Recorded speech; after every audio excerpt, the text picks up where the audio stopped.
government is doing and everything that our forces are doing and everything that all of you in the defense ecosystem are doing to support, mentor, incubate, and ensure that young people like him and many companies like him are able to innovate and create for our forces. So thank you for that. First up, I'd like to a lot of people don't know what IDEX does. They want to know more about IDEX. In fact, when I got to know about IDEX and I read more about IDEX, it was fascinating. But I think there are many more things that you can do. There are loopholes you can fix, you can perhaps expand. It's a fantastic idea. Thought about in 2018, but you've come a long way. I'll give time to each one of you to tell us about your initiatives and what you're doing to make sure that Bharat is a defense powerhouse. So I'll start with you, Mr. Vivek Kumar Sharma. At IDEX, I'm sure most of people know what IDEX does. We are engaged with the co-creation and co-development of the technology which are required by the services. And why we say co-creation, co-development? Because from the starting, we are engaged with the user, we are engaged with the certifying agency, we are engaged with the testing agency, we are also hand-holding the startup. So we at IDEX are at the nodal of the all activities. And from the starting of the challenge launch till the procurement, we are with him. The only initial bottleneck when he becomes the winner, once he is a IDEX winner, then we are with the startup, be it a funding, be it a technological requirement through PI, our partner incubators like IIT Delhi, or the certifying agency. So we at IDEX are having two domains of technology development. One is the supply driven and second is the demand driven. So demand driven are the challenges given by the services where we launch the challenges and we get the responses. But there are certain supply driven challenges also. It are not challenges. The individual innovator or the startup or the MSME can come up with a solution and offer their solution to the technological solution, which we refer to the services for their assessment. And after that, we onboard them for the futuristic technological requirement. In future, IDEX itself will be engaging for the technological landscape in the defense sector, so that there is, when the requirement comes up, we are ready with the solution. So that's how we encourage and motivate and handhold all the startups through IDEX. So I'd like to now bring in Mr. Dr. Nikhil Agarwal. Dr. Nikhil Agarwal, of course, you directly deal with students and all the ideas, the challenges that are thrown and all the ideas that come back to you. It's fascinating, isn't it? Because today when you think of Operation Sindoor, for example, I remember sitting all of us are journalists and we were in the newsroom when it happened. We were so excited with every video that was coming in. We didn't know the Akash technology that was behind, right? That was stopping all the drones or any of these technologies that are out there. It's fascinating. It took an Operation Sindoor for people to learn about a lot of technologies that we have. Now, when you're looking at challenges, what kind of challenges are you throwing to students and what kind of talent are you seeing out there coming back and giving you solutions to these problems in defense? So I represent FITT IIT Delhi, which is incubator of IIT Delhi. So one thing which I want to clarify, when it comes to startup, people think that students are doing startup, but not anymore. So average age of startup founder in US is now 43, in UK is 47, and India is touching 40. You can see many of the startups you will meet. Nikunj will agree with me. Many of his colleagues are not students anymore, though of course students of life. So certainly it's a fascinating journey with IDEX. We have been, historically IIT Delhi has been one of the closest ally of defense services for a long time. And we are very proud to say that we are one of the largest partner with IDEX in this journey. We have 107 challenges running by 85 companies. So in fact, that makes us the largest. And many of these technologies are not just incremental changes which is happening. And most of these technologies are fundamental changes that will be coming in. Can I just pause you there? Can you give us an example of a challenge? So challenges are quite varied. It could be coming from the Navy, for example, underwater drone. It could be coming, I'm just giving exactly opposite example. Drone, people think that coming from Air Force, but the Navy is also bringing the underwater drones. It could be from the Army about firefighting. It could be from the Defense Space Agency about analysis of the space data. So that kind of technical challenges which people have not heard of. When it comes to challenges, normally people think that, okay, there is a bomb, we have to drop a bomb and everything will be solved. That's not the way it works. Now it's a lot of psychological database war. And before the war actually happens, there is a pre-war and the post-war that happens. And we have seen in the Operation Sindoor as well. Now what happens, you mentioned about Operation Sindoor. What happened, Operation Sindoor was a COVID movement for the way the health community in India has changed after the operations, after COVID. Same thing happened in Operation Sindoor. I remember, in fact, I still can share with you, I remember a few days back before the real thing happened, I received a call from one of the officers. I said that, how many drones we can get? I said, not many. Because most of the startups may not have many drones, because if they have large drones, they will not be startups. So he said, we require drones. So post the Sindoor happened, you'll be very proud to know there are more than now 1,500 drone companies in India. And the technology that we are working on, earlier we were mainly importing the technology and we were only doing the assembly here. But now the technology is being developed here, whether in terms of engine manufacturing or whether in terms of flight, whether in terms of payload.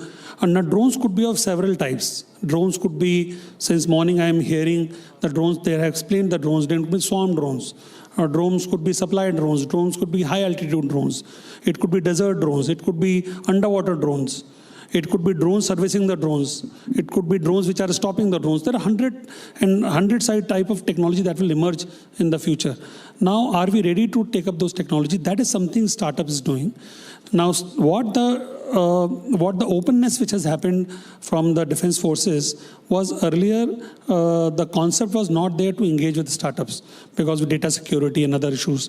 Now, today you approach any of the senior leader in the defense forces, the first answer is yes, we will be able to do it. Now that's a positive thing we are saying. You also ask certain challenges, which I can highlight one or two challenges. Challenges is that the expectation that startup will have money to do NCNC. No cost. So the startup incurs certain cost. IDEX is supporting, the private industry also supporting, but our request to the government and our request to defense forces is that think of a startup which is bootstrapped, which does not have any money. So how do we create a mechanism so that more innovation can happen and faster procurement can happen? There are speakers before this panel also spoke about procurement challenges. But the large company has a procurement challenge of for a year or so, imagine in terms of startups. So how do you, maybe Nikunj can throw more light upon the challenges, how the Saga Defense has faced and how this has overcome those challenges. But when it comes to startup, the opportunity is huge.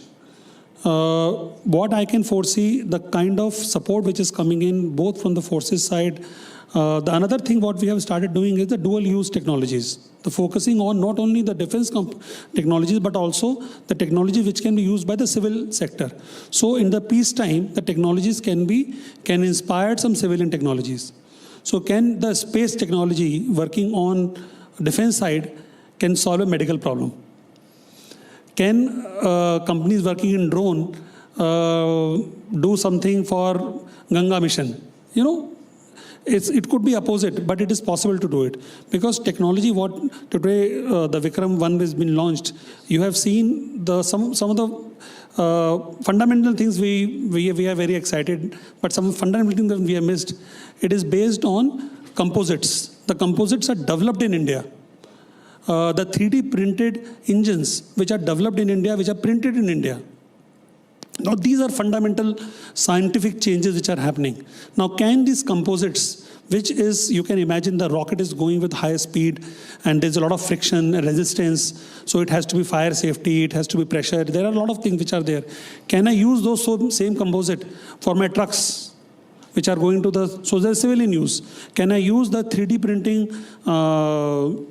engine for my aircrafts, which we are currently importing from abroad? When we can produce engine for the rocket, why can't we produce the 3D printing for our aircraft? So those kind of different usage we have to think. Then there is a more opportunity for the companies to not only focus on the core, but also look for other opportunities. We also have Nikun Prasha sir amongst us, and Nikun sir is from Sagar Defense. And sir, to you, I would ask, from a founder's view, how does IDEX help move from innovation to induction? Thank you so much, first of all, to have you on this panel. And मैं कविताएं लिखता हूँ, तो मैं 4 लाइनें कविताएं के पहले बोलूँगा कि मैं चला था अकेले अंधेरे में घर से, जिसे घनघोर अंधेरी रात समझ के, कब वो सवेरे का आंचल बन गया, बस पता ही नहीं चला. So in 2014, I came here in India. And that's where Invest India was formed out of Fiki House, in Mandi House railway station there, in the Fiki House. And while this journey of getting in, when the DAP and everything was coming in, IDEX came through. And the biggest challenge is when you work in the defense tech, and especially in the defense ecosystem, the country itself do not has the ecosystem as of now, even today. And you would consider me blunt, but even today's time when we are working and when we look at larger programs, larger players, there are a lot of foreign partners. Because as my mentor says, from agricultural age, we went straight away into IT age, and we missed the industrial age in between. I think this change has been brought on by IDEX, when you look at this program. And Sagar, when got into the first program of IDEX, we were in a 1,200 square feet of office. And today, from 1,200 square feet of office, we have moved over to 60 acres of land space and acquiring another 400 acres. This was never possible. I would also like to say is the initial journey we went to across 187 investors, and almost 2.5 years back. None of the investors were ready to invest even 1 crore rupees in you. Today, due to this program, and matter of fact, our investors has an MOU with IDEX, they've invested over 400 crores into us. And we don't need to talk about investments. I'm like, if you see Sagar doesn't talk about investment because raising investment is not success. It's important is on the product lines which you have based. So the challenges also which was thrown across to us, it was very unique. And one of the challenge which was for underwater technology which we developed and which is in the induction phase while we speak, the challenge was that we had to develop a swarm of vessel, and as we felt in the PSQR, we thought we have to build 1 or 2. But when the original document came in after getting the system, we had to build 20 of them. I said, how do we build in 1.5 crore? And we went to IDEX. And I said, I don't have this kind of money of building in 1.5 crore. IDEX went to, and I would say DIO went to one step more ahead, got us a partner, and for the first time a DPSU came on board to do an MOU and invest as a loan grant. And the DPSU said that once you're successful, you pay us this money back. This was done by DIO. So there has been a sea of change. Most important is, I personally believe, as an entrepreneur, we all need to have the integrity. We all need to have the assertiveness and humbleness to go across and approach the customer, approach the DI organization and talk about them. And that has really helped Sagar to scale. And since then we have not looked back. We have done programs after programs. We are doing currently programs as we scale up. And the support has been tremendous on that front. Plus, we need to come out of trader mentality. You would also see that you get an IDEX program and you get a foreign partner and collaborator onto it. And then if you execute a product, then it's a challenge for you, especially when you're going to procurement cycle. But moment if the technology is built in-house and you have delivered the first prototype, then it's the scaling of the technology. The NRE cost has already been taken care for. So at times, we also need to understand 13 different file levels have to clear by the time it reaches the IFA. Everybody in the system, you need to understand how IDEX operates, how these challenges operate. And we were somehow in that phase where it was new to everyone. So questions would be asked. And it's in India, right? The corruption matter also is always there in everybody's mind. If somebody is trying to take that risk and he's going to sign that document, it's going to fall back on him also. And we need to take that openly and accept that. But at times as entrepreneurs, We do not accept that. We expect that the results have to be faster because we have worked hard for it. So a contract should be signed in a year's period. It can happen, it could go to a year and a half. Wait for it, have that patience.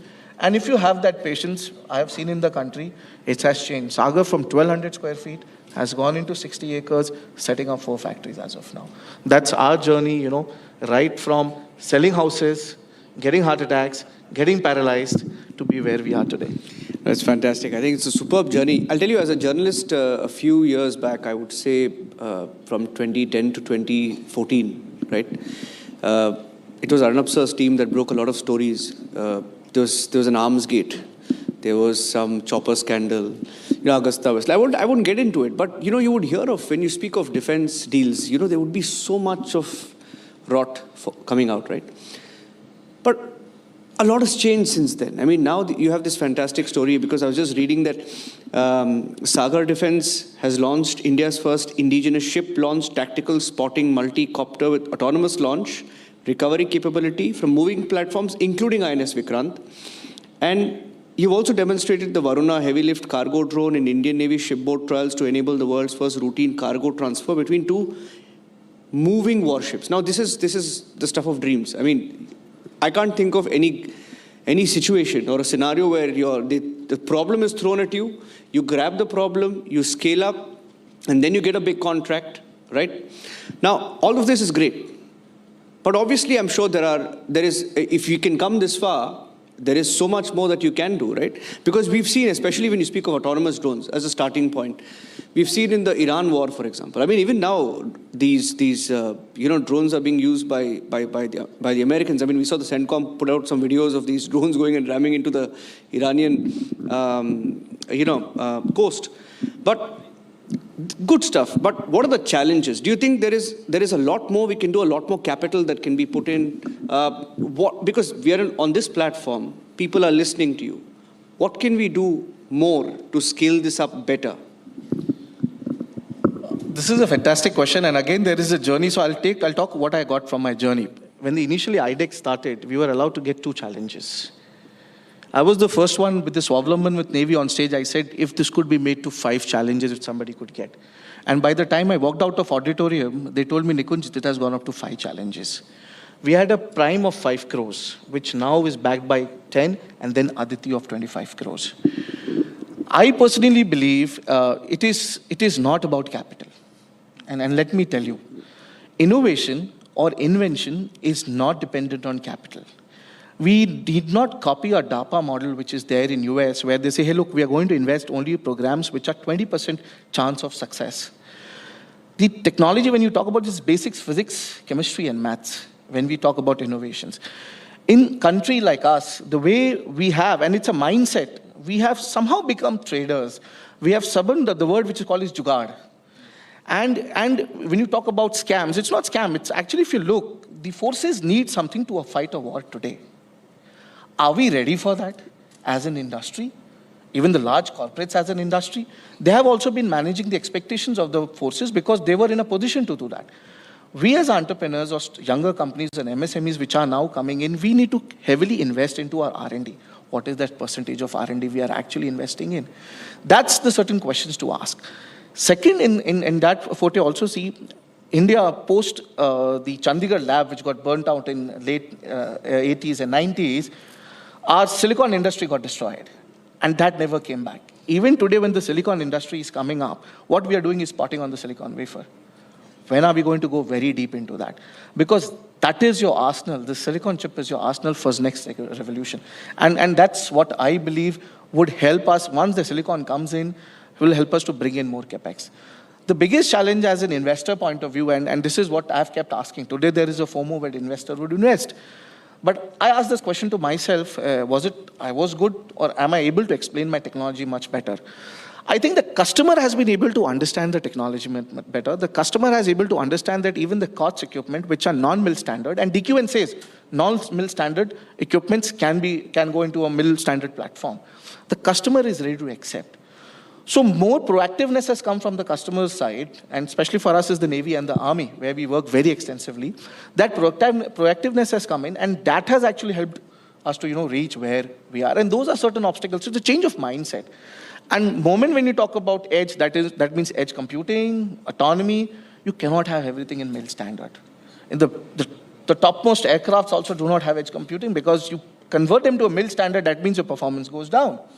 Your thermal variations, your chip variations comes in, the performance goes down. That means cost equipment on the go for the first phase has to be accepted. And then as you keep elevating the technology of mil standards coming in.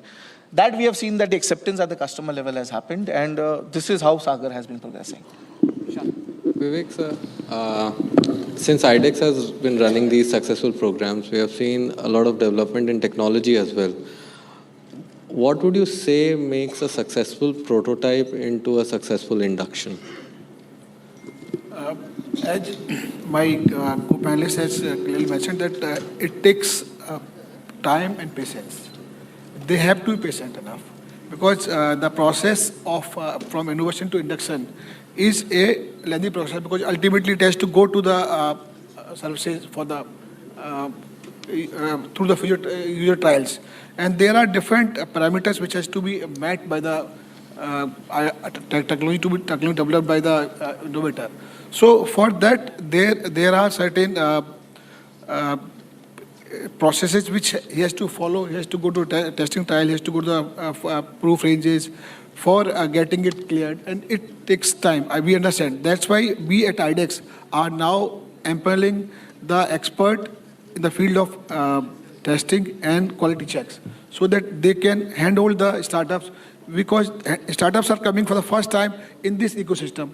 I would like to inform you that the successful winners are the successful winners in the future also, because they know the process and they are comfortable with the process, and they know the requirement, how to prepare the document, how to go about the testing, how to go about the certification. So first timers face fallout. If you see the numbers, there are total 560 contracts which we have signed, and out of 560, there are 350 plus unique winners, which tells that there are repetitive winners from the same company, because they are aware of the process. So we are engaging the expert, we are reaching to the new startup so that they are comfortable. If I want to inform each and everyone in the hall that IDEX has started a general outreach program from July itself. 6th of July we have started, and there will be around 10 sessions before the new challenge is launched, so that the people, the startup MSME who are not aware about the IDEX process, IDEX certification, they can be encouraged and they can be onboarded for the future challenges. Okay, if I can take the last question with Dr. Agarwal. Dr. Agarwal, your mandate, I'm assuming, is to bridge research from IIT Delhi with real-world deployment, right?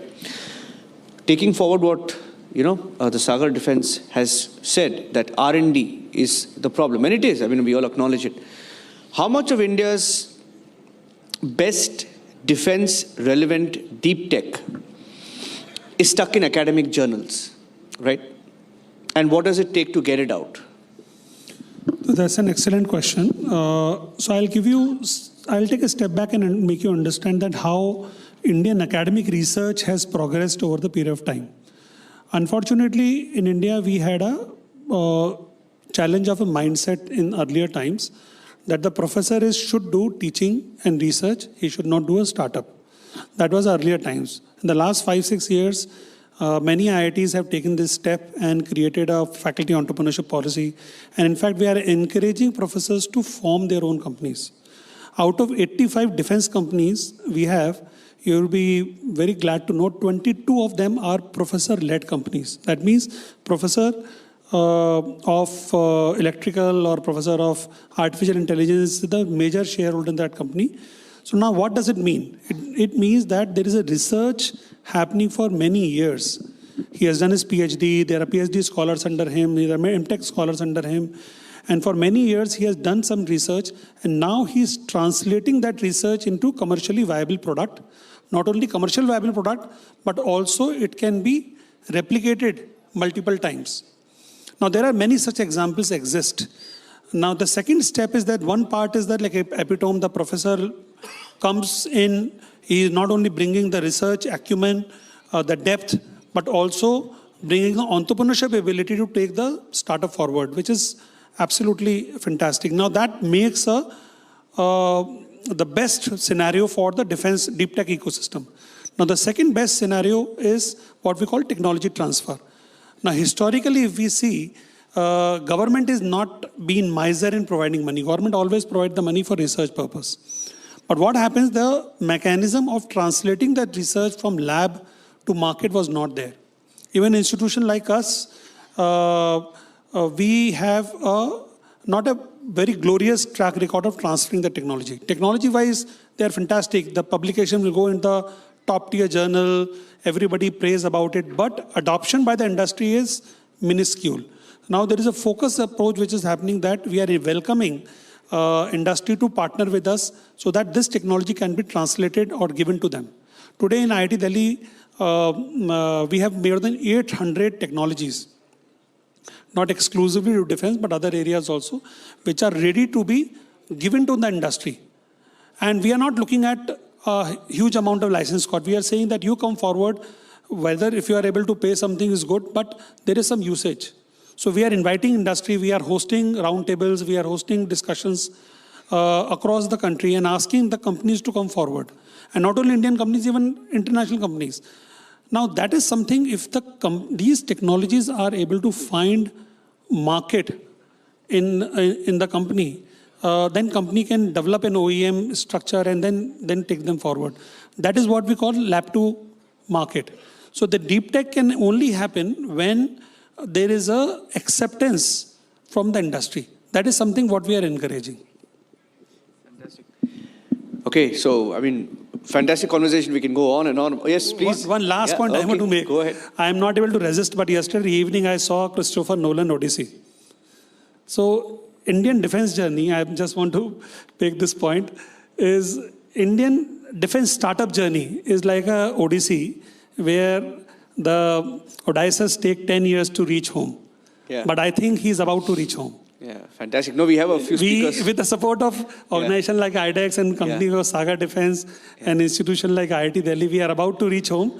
So it will be another epic in making, that how India, being the largest importer, in next few years' time, we become one of the major exporter of defense equipment in the world. Absolutely. In fact, I was about to say that we have some young men who will be on stage in some time from now. They're competing with the Shaheeds of Iran. It's fantastic, isn't it? I mean, and Sagar, just give me a number. How much of a contract do you have with the government? What's the number? Okay. But I'm just saying, this is the stuff of dreams. So fantastic. Thank you for all the good work you're doing at IDEX and for supporting the young startups. Sure, sir. I mentioned about the contract, not for Sagar, but IDEX winner has got almost 3,000 plus procurement contract. Not 3,000 government contract, 3,000 crore. And AON is around 5,000 crores. Amazing. And so this is the number IDEX as a whole. Amazing, sir. Thank you for that, sir. Thank you very much. Thank you, Mr. Vivek Sharma, Dr. Agarwal and Nikunj. Thank you very much. Thank you so much. Thank you, gentlemen.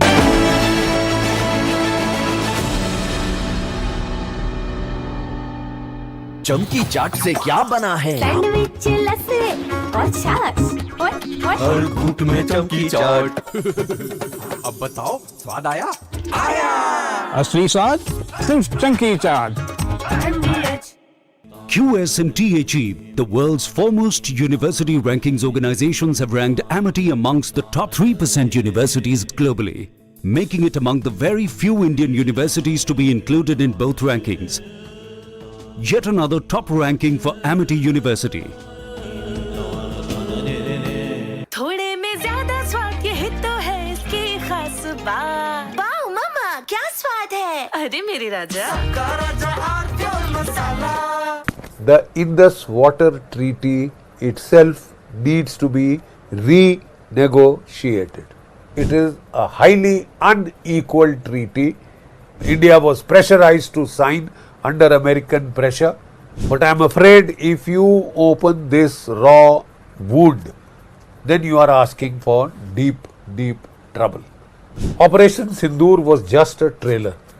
After the mass casualty terror strike in Pahalgam, as part of a deterrent action, as part of punitive measures, India had held the Indus Water Treaty in abeyance. Till such time as Pakistan expresses contrition, regret for its actions, and gives us proof positive that it will no longer engage in acts of mass terror, mass casualty terror strikes against India. Till date, it's almost well over a year since Operation Sindoor. Till date, we have not had a word of contrition, of regret, of turning a new leaf, of any assurance that Pakistan will not carry out any further terror strikes against India.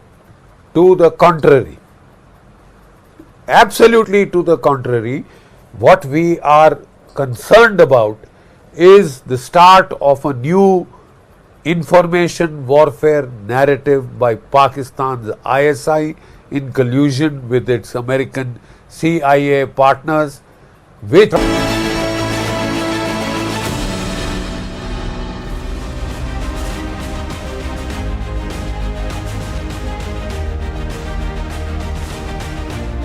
to the youngsters of this country who have made the country proud by making the country the only third country in the world which private people have launched. And the first maiden launch, having 4 stages, the 4th stage, all performing as per the predicted trajectories and launching all the satellites. It's a beautiful event to see. I was seeing live on the channel which ISRO has streamed.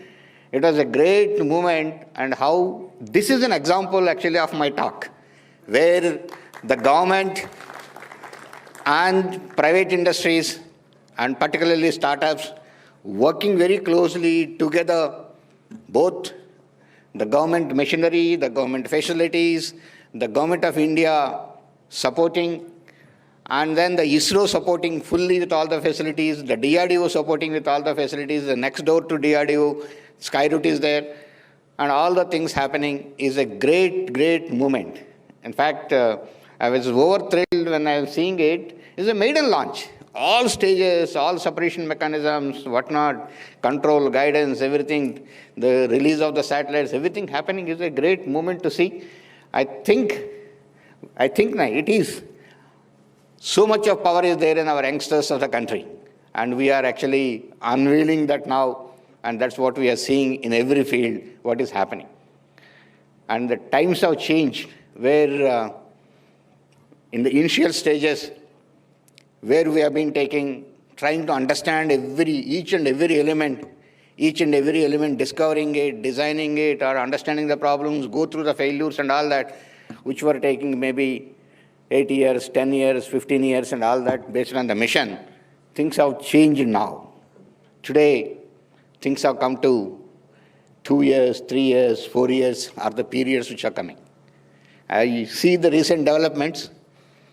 Couple of them I'll narrate. In the military domain, defense domain, the FICV, both tracked and wheeled. In 2 years it rolled out. In 2 years, and 2 industries. Both the industries have come out. One more great example, the lightweight tank. Mr. Ramchandran is sitting here.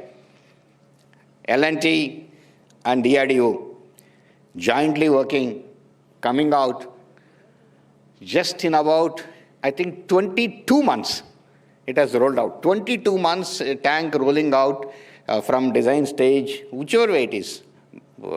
Critics may say here and there that is imported, this is imported, okay, whatever it is, a tank has been designed, ammunition meeting all those requirements and everything. A tank has come out and rolled out and then ready for the trials. Great achievement again, the government department and the private agency collaborations working together. And you can see the same thing in many, many areas. What I mean to say is, look at the long-range anti-ship missile, which is a kind of a missile. I feel that's one of the best missiles in the world. Why I'm saying this is, I don't want to mention the numbers, figures of the range and all that, but then it has such a range, and traveling all through atmosphere, and traveling more than 80% of the period is above Mach 6 at hypersonic speeds. And then at that hypersonic speeds, your seeker gets opened and then look for the ship and locate it and go and hit it and making it a successful thing is a great thing. In fact, it was a fantastic thing that day to watch it because, I can say there was some data loss for some time. But then Indian Navy said, you don't bother about data, the ship is hit and sunk. What else you want? Great thing. So such a great things have happened now with the partnerships, with the level of the industry coming up in this country. See, if you look at about 10, 15 years back, majority of the industries were in BTP mode, build-to-print mode, and trying to take everything and then you only trying to manufacture and again come back to DRDO for integration, assembly, testing and all that. In the last 10 years, starting with Make in India and then getting into Atmanirbhar Bharat, most of them have migrated to build to specifications, BTS, are able to build. In fact, gone beyond that stage, trying to conceive an idea, try to conceive a design and develop the things, many of the people have come out.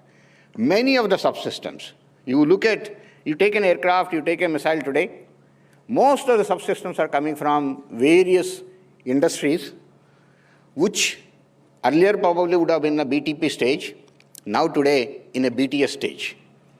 That is how I can say now, Dr. Kota Harinarayana is here. LCA, if this country has taken 18 years or something like that, now with this type of a ecosystem coming up in the country, the LCA Mark II, within the sanction of the project, probably about 2.5 years, I am not the program director, but I can roughly say, it will be rolling out. AMCA probably should roll out in another 1 year or so. He is nodding his head, so he is sitting there and saying yes. And so, imagine aircraft which has taken 18, 20 years in this country. Now we are talking about, it is not that one organization or one agency or something like that. It's the ecosystem's greatness, ecosystem which has evolved in the country. These systems are all available. You ask for the entire avionics is coming from the industry today, whichever industry, Bangalore you go or Hyderabad you go, most of the industries have got the ecosystem of all these things and trying to develop and give you very quickly mission computer or you ask any other systems and all that are coming out so fast and quick and trying to give it is what is happening. That's the change which has come. This is the type of integration what we need of all the people in the country. That is what exactly somewhere here it said, the mission mode approach. Mission mode approach by all constituent elements who are present in that, trying to take it forward.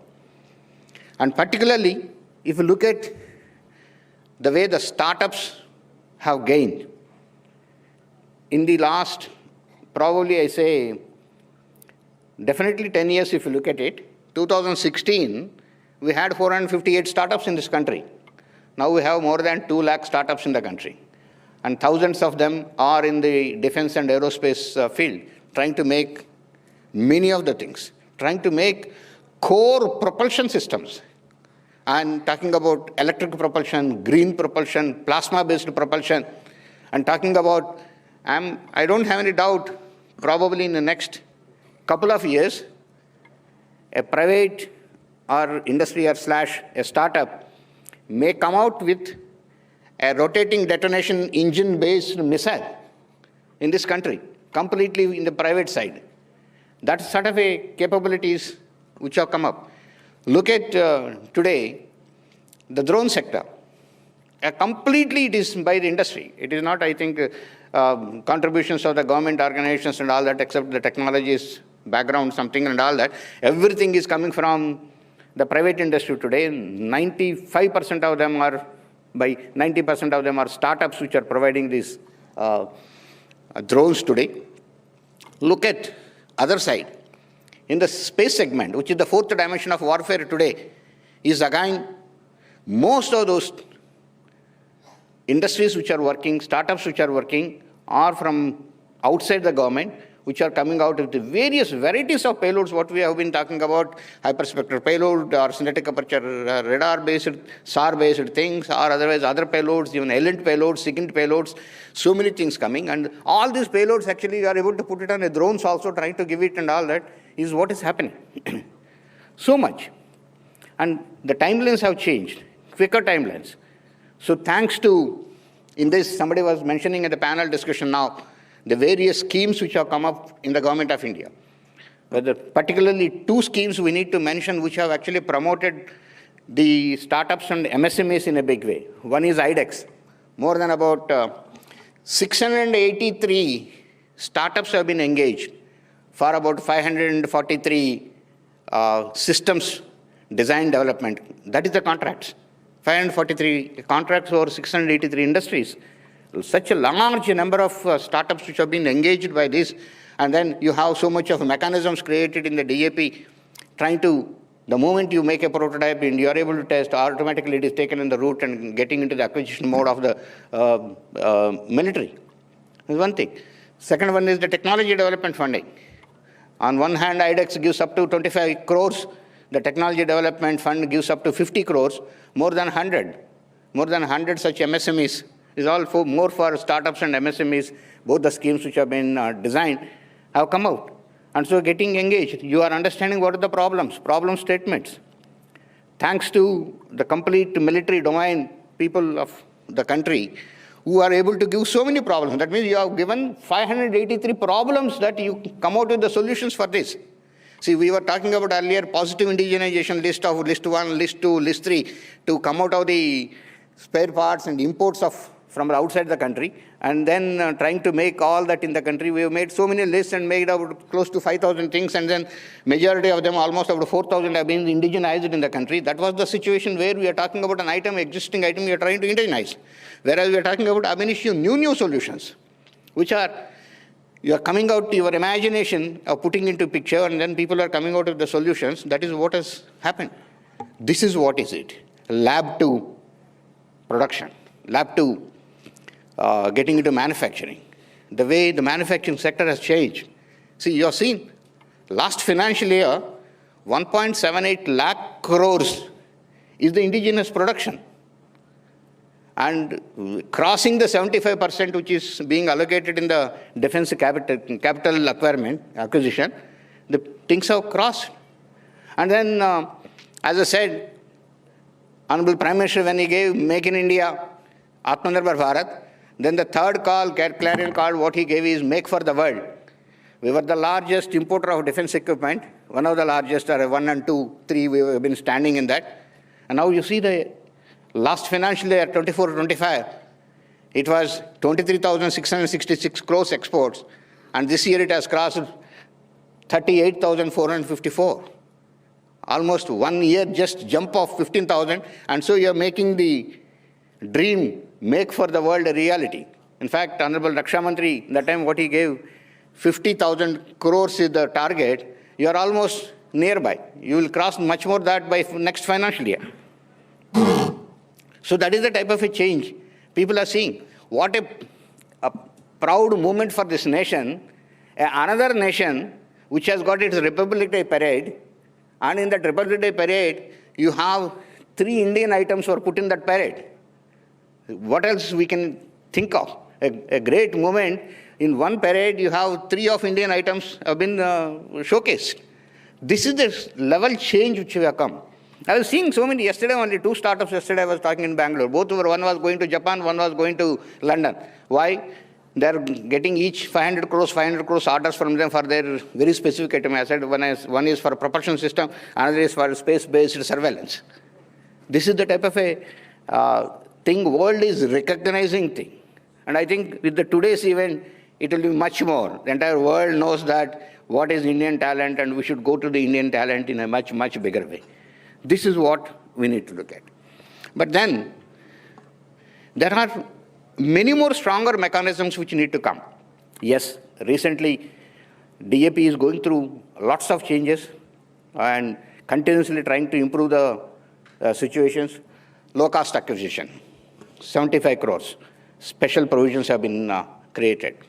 If TRL levels are high, let's say 7 or 8, then you need not go for multiple trials and things like that, and you should be able to acquire it faster and things like that. That is again one more thing which has been created. There are the DCPP of the DRDO, development cum production partner, has helped in a big way many people to understand. It used to be earlier that you completely do everything in the DRDO and then you do your trials and then go to the industry and then the industry produces it and again industry goes for one more trial. It is a sequence of so many events and then everything in nothing less than Barasal. 12 years it used to happen. Now you see, everything is parallel, concurrent. You are one team. There is the industry team sitting, the designers of DRDO sitting, and as a PMT, the armed forces are sitting together, and all three are together working. And now you design, the first prototype comes from the industry, and the trials are happening on the unit which is coming from the industry with the support of the armed forces people who are sitting there. So that is how you are seeing things have come down to 2 years, 3 years, 4 years, which used to be taking about 10 years, 12 years because of the sequential process, what has happened. The procedures have helped in a big way to overcome these issues and things like that. But still, I feel a lot more we need to do, particularly to develop many more complex things which we think we need to develop in the country, which our youngsters, our industries, and R&D labs in the government are still able to do. Like a couple of things, I'll just mention about it. I used to think, can we make a quantum sensor in this country? It is a reality today. A quantum sensor is made. The quantum magnetometer is made. Quantum gravimeter is made. There are multiple companies which have come up in the country which are actually made quantum key distribution in the country possible and making it. I used to think whether we'll be able to make very high pulse lasers. Again, there is an industry which has come up and trying to make very high narrow pulse, very high pulse, very high power pulse, which is required for very long range applications. We have been making a continuous wave laser of 30 kilowatts, 50 kilowatts, 100 kilowatts, whatnot and all that, and that is what is made as an anti-drone system and all that. But what you need is quantum-based technology. The quantum-based electronic warfare, electronic sensitivity, whatever we are talking about, minus 110, minus 80 dB sensitivity, we need to look at the sensitivities much, much beyond at least another 20, 30 dB down. And that can come out of the quantum technologies. That is where we should not be lagging. Many people have been talking about we should not be lagging behind. We have been, all said and done, we have been, I was just thinking when the panel discussion was going on also. We always have been triggered by somebody else's development. Till now. Somebody develops, we also say, and we keep talking about it, we see now Armenian thing or somewhere around things or Ukraine war or talk about Iran war, what they have used, Shahid drone or this drone, that drone, and we need to develop all those things and all that. That is not the thing. Let us have ab initio thinking. Come out with ab initio technologies, which are, that is what actually makes you first of its kind. Anyone, in a war, what is required? You need to have the surprise element. Surprise element comes with the surprise technology. That is what we have seen historically, thousands of years history, if you look at it, any war, who had a surprise element, who had a technological edge, he is the man, who is the hero, he is the one who won the war. And we need to look at it. That, it doesn't make you happy by saying that he has developed, now I also have developed it. I have developed it, the world is following me. This is what is the approach, what we need to look at it. We need to look at multiple such technologies what are required, what we need to see. Somebody again was talking about academic institutes. This is where academic institutes scenario has changed.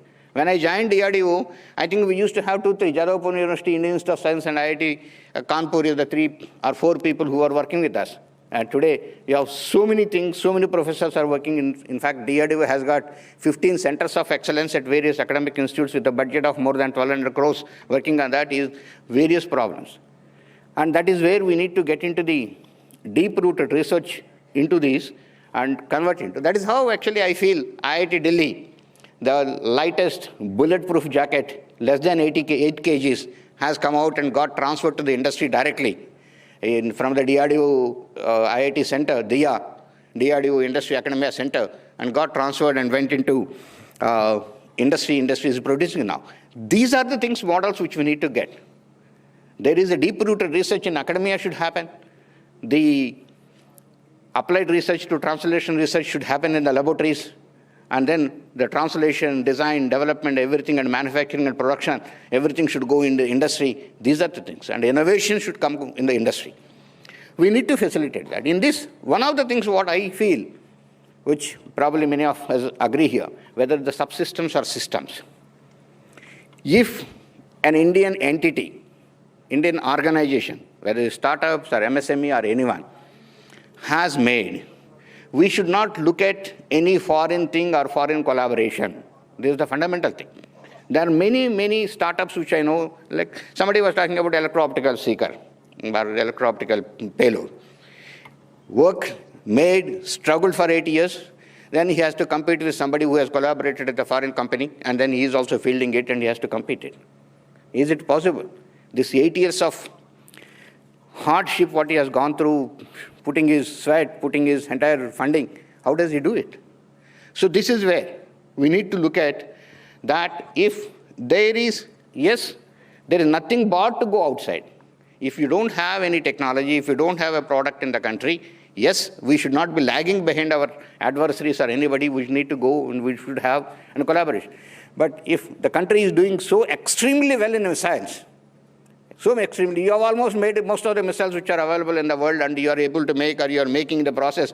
If you have made a scramjet engine which has run for first time in the world, no one else has done more than 1,000 seconds of scramjet engine in this country. Do we need to collaborate with a foreign company for making an air-to-air missile or air-to-ground missile and then make it here in this country? No. Leave aside DRDO. I'm talking about, it is a government organization. A private industry works on a subsystem or a technology and makes it.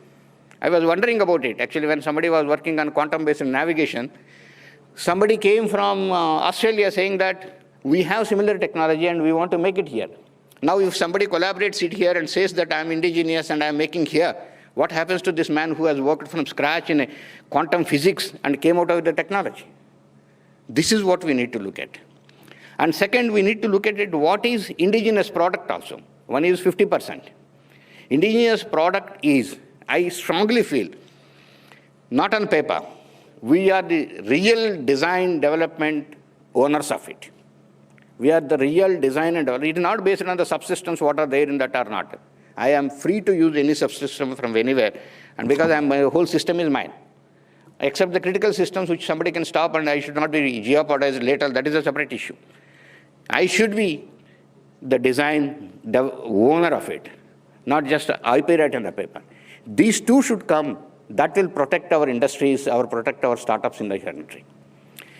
Third, to move ahead, procedures still need to be simpler.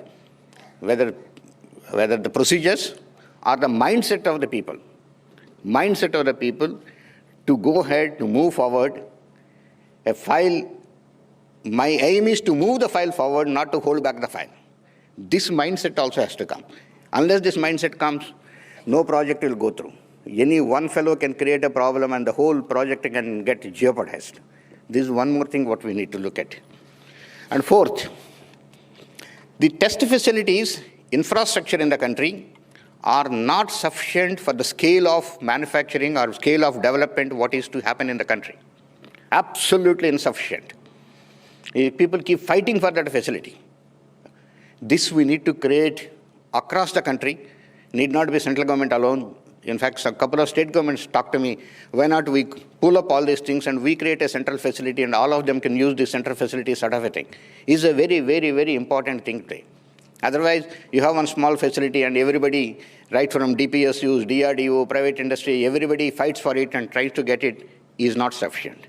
So I feel, when you want to take from lab to this, one more thing I wanted to say. We should be a much simpler procedure, mechanism, and wholeheartedness.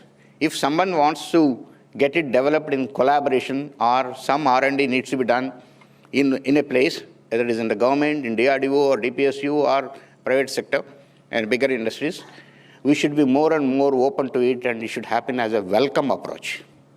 Then only the new ideas. What are our youngsters doing? They're all thinking with coming out with new fantastic ideas.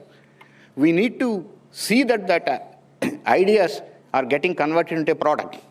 Unless we provide these hand-holding, guidance, or facilities which are there in the thing, freely available as if they are his facilities, things will not move. This is one more thing what we need to do. So if these happen, lab to production will happen very quick and very fast. Today, what is the need of the hour is, what you make is not important. How quickly you are made is the most important thing. Things are changing so fast. And so, let us make all these things happen in this forum. And I am sure that Republic TV will be able to come out with the recommendations of the discussions, of the presentations what I have got, and will be able to present, and will be able to see that these things happen, not just in the government, everywhere.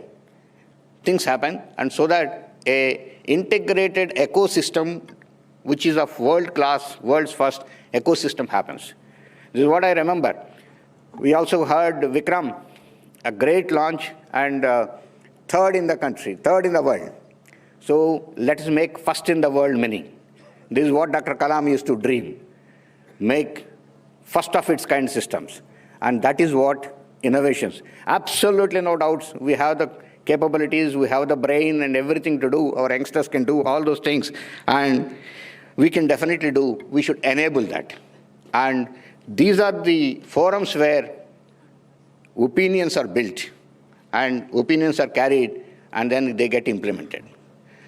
So again, with a great note of the successful launch of Vikram, I congratulate, thank and regard Republic TV team and Mr. Arnab for conducting such a great event here and bringing everyone together, and everyone sit in one hall throughout the day, not going into parallel sessions and everything, listen to everything, observe everything and come out.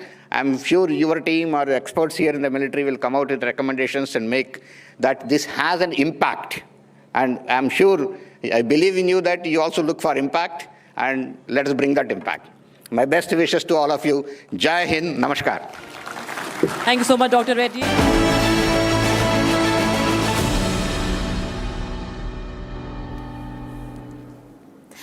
Today on Legends, we bring you an extraordinary conversation with one of Indian cinema's most celebrated icons, the dream girl herself, Hema Malini, a celebrated Bharatnatyam dancer, actor and one of Indian cinema's biggest stars. Hema Malini has entertained generations with her memorable films and timeless songs. In conversation with our editor-in-chief Arnab Goswami, she shares stories from her remarkable journey on and off the screen. This is Legends with Hema Malini. Don't miss it, today only on Republic TV. And coming up on the other side, at Republic's Forces First Conclave, Raksha Mantri Rajnath Singh delivers stern message on terrorism, says zero tolerance against terrorism is not just a statement, but a line of action.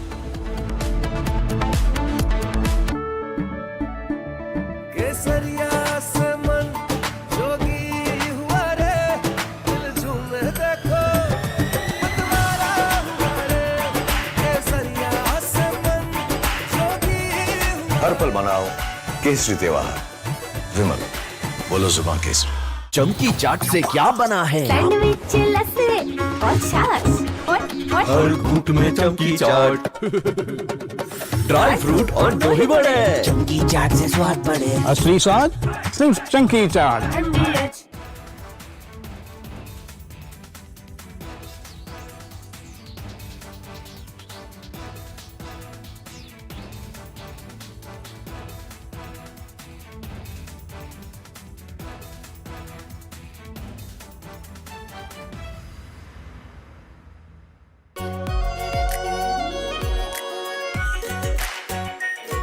Pure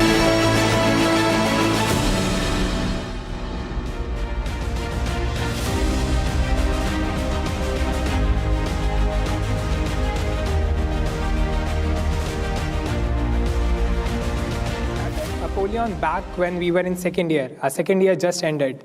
But the story goes a lot more behind this. So we started off, I personally started off robotics when I was in class 5th. So please raise your hands if any one of you have actually disassembled a car when you were a kid, or you might have seen your kids doing the same. How many of you are there? Okay. Okay, so a lot of people are there. I actually started with the same way.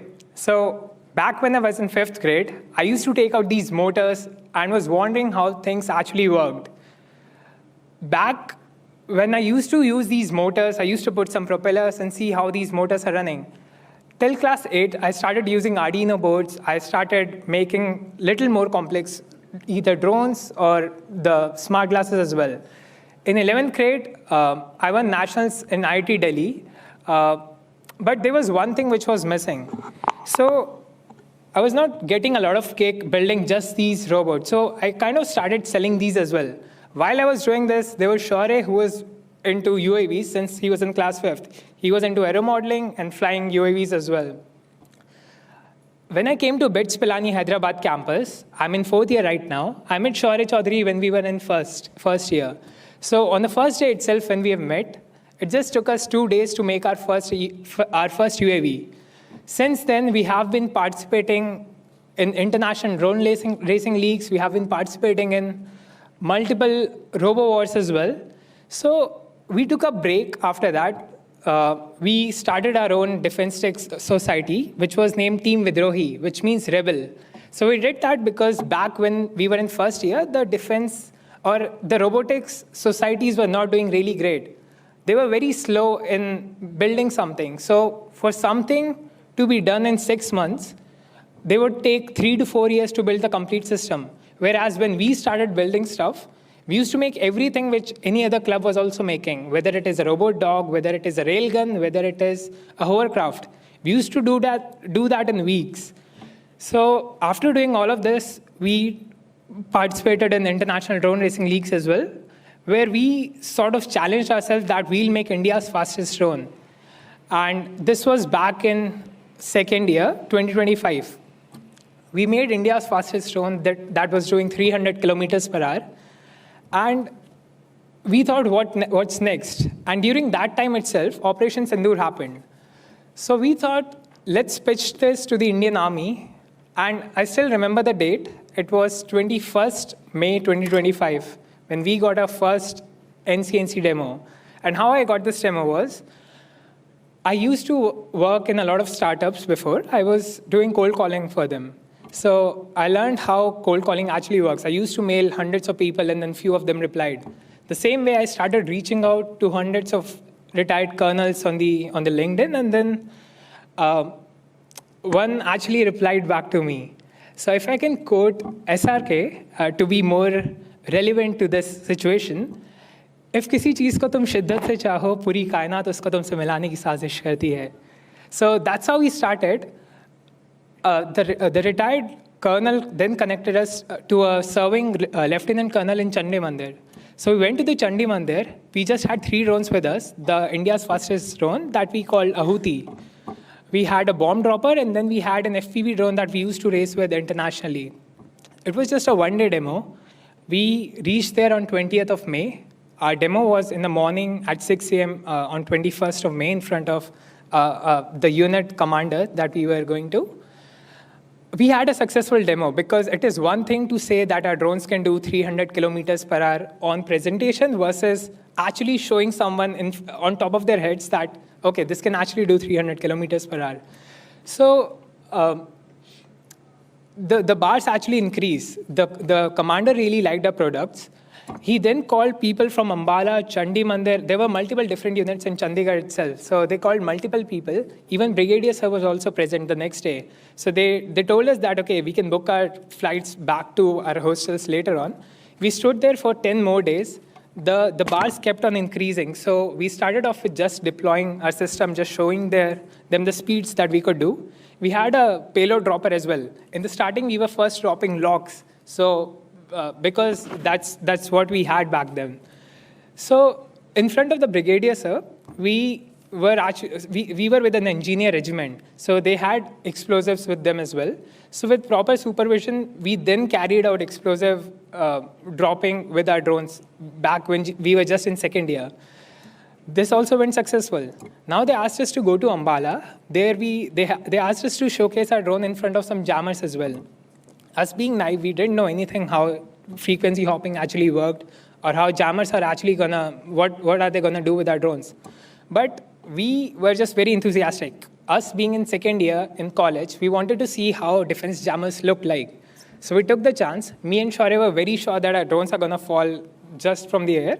But we still took the chance and we went in front of the jammers to demonstrate our drones. For our own surprise as well, our drones didn't fall. The reason being, we used to participate in international drone racing leagues, where we used to use something called as ELRS, which is being used in Ukrainian wars as well, which does basic FHSs, frequency hopping, which was around 400 hops per second. So while we were doing this, the army got amazed as well. So then they asked us to go to Babina to do our drone tests in front of even bigger jammers. So one by one, we were able to fly our drones in front of 4 jammers. The 5th one took us down. It was Paris Defense, which took us down. So we thought, okay, we are not going to get any order. We are going to go back to our hostels. We'll be happy. We'll put it in our story, okay, that we have demonstrated our drones in front of the jammers. That was the biggest thing for us.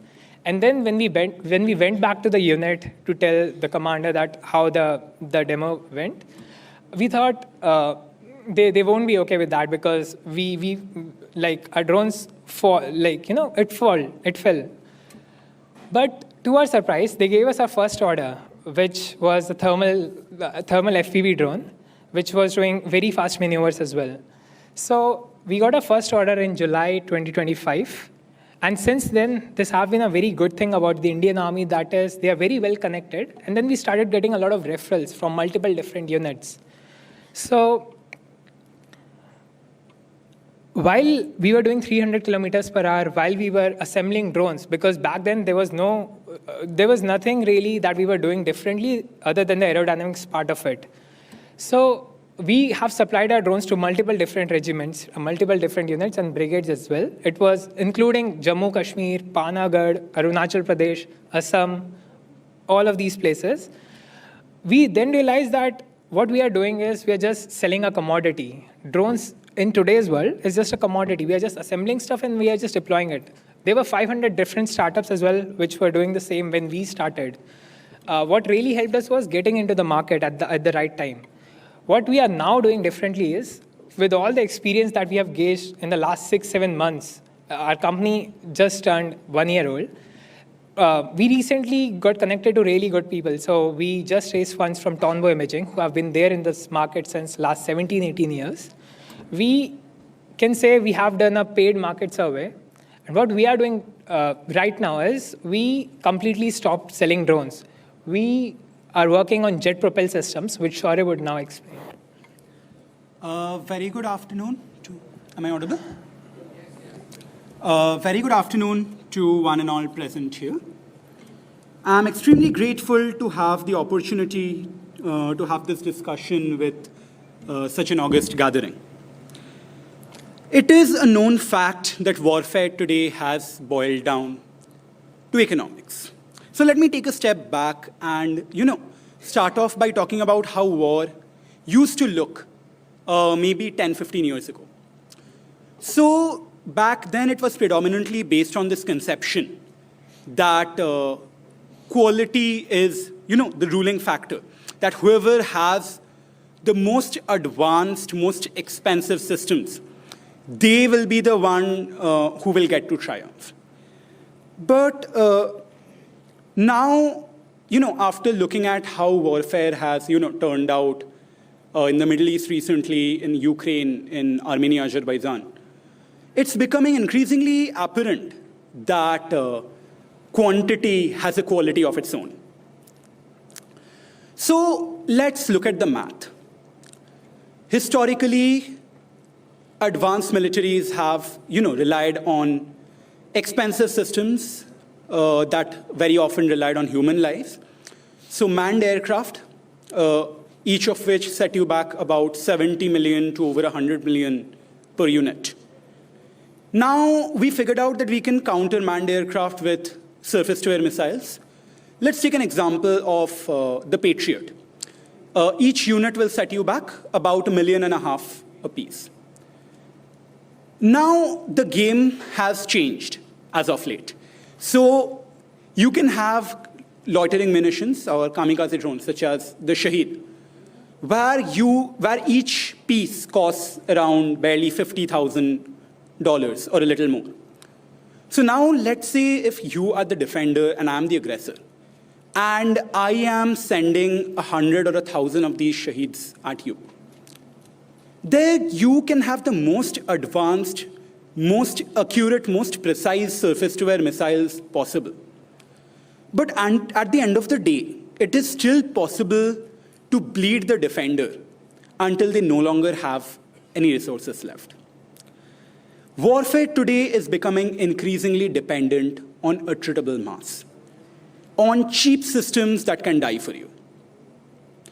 And as a nation, we have to ensure that we are not caught flat-footed in the race of developing this very capability of having attritable mass and the ability to defend against it as well. So ladies and gentlemen, 7,000 to 9,000 systems. Can anyone tell me what I'm hinting at by referring to this figure? 7,000 to 9,000 systems are the number of unmanned systems, the number of drones, which are destroyed each day in the battlefields of Ukraine. Now, when you are fighting a full-scale warfare in today's era, when drones are so extensively used, you will have to burn through hundreds and thousands, and eventually hundreds of thousands of these drones within a very short period of time. Now, one question I want to ask, it's essentially a rhetorical question. Ladies and gentlemen, would it be right to rely solely on the major centers deep inland when we have to replenish the supplies of drones on our front lines? It is indeed a very difficult task when you look at the fact that during harsh winters, our roads will be blocked. Logistics will be increasingly difficult. During heavy monsoons, there will be flooding, damage to infrastructure. And when we have to fight a war in such a scenario, we will require a way to ensure the absolute reliability of our supply chains up front. Now, different kinds of vehicles, different kinds of machines of war have transformed warfare as times have changed. There was a time when trenches were the law and the tank came, and now there was a vehicle that could take the hail of enemy machine gun fire and still go forward without stopping. The introduction of warplanes introduced a completely new theater to warfare itself. We now have tanks which fulfill a certain kind of role. We have APCs fulfilling another role. We have warplanes, we have helicopters, we have a myriad of other vehicles. However, ladies and gentlemen, one issue on the ground right now is that despite drone warfare having become so utterly fundamental to how war is fought, we do not have a dedicated platform yet that is designed to support this very kind of warfare. We are trying to integrate drones with other conventional means of warfare and not actually building a platform that is used to deploy, to replenish this capability up in the front lines. Therefore, I wish to propose a mobile drone command and capability center, which would allow the forces to deploy these drones at the front lines, to repair, replenish them when damaged, and also to defend against enemy drones as well at the same time. A consolidated platform which can fulfill all of these tasks, which is dedicated from scratch to project drone power up in the front lines. At Apollyon Dynamics, we have already deployed one of the first of its kind in Jammu, where it is our pilot project.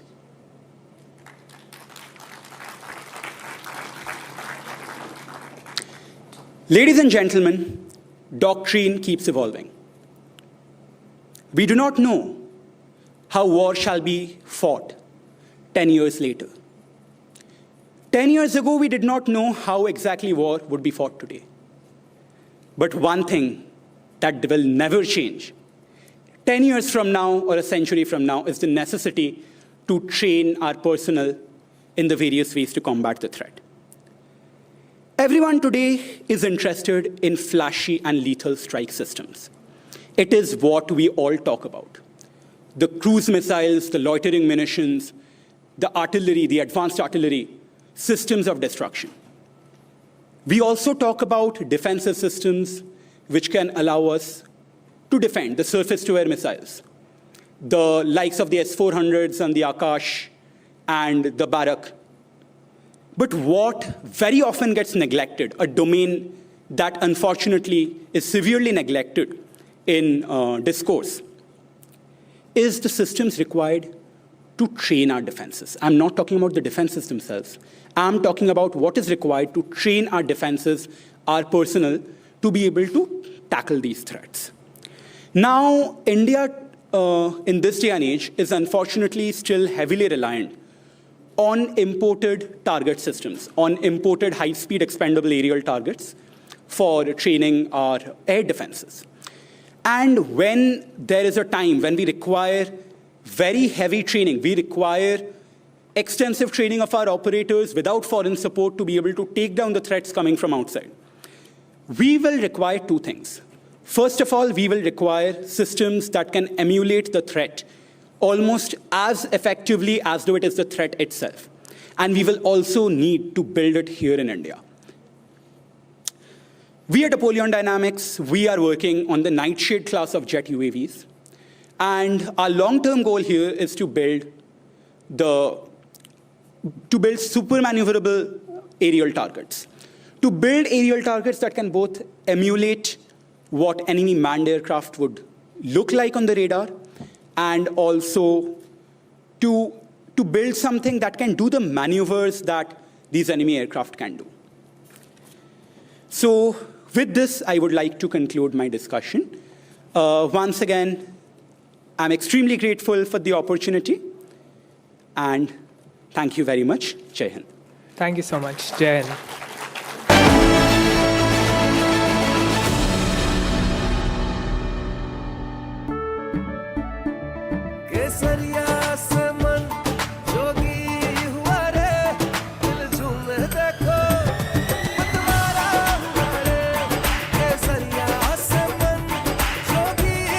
हर पल मनाओ केसरी त्योहार। विमल, बोलो जुबान केसरी। चमकी चाट से क्या बना है? सैंडविच, लस्सी और छाछ और हर घूंट में चमकी चाट। ड्राई फ्रूट और दही बड़े। चमकी चाट से स्वाद बढ़े। असली स्वाद सिर्फ चंकी चाट। रानी, इस घर में कुछ है जो टूटता नहीं। ये पिलर कभी नहीं टूटेगा। रुंगटा स्टील टीएमटी से बना। रुंगटा नहीं तो घर स्ट्रॉन्ग नहीं। रुंगटा स्टील टीएमटी बार एकदम सॉलिड। आर प्योर सूजी पास्ता उबालो मिलाओ और खाओ 8 मिनट में तैयार। क्या टेस्ट है सबका राजा hardcore masala. Tens of millions of voter data. Think of that. Tens of millions of voters' data in 18 states have been bought, stolen, or hacked by China. In mid-2018, the Chinese Communist Party's policy was to leverage all domestic and foreign elements that were opposed to the U.S. president in an effort to reduce the U.S. president's votes and make him resign or prevent his re-election. The People's Republic of China carried out what is believed to be the largest compromise of election data. U.S. spy agencies began learning about the compromise of voter registration files in 2020 when they discovered that tens of millions of voter data, think of that, tens of millions of voters' data in 18 states have been bought, stolen, or hacked.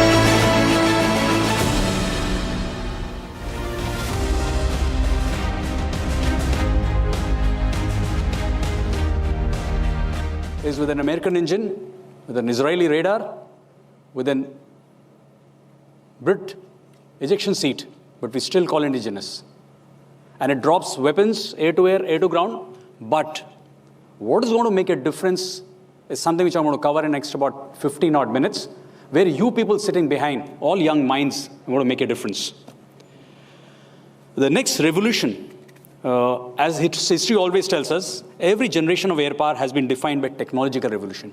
Now, the way the technology is evolving, and with the advent of technology seeping at each and every stage, even the air power is undergoing a massive change. The next revolution will not be about building better aircraft. It will be about building better network-embedded combat aircraft. For over a century, military aviation advanced through faster aircraft, long-range weapons, both air-to-air and air-to-ground, and sharper sensor. But the decisive advantage of the future will not belong to the force with the most advanced platform, but will belong to the force that can connect every sensor, every shooter, and every decision maker into one intelligent combat system. That, ladies and gentlemen, is the essence of aerial networked warfare. Every major modern conflict from Ukraine to West Asia, and even the recently concluded Operation Sindoor, has reinforced one important lesson. Air power is moving from being platform-centric to being information-centric, with the aircraft becoming nodes in a larger combat cloud. In the modern aerial warfare, victory belongs to the air power, which can transform information into decisive action faster than what its adversary can do. The evolution of air power mirrors the evolution of warfare, which can be broadly sliced into three eras. The first era was platform-centric, when the combat capability of each platform in terms of performance, maneuverability, and firepower determined the outcome of any aerial conflict. The second era was a network-centric warfare, where the AWACS, secure data link, precision-guided long-range air vectors, and satellite navigation turned aircraft from being isolated platform into connected combat elements of a very, very lethal kill chain. Now we are already entered the third era, which is the one defined by information dominance, artificial intelligence, and autonomous system. The center of gravity is no more the platform. It is the information. War used to be won in the air. The next one will be won in the network. The air force or the air power that connects, collects, possesses, distributes, and exploits information faster than its adversary will win the next aerial conflict even before the first weapon is fired in the air.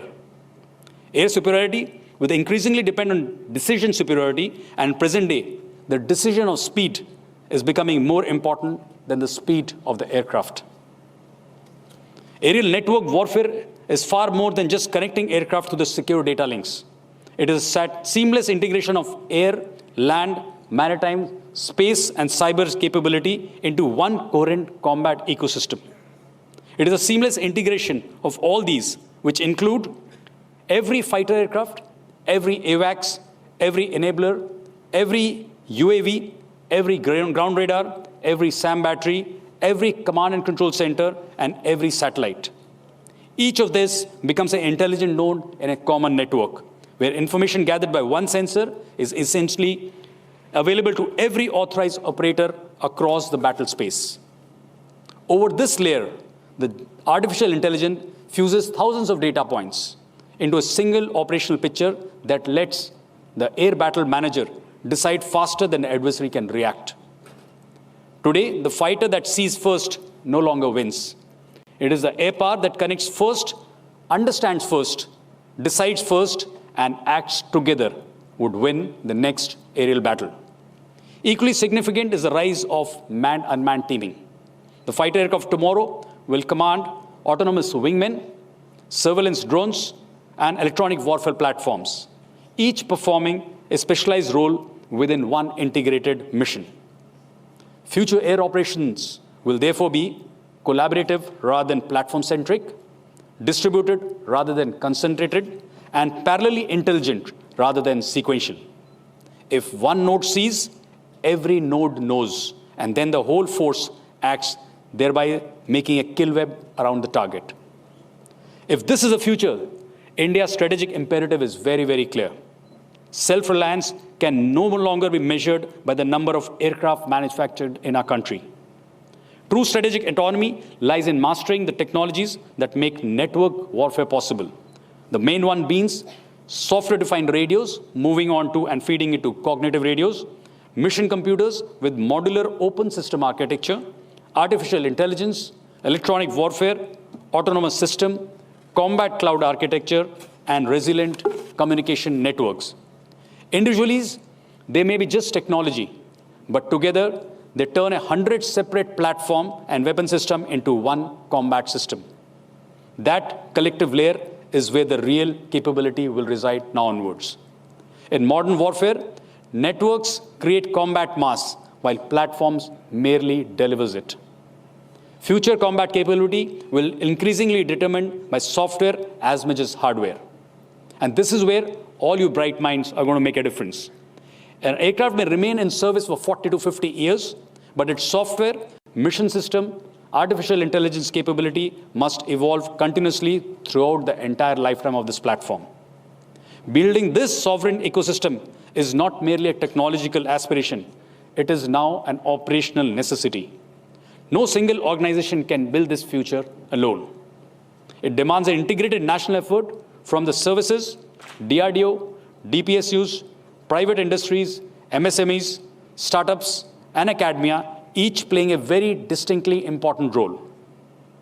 Industry now has to move beyond manufacturing components towards developing complete operational capabilities. Innovation cycles have to be thus shortened, and the open architectures must allow emerging cutting technologies to be integrated rapidly, not retrofitted after years.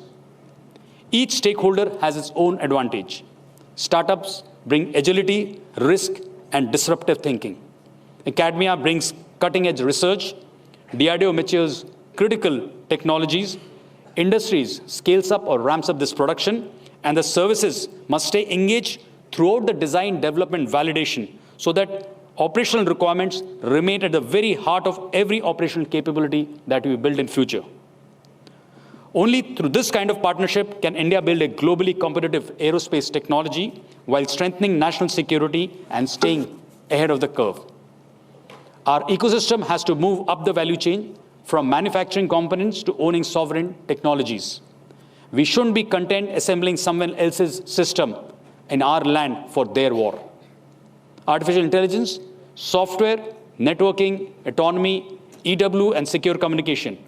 Whoever builds these builds the capability that defines the next generation of air power.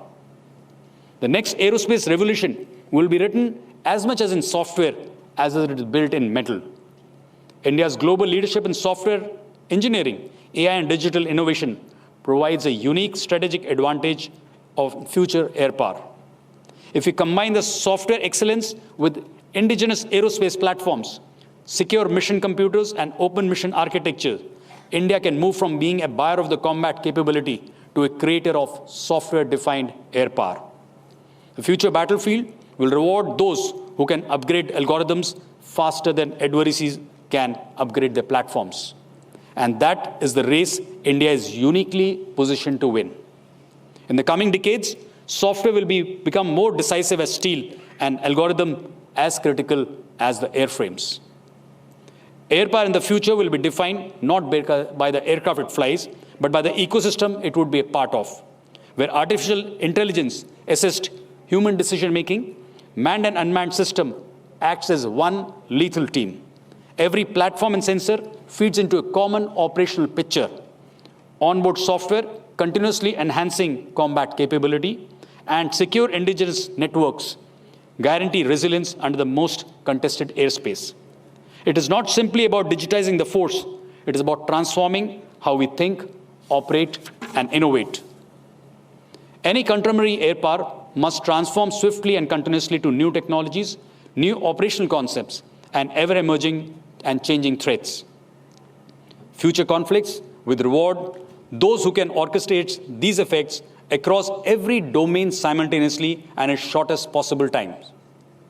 As India advances towards becoming Viksit Bharat by 2047, our vision for air power must match that ambition. We should aspire not merely to manufacture world-class aircraft, but aspire to build a world-class combat ecosystem where indigenous aircraft, drones, satellite, radars, communication, precision weapons operate seamlessly as one single integrated force. India needs an ecosystem that is trusted, resilient and adaptable and export-worthy. This vision demands sustained investment in R&D, long-term partnership with the industry, continuity of policy, and above all, close collaboration between user, designer, and manufacturer. The future of air power belongs to nations that innovate faster, integrate better, and adapt continuously. India has this talent and the industrial base and the strategic vision to be one of those nations. Today, industry is no longer a supplier. It is a war-fighting partner by the national air power. 2047 will not wait for us to catch up. We must arrive there before it comes. For decades, we measured air power by the number of aircraft we possessed. Time now has come that we measure it by the intelligence of the network that contains them. Future will not belong to the nation that builds the best fighter aircraft. It will belong to the nation that builds the smartest combat ecosystem. Networked warfare, in the end, is not about connecting aircraft. It is about connecting sensors, shooters, and decision makers. Man and machine into one intelligent combat system. We all have to work in sync to build an Atmanirbhar, intelligent and network air power capable of safeguarding our national interest. True measure of India's air power in 2047 will not be number of aircraft, but on the intelligence system it connects and unite them. And with this, our country will be able to touch the sky with glory. Jai Hind and thank you.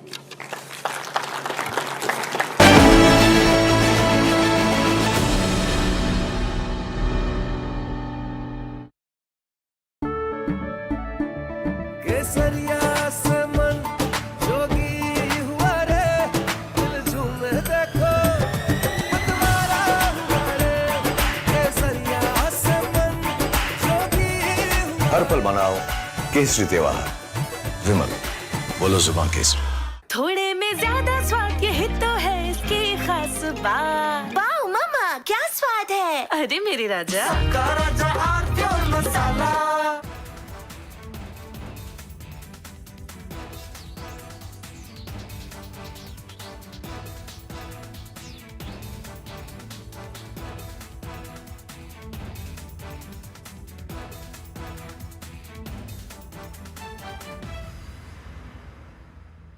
प्यास बुझाए, ठंडक लाए, सबको भाए जीरा से। MDH का जलजीरा जीरा से। जीरा से असली रिफ्रेशिंग, असली स्वाद, असली मजा। The Indus Water Treaty itself needs to be renegotiated. It is a highly unequal treaty. India was pressurized to sign under American pressure. But I am afraid if you open this raw wound, then you are asking for deep, deep trouble. Operation Sindoor was just a trailer. After the mass casualty terror strike in Pahalgam, as part of a deterrent action, as part of punitive measures, India had held the Indus Water Treaty.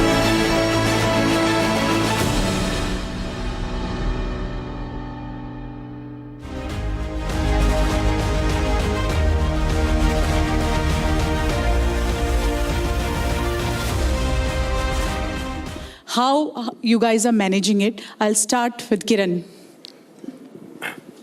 Yeah, so I think we have learned so much from Ops Sindoor to today. I would say Ops Sindoor is a time when we were still focused on ISM band jamming as the primary technology to stop drones. But I think today we have literally multi-layer autonomous systems which we have deployed for the Navy. Which not just to do like a cyber takeover layer, jamming, navigational spoofing, and hard kill interceptors, plus RCWS. So you have a multi-layer stack of systems because I think Ops Sindoor and the recent conflicts have made it clear that drones are getting smarter and resilient, as I would like to say that and pass it on to Sunil maybe, yeah. It's been 3 years you are in the business, and Sunil, it's been 7 years you are in the business. You guys are making sure that, the enemy drone we are not just intercepting them. We are making sure कि हम एक ऐसा system तैयार कर रहे हैं कि उनके ड्रोन्स जो हैं वो बहुत मात्रा में अगर हमारे देश में आ जाते हैं तो हम उनका पूरा का पूरा सिस्टम जो है उसी को बिगाड़ दें। पहले सिर्फ हमारा जो पूरा का पूरा सिस्टम होता था कि आप एक ड्रोन को ख़राब करेंगे, उसको इंटरसेप्ट करेंगे, लेकिन अब पूरे के पूरे सिस्टम को ही कहीं ना कहीं हराने की कोशिश हो रही है। Sunil. Yes, future has a very different outlook in terms of drone technology because number of drones that will be flying together will be increasing. The amount of autonomy on the drones will be increasing. And then more and more drones will rely on satellite links. All this is going to make very hard to intercept them, to stop them from attacking us whenever they want. And this is where it's a cat and mouse game of how do we develop technology to stop the drones from taking and carrying on with missions whenever they want. And this is a challenge where it's a challenge of both sides because we just don't have to stop them, but we also have to operate ourselves. We have to surveil our borders. We have to have counter attacks ready. And those counter attacks might also fail if we have technology on our side that is jamming, that is stopping the adversary drones. So we need to build hand in hand technologies that stop them, but also allow us to operate in an environment in which we are stopping them and they are stopping us. If I talk about anti-jamming system, where do we stand, Kiran? In terms of anti-jamming systems, is it? Like, if we really have to, jam the entire system of enemy drones, or like if they are planning to attack us, where do we stand? I mean, like I said, okay, there are two sides of operations, right? Let me share a little bit of what we are seeing currently. One is defense systems, which are during a wartime scenario. Second is right now we also help border security. For example, I would say today on a daily basis there are at least 3,000 to 4,000 drone incursions that are crossing the border on a daily basis, right? You go to one place in Amritsar, you're probably we did a 6-day operation and we were able to catch 40 drones that are carrying contraband or small weapons across the border. There is no, in anti-drone at least, there is no one size fixes all, right? There are defense systems and there are paramilitary systems, there are critical infrastructure capable systems, airport security, and eventually city-wide security. So there's a whole range of anti-drone systems. And when we come to only the Shahid class or something that is going to come during wartime, jamming will definitely not be the only technology that will stop it because most of the drones are resilient reasonably against jamming, and we will have to look at interceptors plus in today's day and age, I would say. And if we are looking at something at the end of the year, that is going to change. So it's really changing that rapidly. It's like 3 months, the whole technology changes, so we have to adapt and improve. So it's a cat and mouse game, right? So Sunil, what's your thoughts on this? I mean, definitely what Kiran said, soft kill is not going to be the only way we can stop the enemy drones. We might make it hard for them, but we have to really be able to fight against them, especially autonomous drones. We have to have hard kill methods. And hard kill methods, there is a suite of methods. It's not just one. Interceptor is one type. You've got lasers, you've got EMP. So the thing is, like, you have to have layers of all different types of anti-drone technologies. At the same time, we also have to do one more thing, is like, we have to make it very hard for our adversary to deny our operations. We want to be able to go and see and do whatever we want. So that also requires that हम उनके लिए इतना hard कर दें हमारे को रोकना. So what that means is कि उनके लिए जो infrastructure चाहिए उनको border पे हमारे operations को रोकने के लिए उस पे बहुत पैसा लगाना पड़े, बहुत infrastructure लगाना पड़े, or we make it very hard for them. And that's one of the things that we are doing, together. But you know what? Few years back, ना इंद्रजाल था, ना ही फ्लीट RF था. पर जैसे जैसे हम देख रहे हैं कि डिफेंस के सेक्टर में आत्मनिर्भर भारत आगे बढ़ते जा रहा है और इस तरह के स्टार्टअप जो हैं उसको कहीं ना कहीं एक बहुत बड़ा पुश मिल रहा है. आप क्या कहना चाहेंगे? क्योंकि अगले 5 साल में अगर इस तरह की परिस्थिति आती है जैसी अभी थी, हम कितने तैयार हैं? 5 years from now, if I imagine Yeah. what the war would be like, I would focus on, as India, at least at Indrajal and India, we are focused on three things. One is unification of military and civil airspace in the low altitude airspace, because it's crucial. Because if you are deploying autonomous systems, that means that the Navy system might fight with the BSF system, which might fight with the the Air Force, and so on, all the different players who are protecting our airspace. So we don't want those kind of fights. We want that to be unified. Step one. I think step two is autonomy is going to play a key role, because I think we have to think in thousands and waves of hit, right? It is not something, and the second is autonomy, like I said, and the third most important is economics. Can we use autonomy to reduce the economics of a hit? So the best example for that is, if something that is coming is a cardboard drone, can I use electronic warfare to stop it? Right? I should not launch an interceptor. I should not even use probably laser weapon or RCWS, because the cost economics is what is crucial. So I would say these three-step process is what we are applying to improve our systems on a monthly basis, right? So unification is key. I would say autonomy and then economics. These are the three pillars on which these systems are built. So yeah, that's what I would expect in 5 years. Sunil, you? Yeah, I'm going to add to what Kiran said by saying that supply chain would be a very important role into this. When I say supply chain, it's not just like supply chain of us providing drones and anti-drones to the military, but also like, earlier there was a conversation about semiconductors and how like semiconductors, we still rely on international players and even China in some ways for a lot of the semiconductors that go on the drone.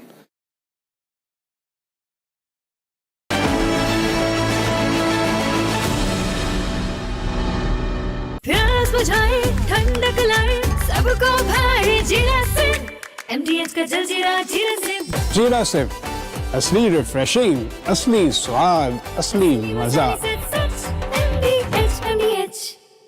QS and THE, the world's foremost university rankings organizations, have ranked Amity amongst the top 3% universities globally, making it among the very few Indian universities to be included in both rankings. Yet another top ranking for Amity University.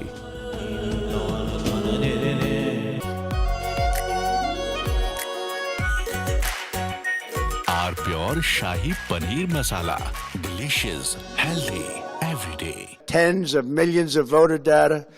Think of that. Tens of millions of voters' data in 18 states have been bought, stolen, or hacked by China.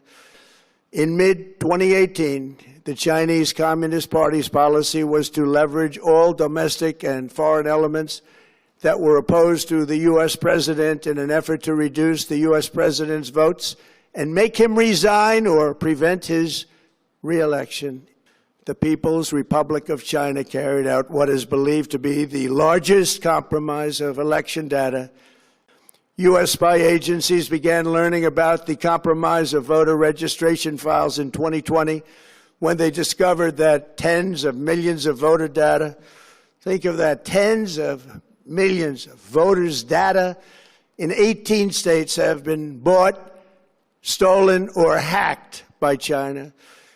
Yet those responsible for sounding the alarm instead kept the information secret and hidden. They did not disclose to me as president or to anyone else, and to the best of our knowledge, they did not inform Congress. In fact, all they kept saying is, "This is the most secure election in the history of our country," a standard, very pat line that was divvied out to say. The cover-up of this colossal security breach is even more disturbing in light of the additional information showing that China engaged in other election-related activities. When I saw Dharamji, I was completely flabbergasted. And then he also smiled and said, "Ye badi changi kudi hai." And then I always thought, if I marry, I must marry somebody like him. Is it true that you completely fell in love with him when you saw him dance to that? Completely fell in love क्या होता है? I don't know. I don't know. Love तो love होता है ना?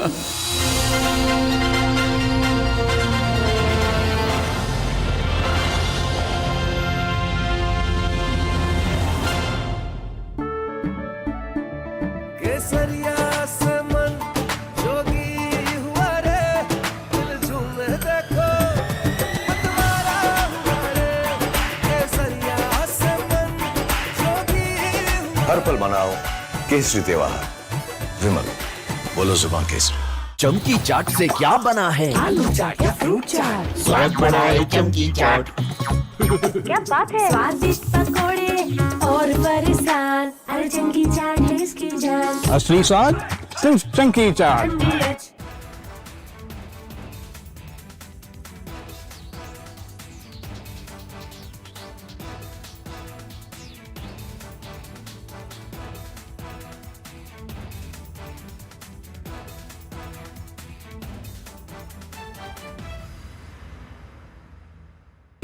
Pure सूजी pasta उबालो मिलाओ और खाओ 8 मिनट में तैयार। क्या टेस्ट है सबका राजा हार्डकोर मसाला।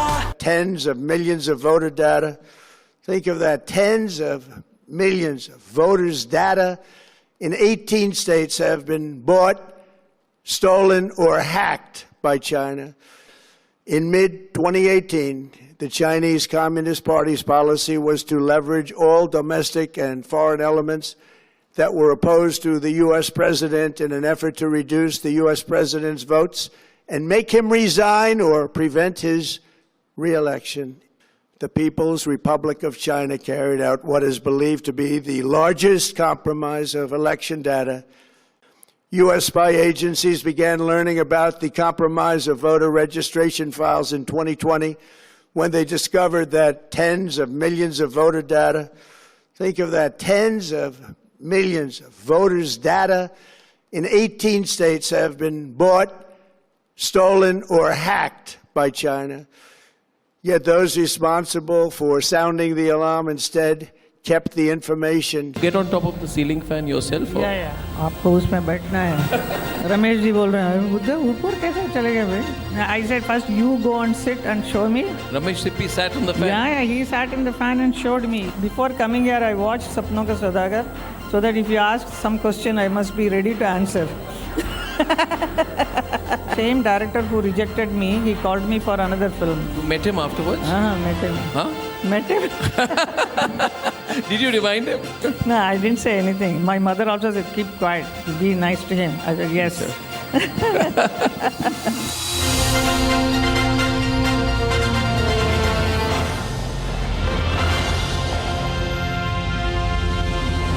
चमकी चाट से क्या बना है? सैंडविच लस्सी और छाछ और हर घूंट में चमकी चाट।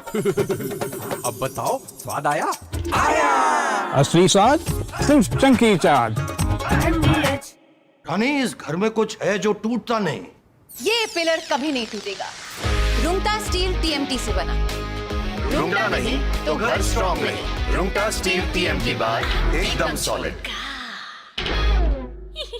थोड़े में ज्यादा स्वाद ये तो है इसकी खास बात। वाओ मामा क्या स्वाद है? अरे मेरे राजा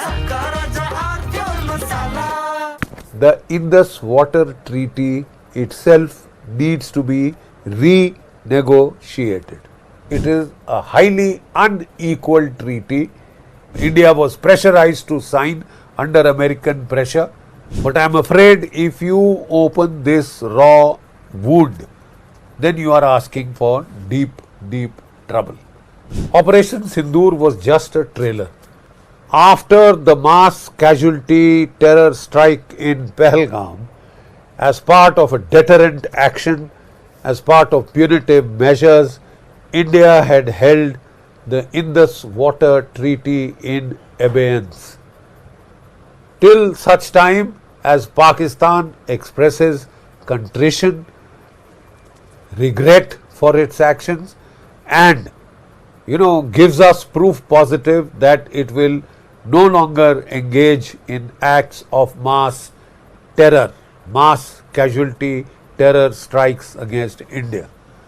Till date, it's almost well over a year since Operation Sindoor, till date we have not had a word of contrition, of regret, of turning a new leaf. आए देखा मुझे अच्छा And then he said, "You just follow me, okay?" Turned me my back. Then I had to look back at the camera. And then आप ये dialogue ऐसा बोलो, ये बोल के पीछे चले गए. You are ready? Yes, ready. Shot start किया. I turned. And then I spoke my line. And then बोला pack up. तो कुछ बोला ही नहीं कि क्या है करके. He was calling everybody, all his friends. Then he saying the star is born. ये लड़की वो बहुत दूर जाएगी, बहुत नाम बनाएगी.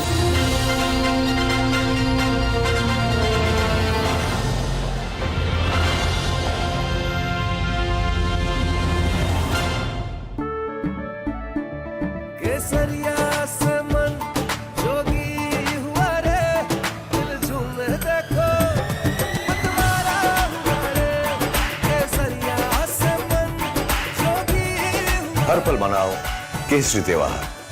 विमल, बोलो जुबान केसरी.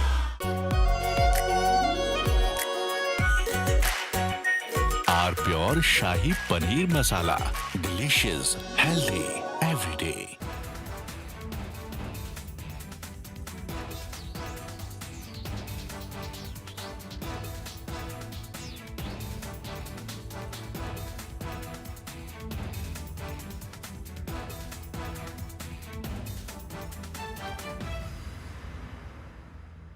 चमकी चाट से क्या बना है? आलू चाट या फ्रूट चाट. स्वाद बनाए चमकी चाट. क्या बात है? स्वादिष्ट पकोड़े और बरसात. अरे चमकी चाट है इसकी जान. असली स्वाद सिर्फ चमकी चाट.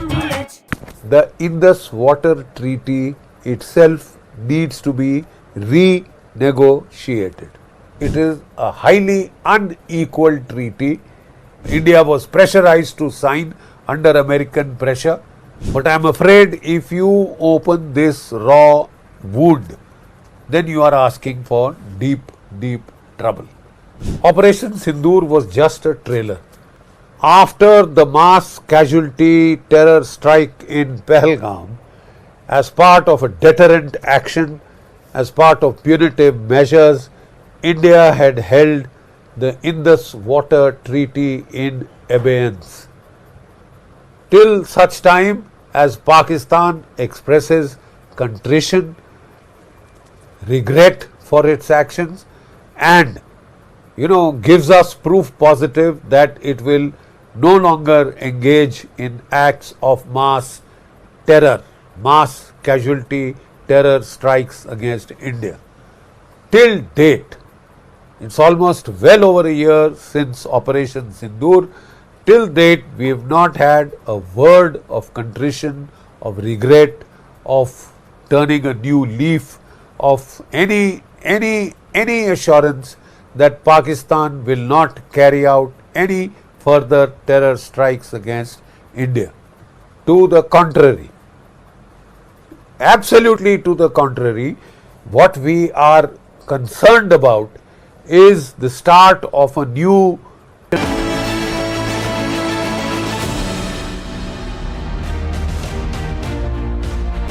प्योर सूजी पास्ता. उबालो, मिलाओ और खाओ. 8 मिनट में तैयार. क्या टेस्ट है, सबका राजा आर्नब मसाला. यानी इस घर में कुछ है जो टूटता नहीं. ये पिलर कभी नहीं टूटेगा. रुंगटा स्टील TMT से बना. रुंगटा नहीं तो घर स्ट्रॉन्ग नहीं. रुंगटा स्टील TMT बार एकदम सॉलिड. प्यास बुझाए, ठंडक लाए, सबको भाई जीरा से. MDH का जल जीरा, जीरा से. जीरा से असली रिफ्रेशिंग, असली स्वाद, असली मत.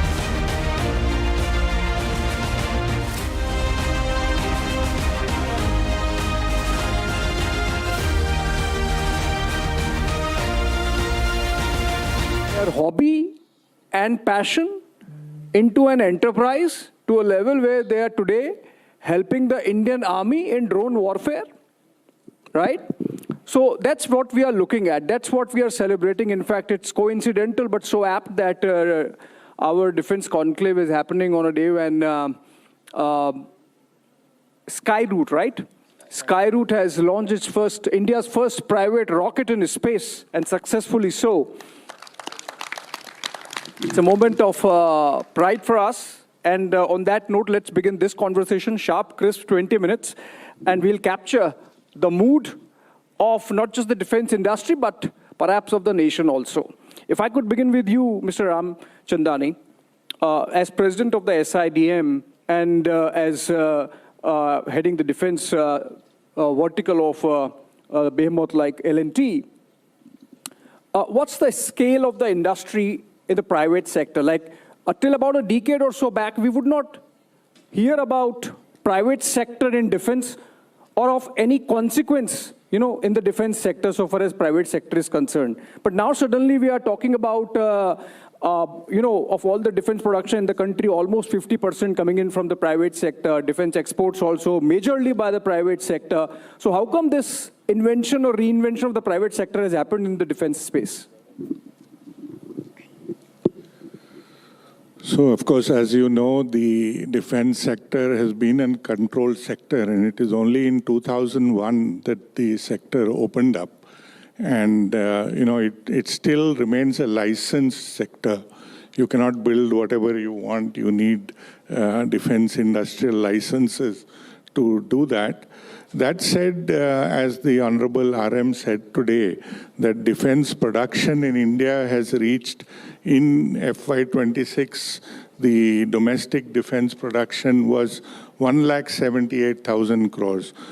So now let me correct you that out of that 1,78,000 crores, the private sector contribution is close to 25%. So it's still only 25% of the entire defense production. And that said, the defense export is more private driven.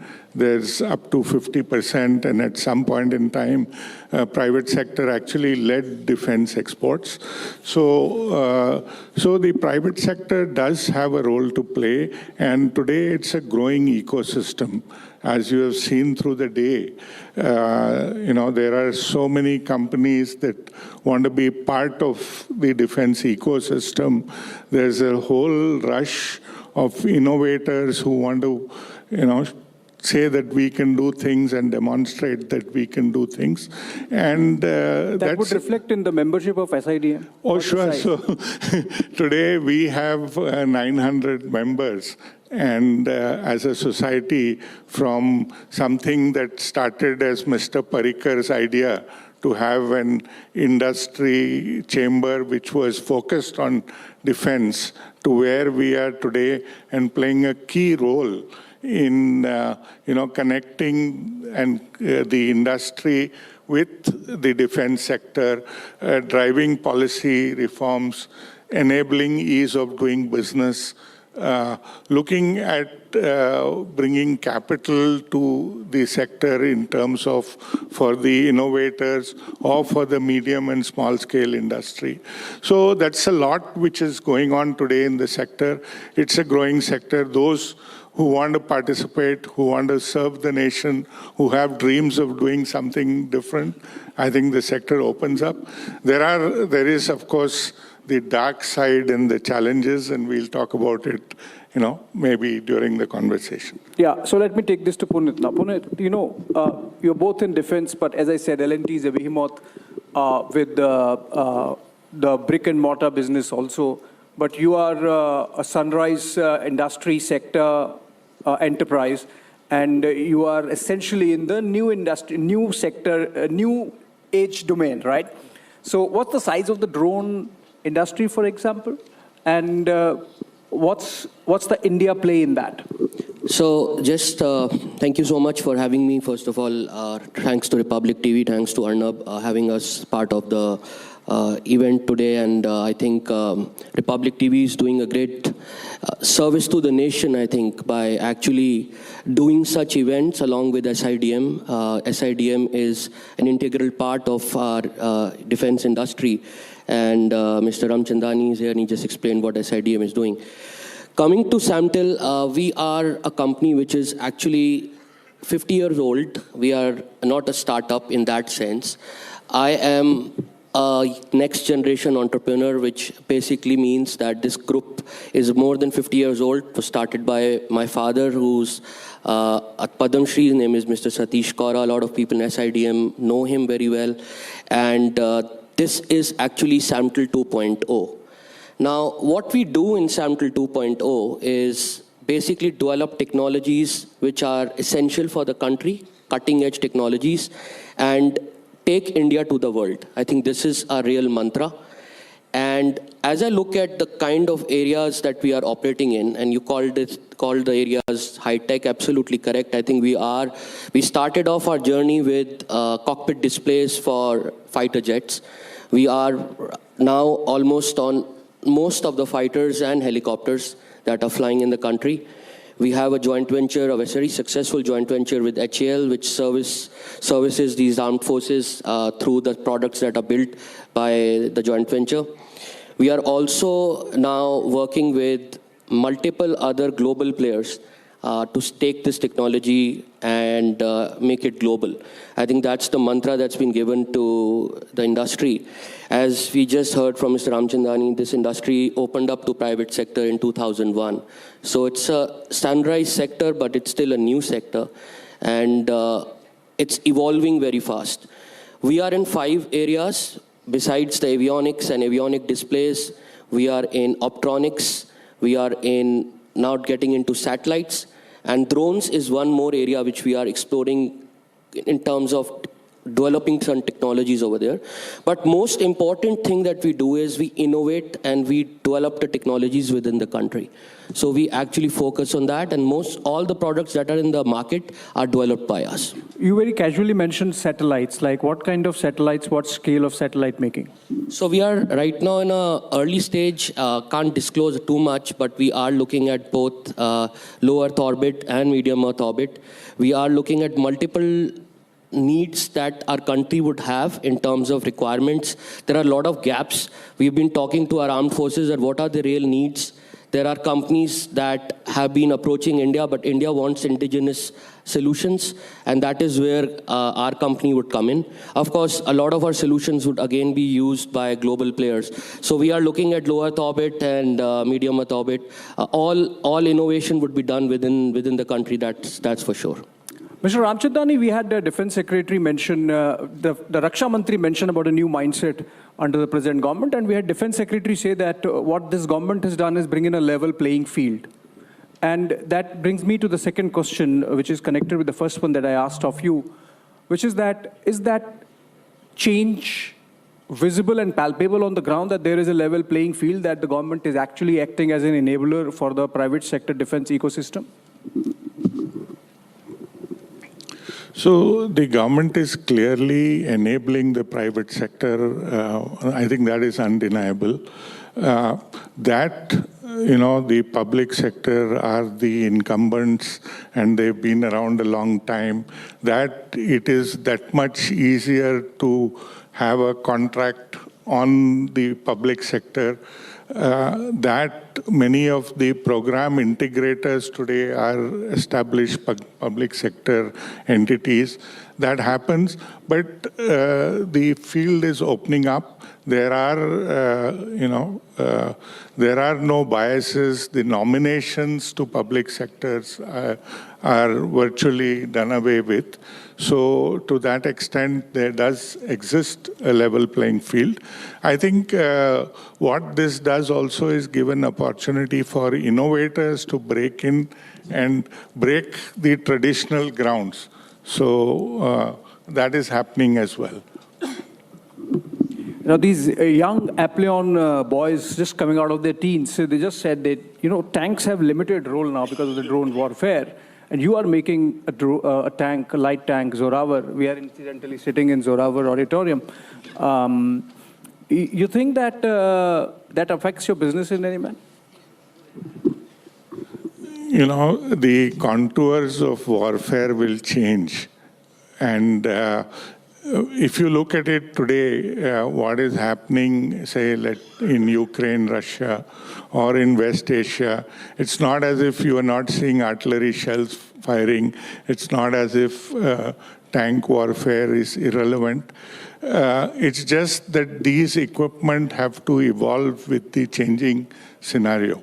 And looking at the length and scale of wars, I think any country that is looking at defending itself needs a spectrum of equipment and technology in the war.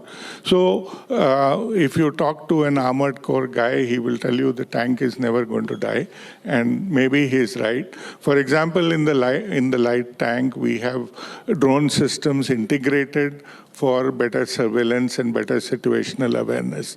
So each of these platforms also have to evolve to the changing technology environment of war. And whatever we build, we are, cognizant. The good thing is that today we are not licensed producing these equipment. We are actually developing and building them, which means that we can adapt them to whatever the changing landscape is. And I think that's the power that we enjoy today. So I'm not worried about, getting out of tank business, but we are here for defense and security business. We are incorporating contemporary technologies, and we will move with the times. You're also making this howitzer K9 Vajra. We had Mr. Baba Kalyani, in many ways the grandfather of India's private sector defense industry. He said that a lot of things are happening, but not happening at the pace that they should happen. Do you also share that sentiment? So, yes, in the sense that, for an industry to operate at scale, and for an industry to sustain itself, for an industry to plow back its earnings into R&D and into development, I think the process of procurement, the process of long-term planning, these things need to be constantly made more modern. The mindsets need to shift. They are happening, but when it comes to buying big platforms, we still are circumspect. It does take time. Large spends. There are many questions and checks and balances. And really, if you have to build a thriving industry, a growing ecosystem, a self-sustaining ecosystem, speed is required. So, yes, there is a need for change in public procurement policies.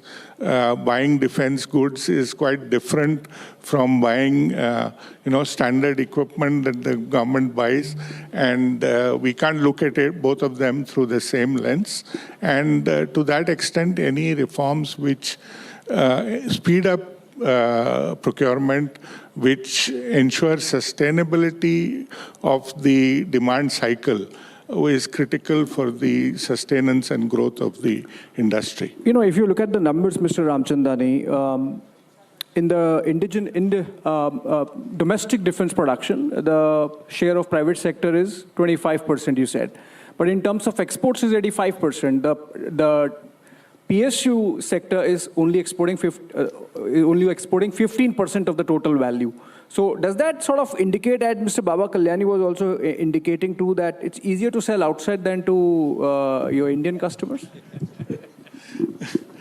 So I am trying to pull in some news point, you see. No, you're welcome. See, first of all, let's get the statistics a little correct. Okay. Which way the defense, the share shifts actually depends on what is procured in that particular year, right? So if you're looking at supply of equipment, subsystems, etc., the private industry is far more nimble. We are able to reach out to different countries. We are able to sell, and we are able to integrate with the global supply chain. So, but those who are buying, they are also nimble. No, of course they are nimble. And I'm not saying the rest, but the point is that, let's say India goes and sells a BrahMos system, then the public sector share in the export suddenly rises, right? Because when you're selling large platforms and system, probably the involvement of the public sector will be bigger. You sell a BrahMos system outside. So these numbers could shift. The point is that the private sector, of course, does bring nimbleness. It does have an ability to reach markets much more effectively. But defense procurement itself, all over the world, is complex. It's a geopolitical procurement, you know.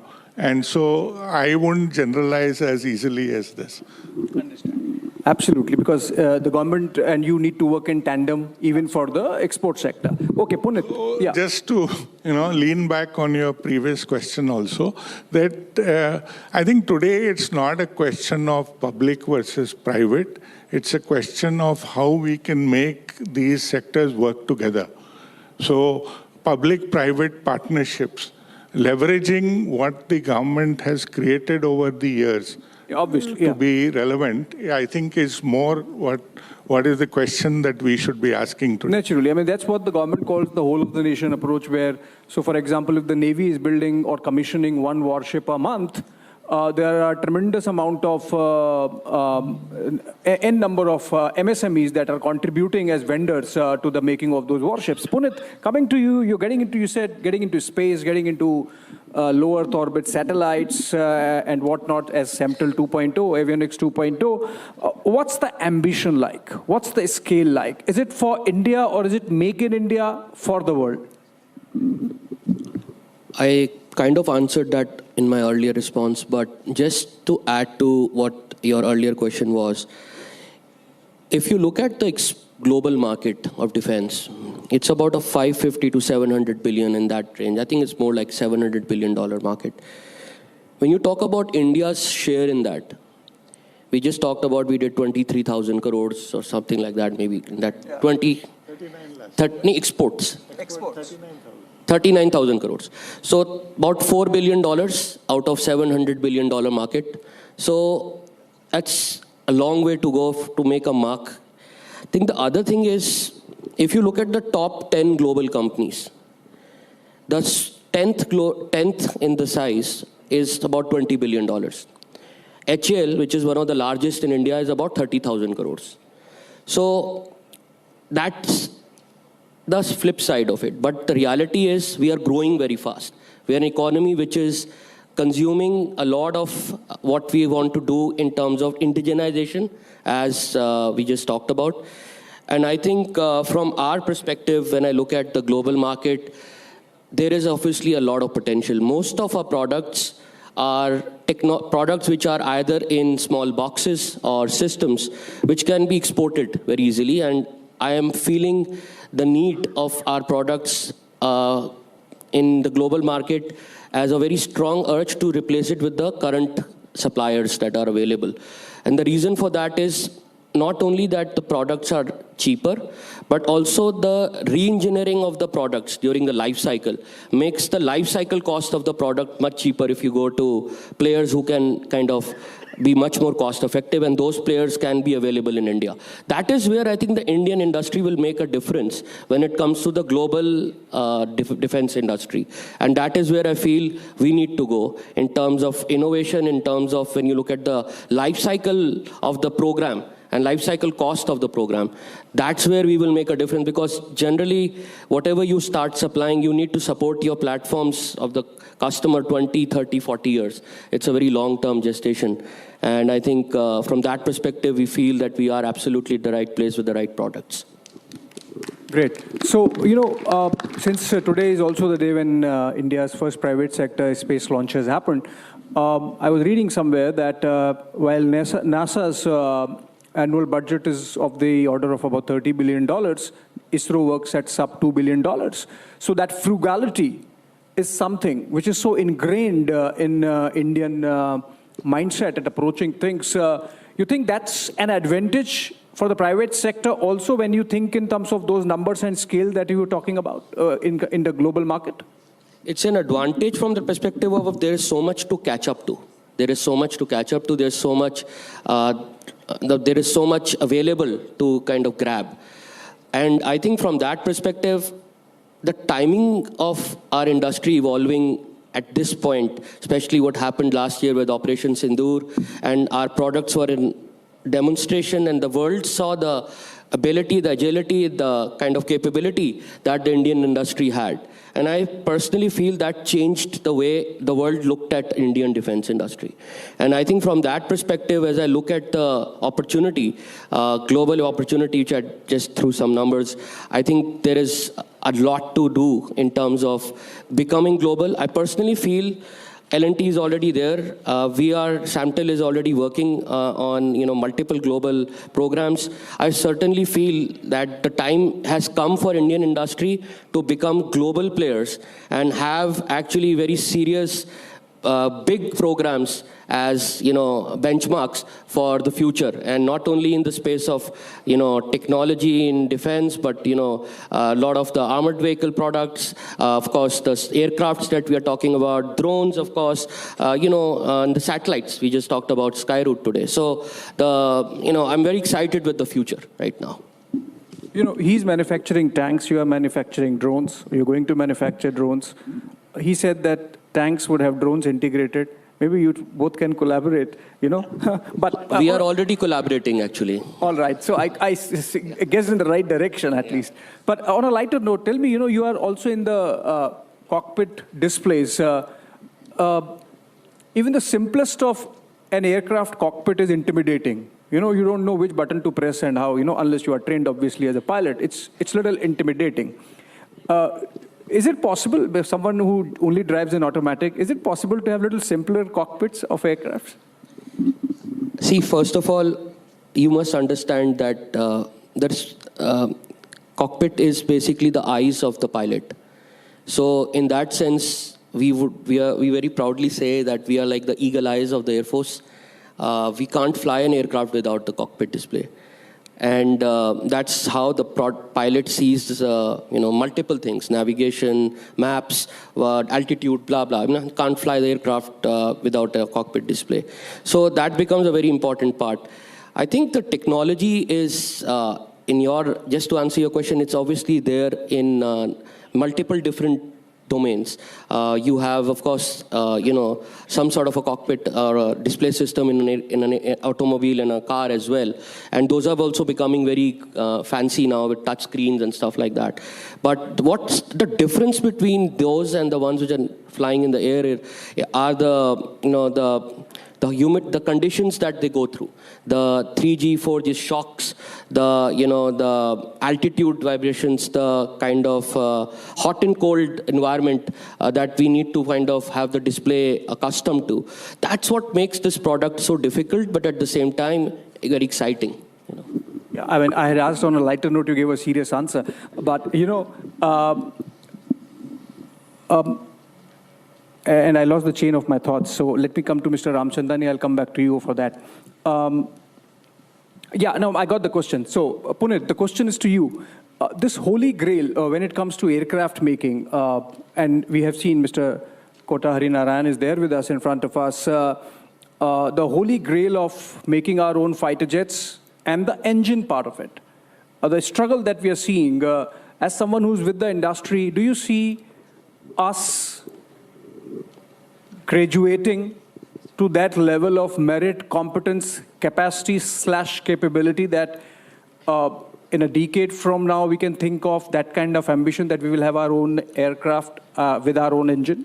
I think it's a very sensitive question, and honestly speaking, the Indian defense establishment, DRDO, and the associated industry around it has been finding a lot of answers, and we are still on our search for many more. I think the engines are one area which obviously is an area of concern, but at the same time, government is giving a lot of attention towards it. We have a very accelerated plan, but obviously that plan has to come to reality on ground.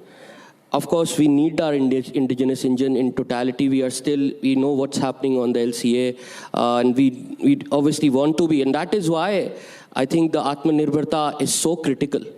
And this is one area of, for example, in the aircraft, which needs a very indigenous solution. We don't want to be dependent on anyone. It's coming from the top. Prime Minister drives this very, very strongly. Innovation is the heart and the solution. I think there is no escape to that.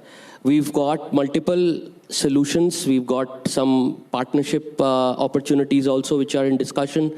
Of course, I think glass half full and half empty, but definitely needs to be addressed. It's an elephant in the room, to be honest with you. Right, that's a good note to end this conversation with, that the glass is half full.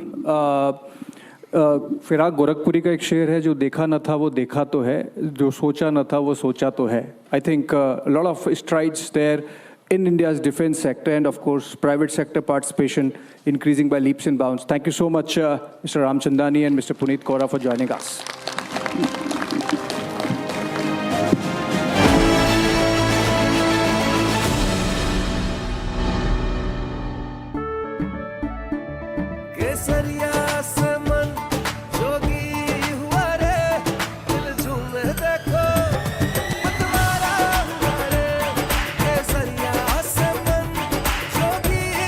हर पल मनाओ केसरी त्योहार. विमल, बोलो जुबान केसरी. चमकी चाट से क्या बना है? सैंडविच, लस्सी और छाछ. हर घूंट में चमकी चाट. अब बताओ, स्वाद आया? आया. असली स्वाद सिर्फ चमकी चाट.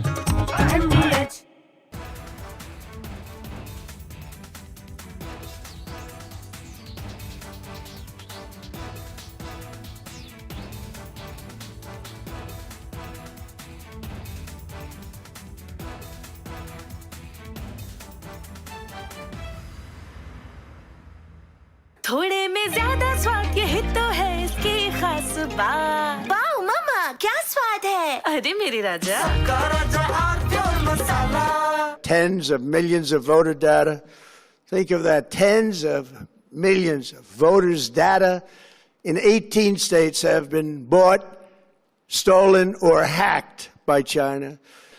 In mid-2018, the Chinese Communist Party's policy was to leverage all domestic and foreign elements that were opposed to the U.S. president in an effort to reduce the U.S. president's votes and make him resign or prevent his re-election. The People's Republic of China carried out what is believed to be the largest compromise of election data. U.S. spy agencies began learning about the compromise of voter registration files in 2020 when they discovered that tens of millions of voter data, think of that, tens of millions of voters' data in 18 states have been bought, stolen, or hacked by China. Yet those responsible for sounding the alarm instead kept the information secret and hidden. They did not disclose to me as president or to anyone else, and to the best of our knowledge, they did not inform Congress. In fact, all they kept saying is, this is the most secure election in the history of our country. A standard, very pat line that was divvied out to say the cover-up of this colossal security breach.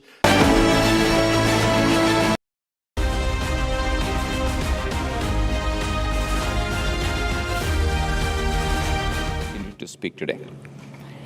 Whilst most of us are aware of shipbuilding and the growth of shipbuilding in our country, the story that I was trying to weave today was what was brought about by Mr. Ramchandani, Baba Kalyani, and Dr. Satish Reddy as to how we build the ecosystem for the public sector and the private sector to work together. And Navy shipbuilding has done it very well over the last 5 to 6 decades, and that is the story I was trying to put together through a small presentation and about 10 to 12 minutes talk. So I'll keep it short and crisp, and let me start with the scale and the pace of shipbuilding resurgence that has happened over the last 10 to 12 years. What you see on the slide is the shipbuilding program of Indian Navy, which is passing through a remarkable phase. Since December 2024, we have built and commissioned 16 warships, which, as they brought out, is almost one warship every 40 days, from what we are building about one warship every 2 years, about 30 years back. The recent commissioning, as shown, is 3 warships in June by the Honorable Prime Minister in Kolkata and 1 stealth frigate in Vizag by the Honorable Raksha Mantri, 11th of this month. The momentum is expected to continue, and we are going to produce 15 warships in 2026, which is first of its kind. That is, in fact, a warship, more than a warship a month. And this, the larger ambition here is to put together 200 warships by 2035. Now, these are just not numbers, please note. They demonstrate the maturity of India's design base, our shipyards, our project management capability, and our industrial ecosystem. Therefore, just to talk about it, the scope of this presentation will be connecting dots as shown. First, a little bit of historical context to tell you where we started from and how we walked this whole thing together. The ongoing future naval shipbuilding program to tell you about what is coming up in the next 10-20 years. The wider commercial ecosystem that we have built along with the private and the public sector. And finally, the way forward with the government of India's strategic pillars. The central message in this that I want to convey is that naval capability and commercial capacity can and must reinforce one another. Therefore, the journey begins with our maritime history of a little bit, our tradition which predates the modern state. In the pre-colonial era, the Zamorins, Marathas and Cholas had used maritime strength to support trade and coastal defense. During the colonial period, the Wadiyas and the Sindhiyas retained significant expertise, but the British restrictive policies limited further growth. That is where we got stunted. At independence, we inherited some legacy vessels, but were completely dependent on foreign designs and technical assistance. After independence, therefore, we had to begin rebuilding this capability systematically. The decisive shift from buying ships to building our own ships started with the acquisition of our shipyards and building them up. Hindustan Shipyard in 1952, Mazgaon Dock and the Garden Reach in the 60s, Goa Shipyard in 1961, and we established the Cochin Shipyard in 1972. Together, they created the industrial foundation that we wanted for shipbuilding.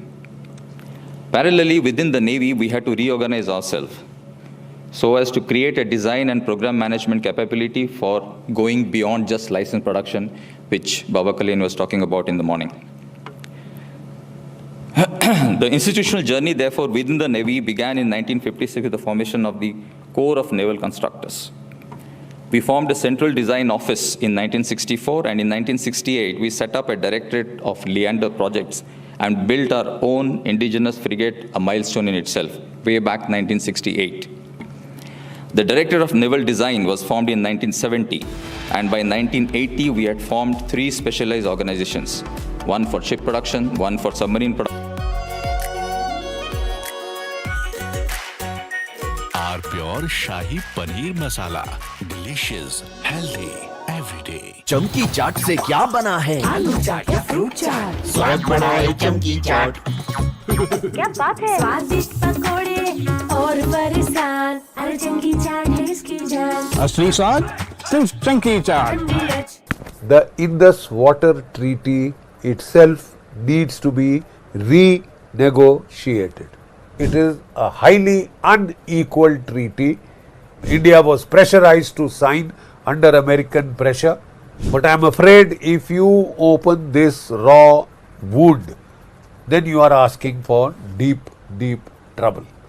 Operation Sindoor was just a trailer. After the mass casualty terror strike in Pahalgam, as part of a deterrent action, as part of punitive measures, India had held the Indus Water Treaty in abeyance. Till such time as Pakistan expresses contrition, regret for its actions, and gives us proof positive that it will no longer engage in acts of mass terror, mass casualty terror strikes against India. Till date, it's almost well over a year since Operation Sindoor. Till date, we have not had a word of contrition, of regret, of turning a new leaf, of any assurance that Pakistan will not carry out any further terror strikes against India. To the contrary, absolutely to the contrary.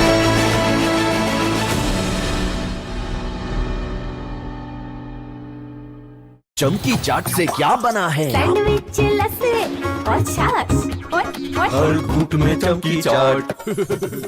अब बताओ स्वाद आया? आया। असली स्वाद सिर्फ chunky चाट।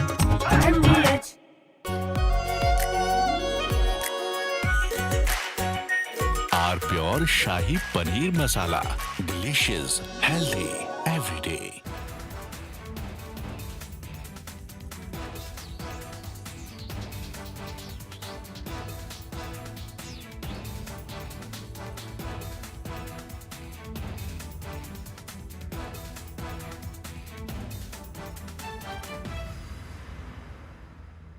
प्यास बुझाए ठंडक लाए सबको भाई जीरा से MDH का जलजीरा जीरा से जीरा सिर्फ असली रिफ्रेशिंग, असली स्वाद, असली मजा। MDH The Indus Water Treaty itself needs to be renegotiated. It is a highly unequal treaty. India was pressurized to sign under American pressure. But I am afraid if you open this raw wound, then you are asking for deep, deep trouble. Operation Sindoor was just a trailer. After the mass casualty terror strike in Pahalgam, as part of a deterrent action, as part of punitive measures, India had held the Indus Water Treaty in abeyance. Till such time as Pakistan expresses contrition, regret for its actions, and gives us proof positive that it will no longer engage in acts of mass terror, mass casualty terror strikes against India. Till date, it's almost well over a year since Operation Sindoor. Till date, we have not had a word of contrition, of regret, of turning a new leaf, of any assurance that Pakistan will not carry out any further terror strikes against India. To the contrary.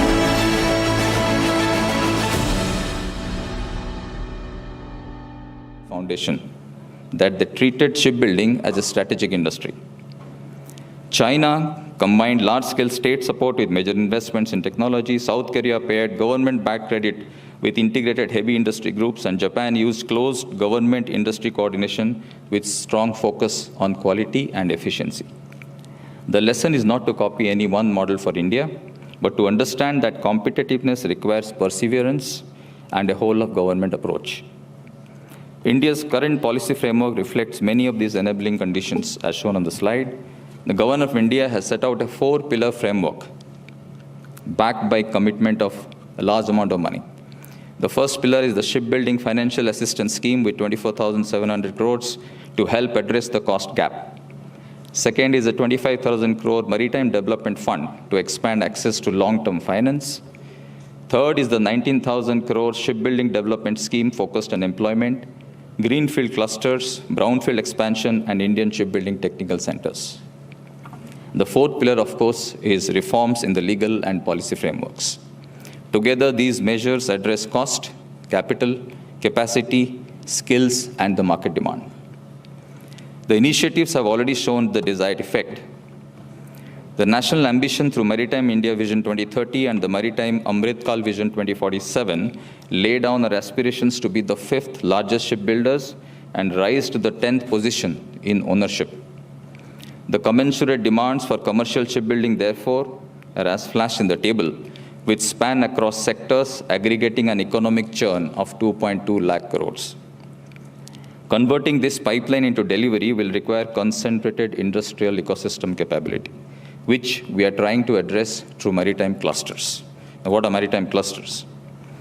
These are places that bring infrastructure, suppliers, skills, and finance together in one industrial geographic expanse. Greenfield clusters provide purpose-built docks, manufacturing setups where brownfield expansion modernize yards. The Indian Shipbuilding Technical Center, supported by cluster-level training, will standardize skills.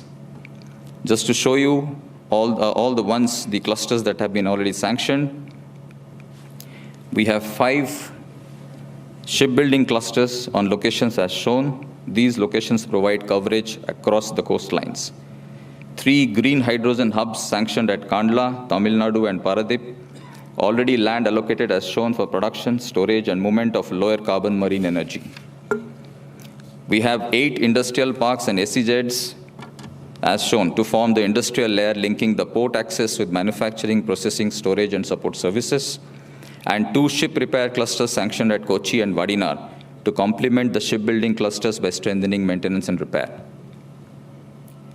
Now, infrastructure alone, however, will not help. Therefore, we had to now focus on human capital and sustain demand. This was addressed through 2 decisive requirements which we took on about 15 years back. First was to distinguish between the engineers from the skilled worker without placing any one above the other.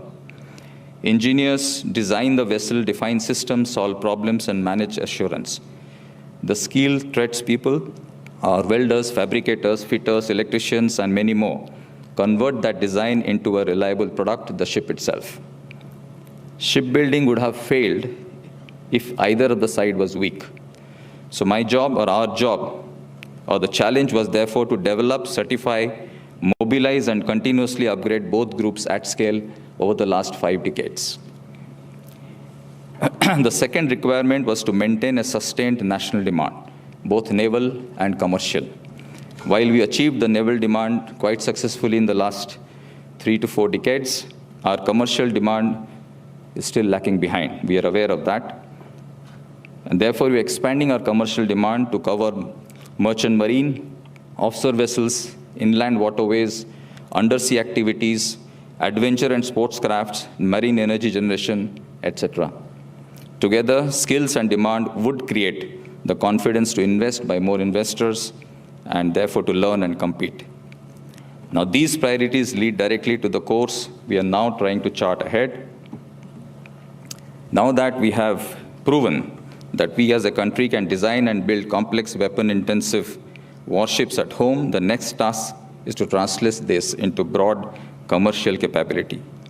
The existing naval ecosystem, its infrastructure, design expertise, discipline, and supply networks provide a strong springboard for commercial expansion. This is what we are fighting for. Naval and commercial shipbuilding need to therefore advance together, sharing the facilities, talent, technology, and intent. If we align this with the Maritime Vision of 2030 and the Maritime Amrit Kal Vision 2047, it can convert proven self-reliance, which is already there today, into globally competitive markets. India's naval shipbuilding story therefore demonstrates what long-term national commitment, perseverance, and patience, which all of our speakers talked about in this forum today, can actually convert this country into. The opportunity now is to build on that foundation to strengthen maritime security, industrial self-reliance, and India's role in the global maritime economy. With that, ladies and gentlemen, I've come to the end of my talk. Thank you for your time and attention. Jai Hind and Samno Varuna.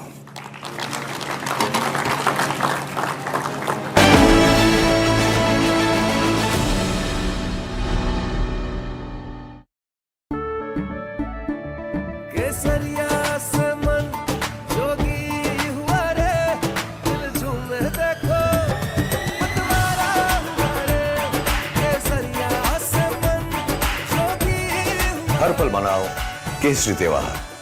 विमल, बोलो जुबान Kesari.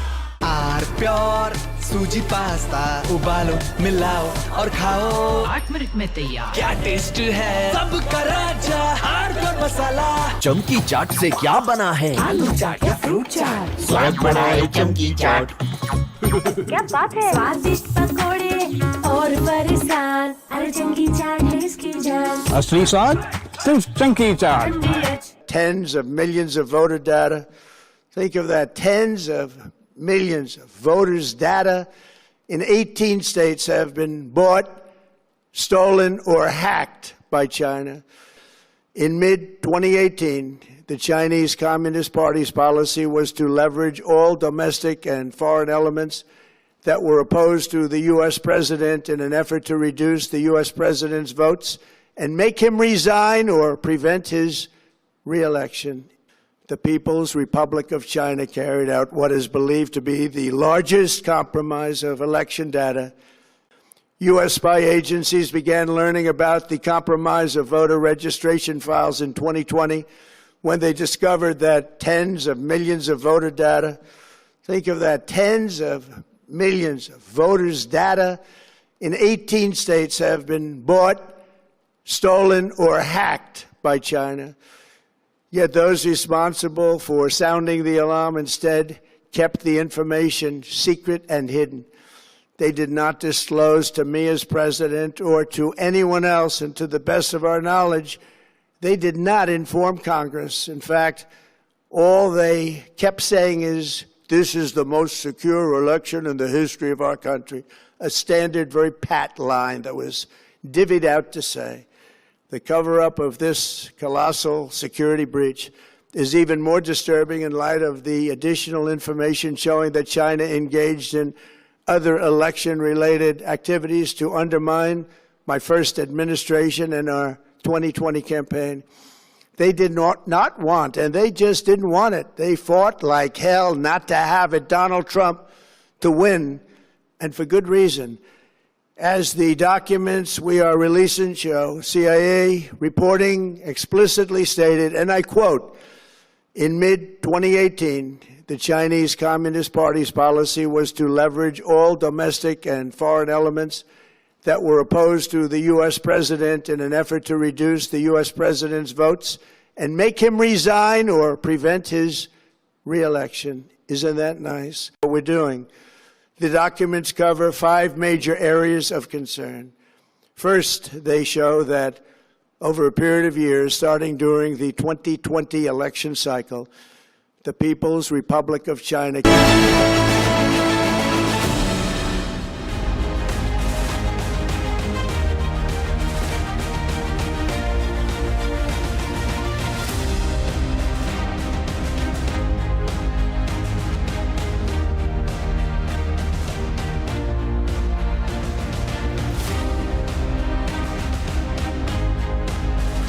upgrades, everything is possible.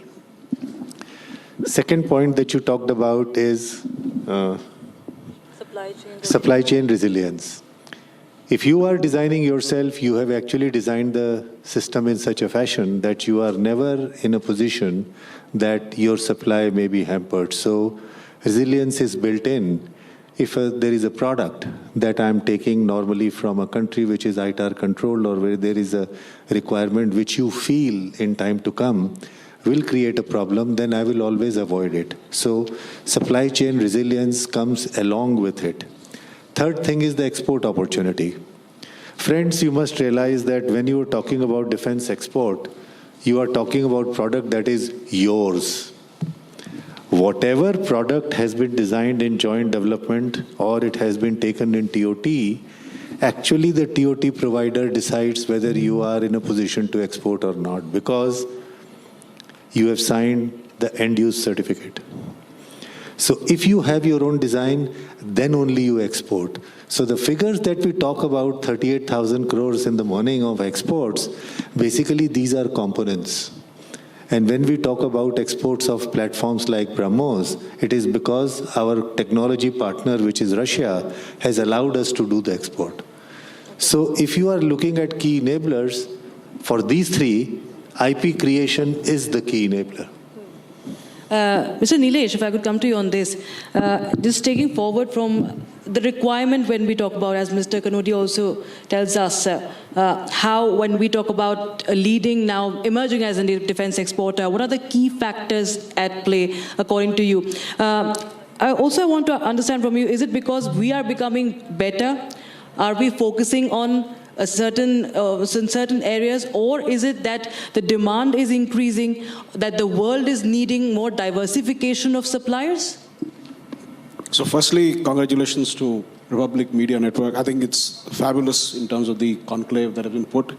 The fact that on the panel today you have the industry, the MSME, the academia, and the research labs together, I think it sets the right tone, and probably we'll get to that conversation for sure. See, Mr. Kanodia spoke about exports. The reality in life is, unless you own the IP or technology, you will absolutely have restrictions to do what you want to do. It, of course, takes a lot of effort to put that in. But let me give you some of the backgrounds that have gone in. The whole of India approach that we spoke about in different forms. We spoke about the fact, in terms of how we want to approach to solve a problem. But as I think Mr. Ramchandani spoke a little earlier, it's a geopolitical play. Defense is always a geopolitical instrument. And to play that, you need MOD, MEA, you need your missions to work for you, you need your system to work for you. And I think India has done that one part incredibly well, the way this country has gone about in terms of the whole engagement that has happened. As an image of the country and the engagement with other foreign countries, number one. Number two, the whole play that has happened in terms of the way the products have been designed and created. Creating a platform is one hell of a challenge. And you need to stay invested in doing that. And which is what India today talks about in terms of frontline products. Yes, those have come with collaboration with DRDO in terms of Akash, Pinaka, and the multiple things that have happened. But there has been a lot of work that has happened in the supply chain part as well. So there are Indian companies who have actually done the effort and are part of the global supply chain of OEMs, so to speak. So from an export, and if you look at the flux that we are in when it comes to geopolitics today, being a reliable partner, the way India has created its image where one can actually rely and work with India to be there when the requirement is, I think that has been a big change that has happened in the whole process. So being a reliable partner also makes a difference. I mean, today Europe is actually searching, a lot of people spoke about the fact of what's happening in Europe. The challenge today is that they are looking at a reliable partner to look at things. So from that perspective, it's not just that India has got better. India certainly has got better. I mean, in the last 10 years, I don't want to play the statistics back to you, but I think we spoke about everything else in terms of, the number of licenses. I mean, the interesting statistics that nobody spoke about was, there is a what should I say, analyst report which says the earnings per share of the defense companies through 2028 will be almost 32% annually growing. So you can understand the value that is getting created, in addition to the exports that we do, the production that we do, the budgets that we have. So from a play perspective, I think it's a huge play that has happened as a nation, as whole, so to speak. Dr. Srivastava, I want to come to you. In the role of organization like DRDO that has been, of course, been at the forefront, we've seen that, it is right now working extensively and very much focused on Atmanirbharta. Throughout the past decade, what have you noticed that would be the propelling factors towards this, this sort of a focus on, or I would say hyper focus on Atmanirbharta now? And what are the factors? Also, you can give us your reaction on our two previous answers, the two panelists who have just right now enlightened us upon. So if you could just add to that, and what are the factors in your assessment? So, as you heard a lot of speakers in the morning, there was a time when we were doing build to print. That means DRDO was giving the designs and industry was printing that, kind of making that in the workshops and trying to put that system out for the services to evaluate. That situation had changed because DRDO and the industry, they work together hand in hand through various schemes. And the agility of industry and the technical background of DRDO that has brought about the change from BTP to BTS, build to print to build to specifications. Now, next generation industry is going to be build to idea. The services will say that this is the kind of warfare likely to evolve tomorrow. What kind of systems the country should have? I think that is where the country is going to go for. And we have no doubt that we have the capability to do it. The question is, do we have the capacity? Capacity not in terms of money. Money, as a lot of speakers said, plenty of money is available. The defense budget is increasing every year and the procurements are increasing, so industry has money. The question is, even if the industry creates another production center, do we have people to man it? And that is where I think there is a requirement to upskill, reskill, and initial skill of the people that we have in the country. So a lot of initiatives need to be taken for upskilling and skilling of our people, and then creating large number of facilities, the test equipment, etc. What my co-panelist said, a lot of exports is happening because of components and assemblies and subsystems, which is true. The large-scale export is of few items like ATEX and maybe the BrahMos. There is a possibility that we can do. For example, the Latin American countries and maybe the African countries, they don't require 4.5 generation, 5th generation aircraft. Probably they require only 4th generation and below. Now, we have no policy in the country that somebody can be funded for making a lower generation. Whatever our services require, that only can be funded by the government. Export-oriented activity, that has to be taken up as a cause for the country. Then only maybe this kind of things can happen. So I think there are a large number of things that can be done. It is not that we have done everything. And if we need to reach where the RM set the goals, and the industry has set the much higher goals for 2047, if we need to reach there, the new set of reforms, etc., have to be brought in. Now, Professor Ahuja, I would come to you on this. Now, we've seen that how India has been, we've been spending a lot on research also.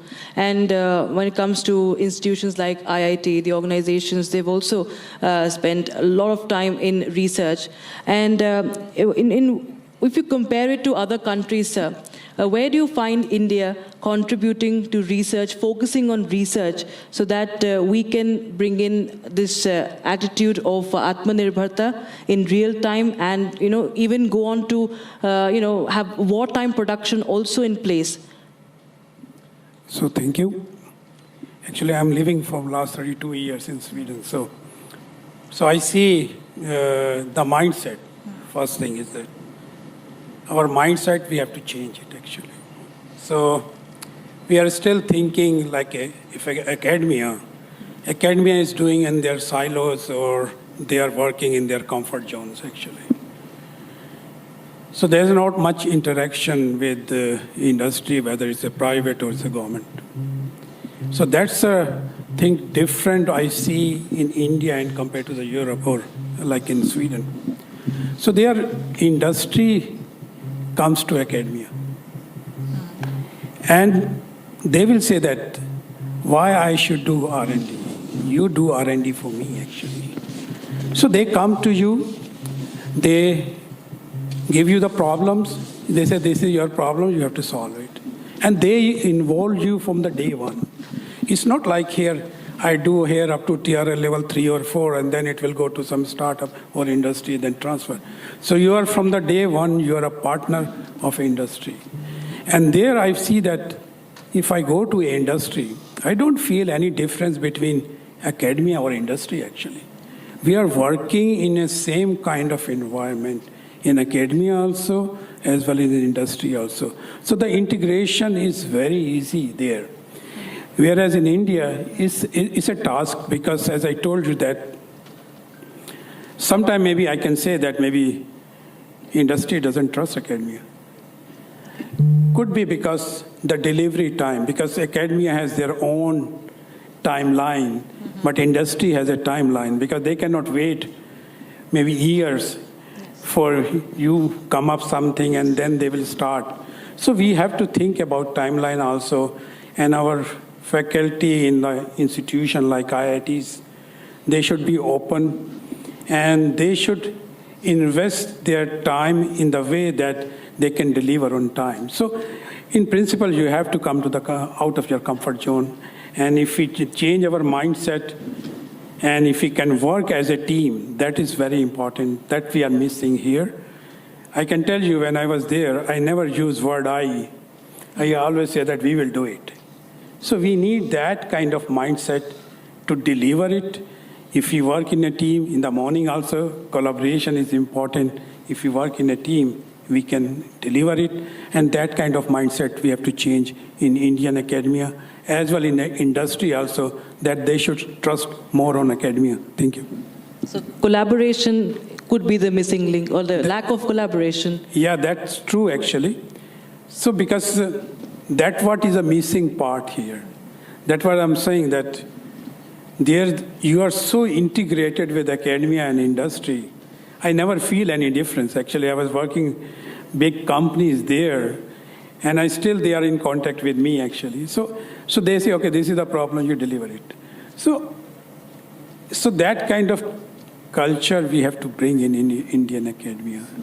Because just only funding will not work. As everybody are saying, funding is enough, but the mindset is not enough. So we have to change the mindset. Dr. Srivastava, you wanted to come in? Thought I'll just add to what Professor said. To break that silo, we from DRDO created 15 DRDO industry academia centers of excellence in 15 IITs, central universities, and other places. This was in 2022. And that time we identified some 65 different subjects or disciplines, and each center was told that you will specialize in this, but you will be consolidating the research in the whole of the country. It is not that if it is in IIT Delhi, they will do only for IIT Delhi. They will do for the whole of the country. The requirement is this 15 numbers to explode, to become 45 today. But that has remained static. If you look at the countries like US, they have FFRDCs, they have UARCs. You look at China, if I remember the figure correct, 269 such centers. We have 15. So I think there is a need to multiply and, as I said, explode those numbers. And naturally, we will have to have faith on each other, then only we can do it. Otherwise, we cannot do it. So that is, I think, one takeaway from this discussion. And Mr. Kanodia, if I could come.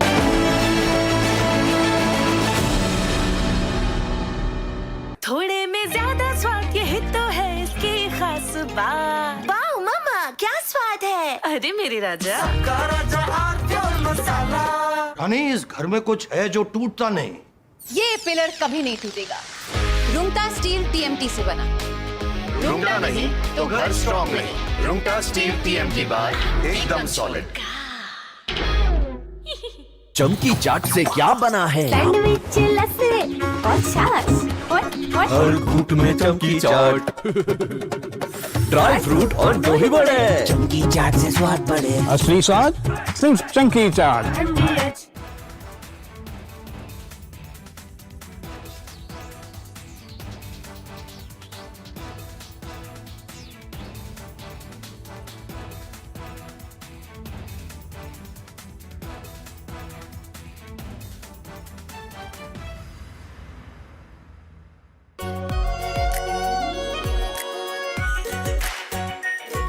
Pure Shahi Paneer Masala. Delicious, healthy, every day. Tens of millions of voter data. Think of that. Tens of millions of voters' data in 18 states have been bought, stolen, or hacked by China. In mid-2018, the Chinese Communist Party's policy was to leverage all domestic and foreign elements that were opposed to the U.S. president in an effort to reduce the U.S. president's votes and make him resign or prevent his re-election. The People's Republic of China carried out what is believed to be the largest compromise of election data.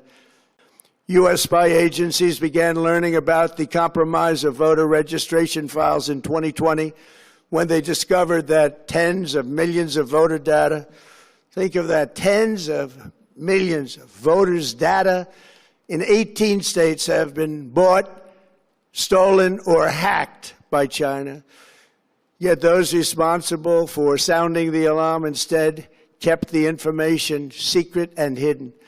They did not disclose to me as president or to anyone else, and to the best of our knowledge, they did not inform Congress. In fact, all they kept saying is, this is the most secure election in the history of our country.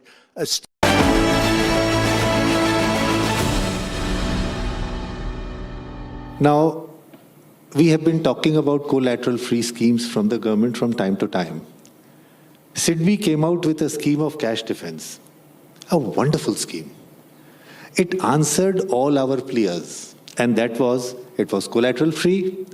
They were providing working capital against a defense purchase order. There is no equivalent scheme available in the system that this is. Where do SIDBI gets its money? They get their money from the credit guarantee scheme of the government, where the government is actually taking 90% of the risk. Recently, they have come up with the lines of credit of 2 lakh crores, where the risk they have taken is 100% in view of the current scenario. Now, what does SIDBI do? The SIDBI bankers, they put their bank hat on. The eligibility is like a normal banking, 3 saal ki balance sheet or ye or CIBIL score and everything. And then they come up with 30% FD upfront. Come on. Is that what we were asking for? Is that the reason why the government gave you the money? But borrowing his word, mindset, it is precisely that problem. There is no trust. There is a trust deficit. MSME, high risk. Defense sector, bomb. This is like Karela or Neem Chada. It's that bad. So where do we get our money? The funniest point is, when we were having multiple discussions with SIDBI, they said, "Sab, risk thodi high hai." Very good. Let me explain. Now, what is the risk? The Navy is not giving me order just because I happen to, they like my face. They don't do that. Whatever I am offering, they are testing. General Saab here is testing thoroughly, validating, approving. Do you remember these 2 kids who came in the morning? I don't know whether you noticed or not the number of NC trials they went through. Remember? He rattled off names. I know all of them. But my advice to them would be, why the hell did you do it? NC, no cost, no commitment. The underlying fact is no commitment. That is what is the reality today. Now coming back to the subject. Our problem is mindset. Now, look at one part of the government, which is providing all kinds of policy instruments for a Viksit Bharat. They are saying that, we needs to be, Atmanirbharta se sovereignty, Samprabhuta. That is what their slogan is. And look at the other side. As if they are completely disjointed. Ye Hindustan, Pakistan hai. Why? And unless this changes, प्रधानमंत्री ने ये मंत्री जी ने कहा था ना ...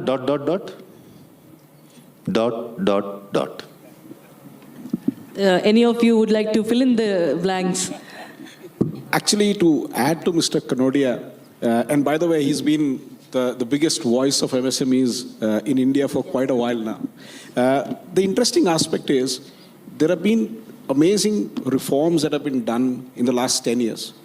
You see multiple programs like IDEX, Aditi, where we've been able to get the technology innovation part going right. The challenge is that we want them to invest equal amount of money that the government invests. So for example, you want to give 1.5 crores, you want them to invest 1.5 crores. They don't have if that capital was available, I don't think they would even look at this story. But let me tell you the positive side of things, the way they've happened now. The biggest change is that we have taken that privileged access part out of the system. Today, you have the armed forces and the entire setup actually coming to you and telling you what the requirement is. Today, interestingly, the Northern Command, when the NORTEC happened, they actually constituted 9 groups where they put a 2-star general to be heading those groups, where the issue of access is over. If you have technology, you have access. You can actually go and test. The second part they did was they put a testing facility there. We spoke a couple of sessions back about EW, jamming, the whole aspect of our drone surviving, jamming the adversary's drones. Where do you test them? And by the way, they're not available just like that as facility. So they created that. And you know what has happening now? The whole issue, we spoke about, NCNC trials and how many times. The whole issue is the technology cycle today is 3 years, which means in 3 years, the technology generation changes. In drone, it is quarterly days. Probably weeks, I was told. So the fun part is that here we are with our NCNC trials and process, cutting that entire process down to saying, fail fast. The whole procurement of Indian system is fail safe. When you buy, it meets all my requirements. Today, what we've created is fail fast. You get a feedback, you can go back, do things, come back again. So those few changes that we have done will go a long way in terms of, one, getting the startups to realize their solutions faster, the armed forces to get solutions much faster. And at the end of the day, the technology cycle will play a huge role. And innovation, our IP, our technology, that is what is going to get created. That is the big change that has happened. Yes, sir, please. So I can understand him. If in India, who needs more help when it's come to collaboration with the academic institution is MSMEs. Yep. Because they don't have ecosystem or research, that kind of manpower. So we as IITs or any institution, we should help them because they need us. And we don't need the big houses who can afford, actually. So is there a system for that in place, or is there a setup for that? In our IIT, we say that, okay, you come once or twice in a semester, bring your problems. Because sometimes I talk to MSME says that we think this problem is too small, so we feel that why should we go to IIT, and they don't get their problem solved. So we have to be open. And I can make a difference for them, actually. And if we have to grow the skilling, what we are talking, the job providers, MSME is the biggest sector which is providing a job. So my responsibility, how I can help MSME and how I can make a difference. Working with them because they are in our need. Other maybe don't need us, but MSME need us. So this is the way we have to grow. Dr. Srivastava, what could be the practical recommendation for bridging these gaps, especially when we earlier talked about the collaboration between industry and government, and of course the support to the MSMEs in focus of this conversation? So basically I'm just talking about what could be in your understanding, the recommendations from your side, in your assessment that could boost this collaboration and bridge these gaps that we're discussing. So few things actually can be tried between academia and industry. Especially defense industry and defense laboratories especially, the entry is difficult for obvious reasons. And when the academia comes, certain things are not shown to them. When the private industry comes, certain things are not shown to them, and maybe vice versa also. One is that if we can have some joint appointments. For example, IIT professor can be a joint scientist in a laboratory or in an industry, a joint engineer, and there people coming here as a joint professor or whatever designation one can bring out. So this will create kind of kinship or ownership. IIT Ropar, for example, will have ownership with, let us say, a company. So, but for that probably you may need to change some rules and regulations and all that. This is one. Second, on the financing part, what Mr. Kanodia was telling, MSME is still you have 5 years of income tax and GST and all that history. The young entrepreneur, startup, if he goes to bank to ask the loan, he is asked for the guarantee. Which guarantee he can give? Only his parents' property, which is not accepted because it is parents, not his. So we need to create those conditions where the money can easily flow in. Thirdly, the government schemes that we have, various missions that Government of India has provided, all money can go to the industry or startups which are affiliated with one or the other academic institution. If he is totally independent entity, it is next to impossible to get any funding. I think we need to look those subtle things now which will create difference for them. Every entrepreneur doesn't want to share everything, as Mr. Kora also said, I am not I will not be able to share every detail because naturally it's got business sense and all. So every entrepreneur will not share everything with everybody. But if we can get some kind of a confidence building measures between institutions, between industry, I think that can happen, and then the banking system that can also pump in some money. So I think confidence building, trust building, and I think a system and an environment, rather encouraging environment to have that trust, establish that trust, and bring this collaboration in place. Sir, just as a closing note from your side, sir, on privatization. We talk about privatization a lot in recent times. We're talking about the private players in defense sector coming in, be it aviation, be it any sector, from biggest to the every level. We're talking about private sector coming in, sir. What is your view on that? How encouraging has been the response, or are we just talking about it right now? How much of it is happening on ground? I wish you have not asked this question to me. I'm thinking what to answer, because the correct answer, nobody would like it. So, being politically correct. No, sir, you can be honest, and we want to listen from you. We want to hear from you. Really? It's Republic State, sir, yes. Okay. When a large company goes to the government and he talks to the government, he talks about MSME, he doesn't talk about himself. Why? MSME sells. MSME has that appeal. Startups, MSME, these are the big words. Private sector. When private sector was allowed to come in? 2001. अभी तो केवल 25 साल हुए हैं. Only 25 years. And in 25 years, where we have reached? Arun Ramchandani talked about that our share is 25%. He was very generous. In the last 3 years, our percentage remains flat. Volumes have not gone up. Now, why? I will again use the word mindset. On one hand, you want IP creation. On the other hand, you want at least 3 people should come with the same IP product. Then I will start giving orders. If it is single vendor, you see, never in last 30 years of defense meetings, seminars, and I have attended a few, I have ever seen defense finance person sitting. Never. NEVER. Never. Why? And where is the problem? Their mindset is still, I don't know where. If I have a product, and I'm telling you from personal experience, if it is single vendor, the first question is, अपना bill of material और costing दिखाइए.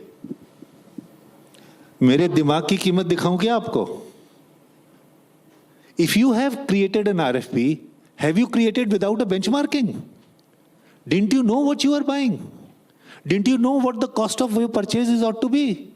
Am I so off that you need to see my costing and why? ये mindset change नहीं होगा ना, तो हम अभी 10 साल और इसी तरह भाषण देते रहेंगे. जो 10 साल पहले मेरा presentation था, आज भी वही है. I was a part of the Kelkar committee when the major reforms took place. I can show you. Presentations are exactly the same. Level playing field, आपने कब से सुना है? जब से आप रिपब्लिक में. इसको बोलते बोलते तो बाल सफेद हो गए. लेकिन लेवल प्लेइंग फील्ड का वर्ड हम यूज क्यों करते हैं? हम क्यों इस तरह की बात करते हैं?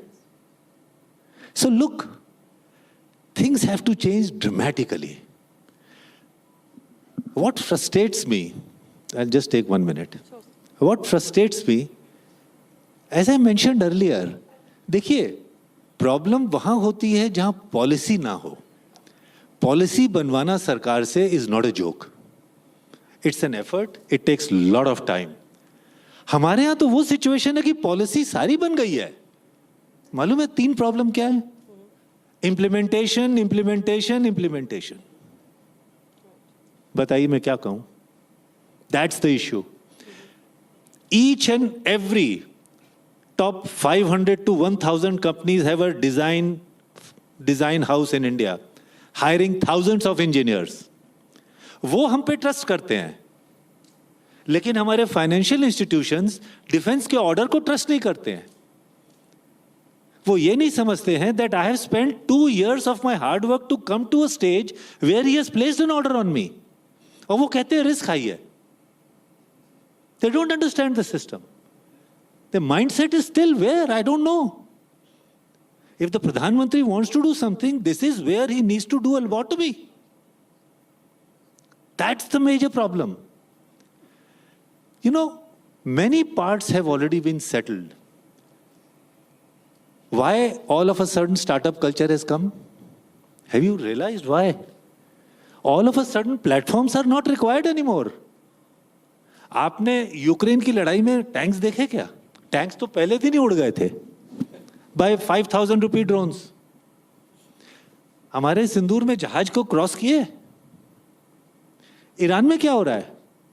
All of a sudden, the requirement is of a completely new type of warfare for which the brains are available with the university. The brains are available with the young. That's the reason things are changing. Lastly, I can't stop myself. We are reactive as a nation, never proactive. Don't we know what is the future like? Don't we know what the Sindhu 2.0 would be? Don't we know who our adversaries are going to be? What are we doing? आपको यदि million drones चाहिए तो दीजिए orders, और दिए जा रहे हैं। Look, we have to change quite a lot. Mindset of the defense finance is the first thing. Thank you. Thank you so much, sir. And that's why we're having these conversations here on the Republic, and as we have this conversation on the 3rd edition of the conclave. Thank you so much, gentlemen. Really appreciate you joining us, all of you, with your insights and your expertise, of course, really, really is valued. And thank you so much for sharing with us your experience.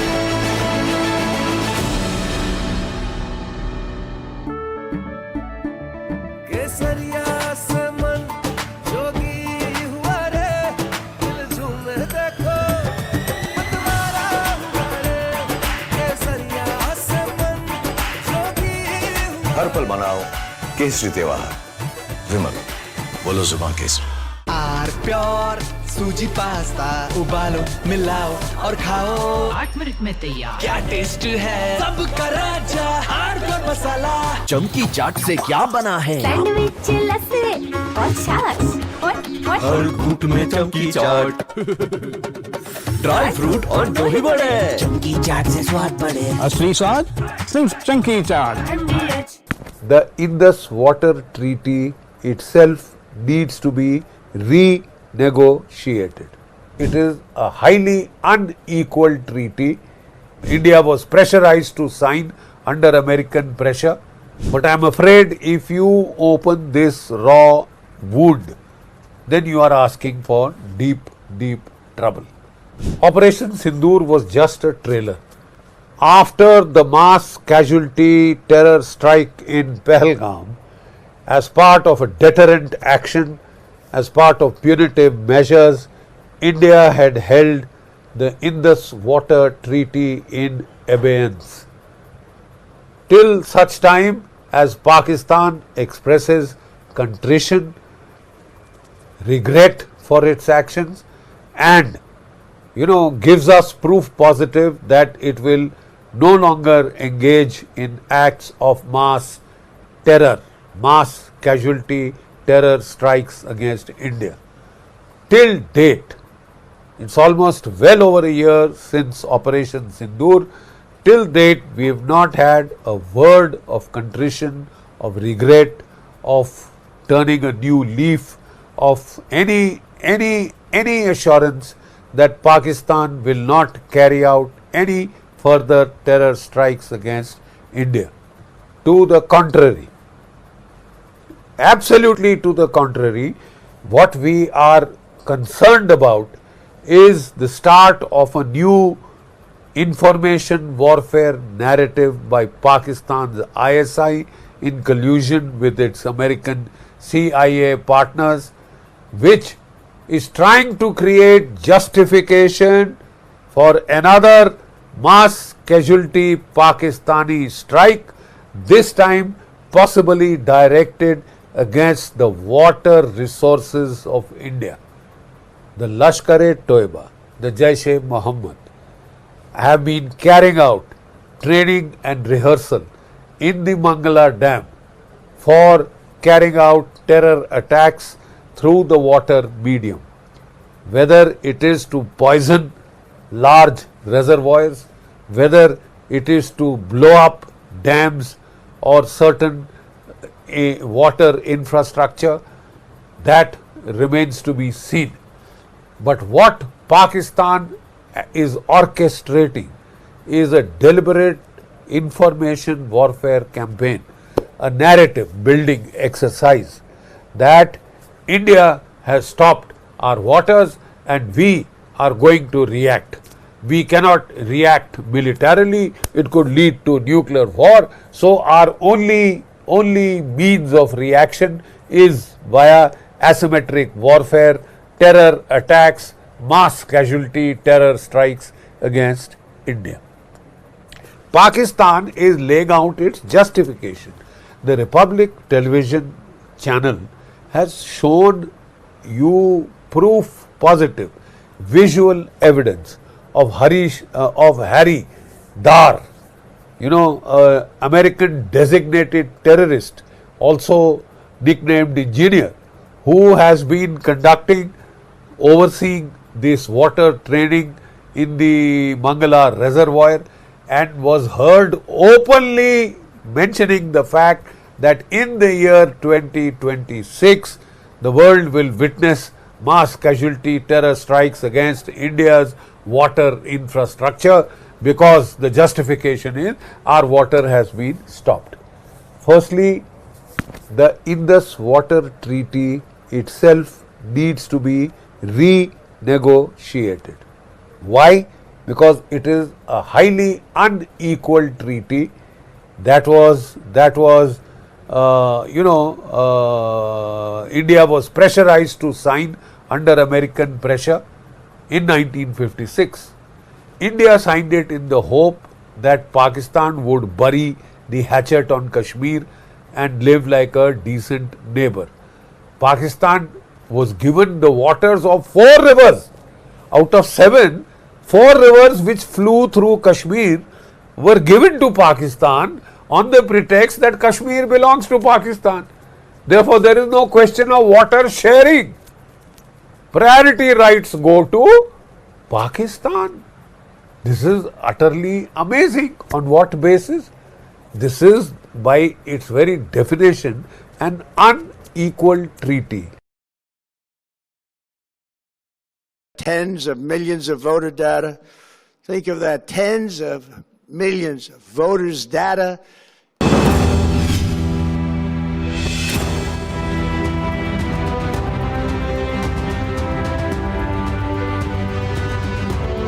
जब भी भारत की रक्षा शक्ति की चर्चा होती है तो हमारे मन में सबसे पहले भारत के रक्षा कर रहे वीर सैनिकों की छवि स्वाभाविक रूप से उभरती है। सीमाओं पर तैनात हमारे जवान, समुद्र की अथाह गहराइयों में राष्ट्र की सुरक्षा में जुटे हमारे नौसैनिक और आकाश की ऊंचाइयों पर देश की रक्षा करने वाले हमारे वायु योद्धा, ये सभी हमारे राष्ट्रीय गौरव के प्रतीक हैं। जो देश अपने सैनिकों का सम्मान करना नहीं जानता, उसका भविष्य कभी भी सुरक्षित नहीं हो सकता।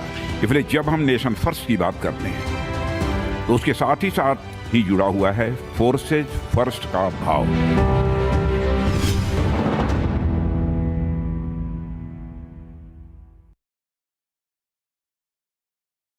प्योर सूजी पास्ता उबालो, मिलाओ और खाओ, 8 मिनट में तैयार। क्या टेस्ट है, सबका राजा hardcore masala.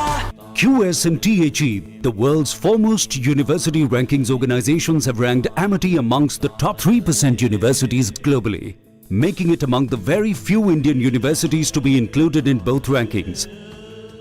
Yet another top ranking for Amity University.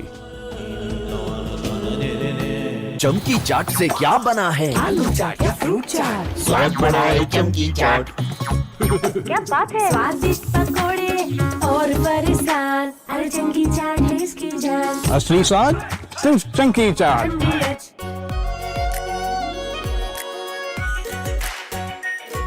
Pure shahi paneer masala, delicious, healthy every day.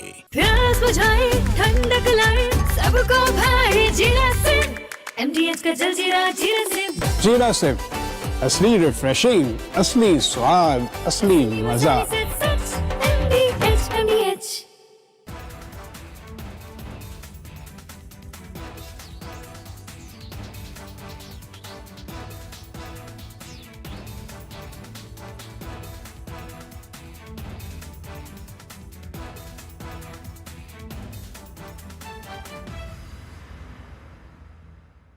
The Indus Water Treaty itself needs to be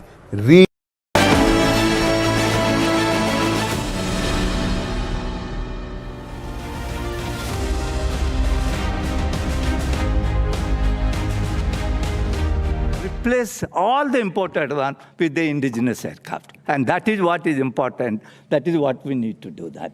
I just want one slide to show the naval fighters. I think we need to see how to move forward.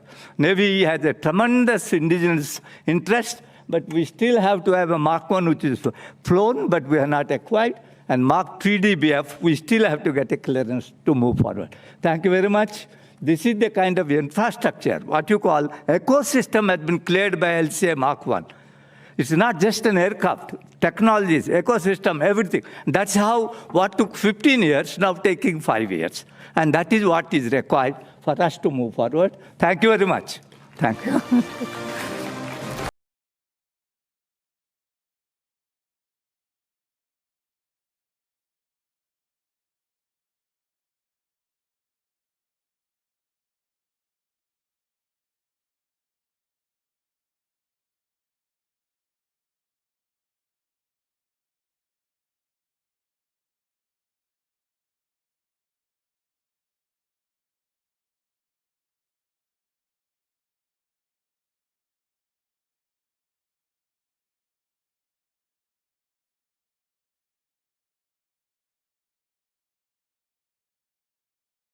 Pure सूजी pasta उबालो मिलाओ और खाओ 8 minute में तैयार। क्या taste है सबका राजा hardcore masala.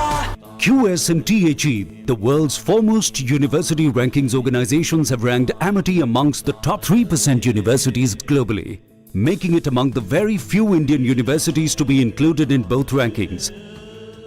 Yet another top ranking for Amity University.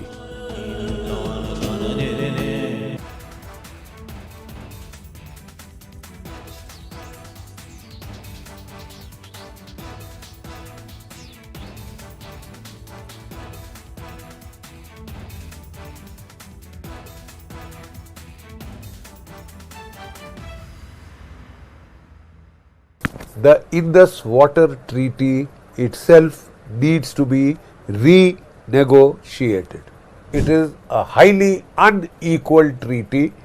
India was pressurized to sign under American pressure, but I am afraid if you open this raw wood, then you are asking for deep, deep trouble. Operation Sindoor was just a trailer. After the mass casualty terror strike in Pahalgam, as part of a deterrent action, as part of punitive measures, India had held the Indus Water Treaty in abeyance. Till such time as Pakistan expresses contrition, regret for its actions, and gives us proof positive that it will no longer engage in acts of mass terror, mass casualty terror strikes against India. Till date, it's almost well over a year since Operation Sindoor. Till date, we have not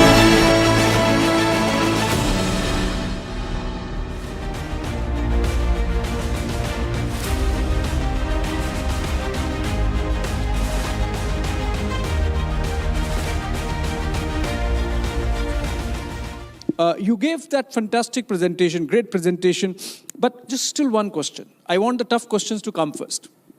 1985 it started, and we are still struggling. You say over the next 2 decades it would be fine. what gives you that confidence that what has not happened in the last 40 years will happen in the next 20? We had no ecosystem at all. We had no link between industry, academia, and the R&D labs. What we have created is that integration. Second, the funding that is required was just not available. For example, though in 85 we said government gave 500 crores, you can't make a fighter aircraft in 500 crores. In only 1993, they gave us about 2,000 crores. Of course, 2,000 nothing now, but it's a big money at that time. Only when that money was given, and they created a dedicated organization called ADA, whose job is only to develop that aircraft. You think, dream, work only for that. Okay? So we were then able to them. There was extraordinary resistance for such an organization to move forward because there are a lot of existing players who are there. But in spite of that, because that is the thing, we are able to get some of the best people, and it took us long. We created technologies, ecosystem, and that link between industry, R&D, and the academia. I think this is what made us. And we made all the hardware, software. We have a problem. Problem is one of engine. It is still a problem. We still work in progress. But my understanding is with effort and with infrastructure, I somehow feel last 30 years, we are only talking about creating a, what you call test facility. It costs about 15,000 crores, but 30 years we are talking. I think now there is a plan that we will establish that. There is no way a country can become a superpower unless we have the infrastructure, includes test facility and costly test facility. These are all not simple. But without that, you can do no. Because of this background work that has been done, and LCA is a known thing, everything is there. With that, next step, Mach 2, next year, it will roll out and fly, and then AMCA will come, and that the ecosystem is expanding now. All said and done, let us be very clear, not much money is spent by the industry in R&D. They have to spend more money. They have to do that. That we have to push. But with the money that is available for a military program government can support, I think we should be able to do that. Right, so I really hope and pray that the confidence that you have is actually gets executed on the ground, and our Air Force gets, and the Navy gets the two fighter aircrafts. But do we really need the fighter aircrafts now? In the present day and age. You did mention sixth generation fighter plane, which is unmanned, but still. See, all said and done, it has to be a manned-unmanned combination. Okay? Today, some 500 aircraft drones are going. What is the damage? Nothing much. See, you need that kind of a force multiplier. Only when you do that, okay, then the effectiveness will be there. All said and done, you must appreciate some of the major damages are occurring from the deep penetration strike aircraft that are being used today. Okay? So it is this combination which has to be done. I don't think there is an alternative to that. We had this presentation by the Air Force where the officer, Air Vice Marshal Srivastav, said that the platform is not really important now. It's information, the network of information. Like from the aircraft, we have moved to the networked aircraft part of kill chain to now perhaps autonomous systems getting to the center of gravity. It's not that earlier. So, I mean, I'm just asking, for the reason is that question. People should understand whether we really need that many aircrafts anymore. I mean, we use them as force multipliers, but we can move on to the next generation, which is autonomous systems. No, one thing is, what he means is, earlier it is the platform which was fighting. Now it is the system that is, it's a net-centric system. But happy to tell you that the net-centric, which consists of 4-5 elements, we are talking of fighter aircraft, we are talking about unmanned vehicles, we are talking about AWACS, we are talking of missiles, we are talking about precision, precision weapons. All of them have been addressed. Okay? Only when you address all of them, then you have this net-centric. Second thing is, earlier, it was more hardware-oriented, but today you have a software. Software, you have to keep in mind, it is the algorithms. Algorithm development is not easy. You have to do a lot of work. But once you have developed, and that is what is connecting you whole thing. So it is the system which is fighting, not aircraft. Earlier, an aircraft will go bomb something and come back. Not so today. I think that is what he means by Okay, let's go to Mr. Raja Babu then. Welcome to the conversation. And my question to you is, in the Operation Sindoor, the only one weapon system that the Pakistanis mentioned by name was BrahMos. The terrorists as well as the Prime Minister of Pakistan. Now that's the kind of fear that India's missile BrahMos creates in the minds of the enemy. And that's one weapon system which is being bought by other nations as well. And we had Dr. Reddy just a while back, former DRDO chairman. He said that in terms of missile, we are a superpower. In terms of missile systems, we are a superpower. What made us become this superpower? What is it that succeeded so well in the case of missiles and has failed in the case of aircrafts? No, I don't say it is a failed case of aircraft. As brought out, it's a long gestation period of R&D. Okay, I'll limit myself to missiles. Basically, the development of missiles started with IGMDP. Till then, we didn't have anything. And missiles is one area where we have to totally rely on ourselves. No one else will support us externally. Today, in the strategic sector missiles, like I'm sure I don't want to mention names, everyone is aware of the type of missiles we have. And every 15 days, 1 month, you see articles coming in the newspaper, the type of missiles that are being tested. Today, we have almost 40 types of missiles that can be launched from all platforms, starting from submarines, ships, land, air, and even, we are even looking beyond also. And many of these weapons are in the stage of trials, and some are being inducted, some are inducted, some are being inducted. You will see that under 3-4 years, most of them will be inducted. This has been possible because consistently we've been working, because we worked in a denial regime. We have no option than to develop our own technologies, our own designs. There were occasions where initially we thought we'll take support from external agencies, but again, the moment we say, for the missiles, the MTACR and all those control regimes kick in, and then they say absolute denials. So we learned hard way to stand on our own selves, and that really helped. And the second thing is, there's not only complexity in designing the missiles, there's more complexity in even integrating to the platforms. Especially imported platforms, they don't allow us to integrate our weapons because missiles are the ones, the expendables are the ones through which they make a lot of money on. So our problem is also to integrate our weapons onto the imported platforms, which have succeeded. And you could have seen in the month of May, June, we had almost 20 different missiles being launched. And today, in a strategy sector, we are self-reliant because consistently we worked with industry. And I'm very happy to say that most of our subsystems come from MSMEs and industry. Like today, DRDO, though we are a reasonably big organization, but to the scale of work what we carry out, our manpower is grossly inadequate. So we rely a lot on industry, and not only for production, even for design also.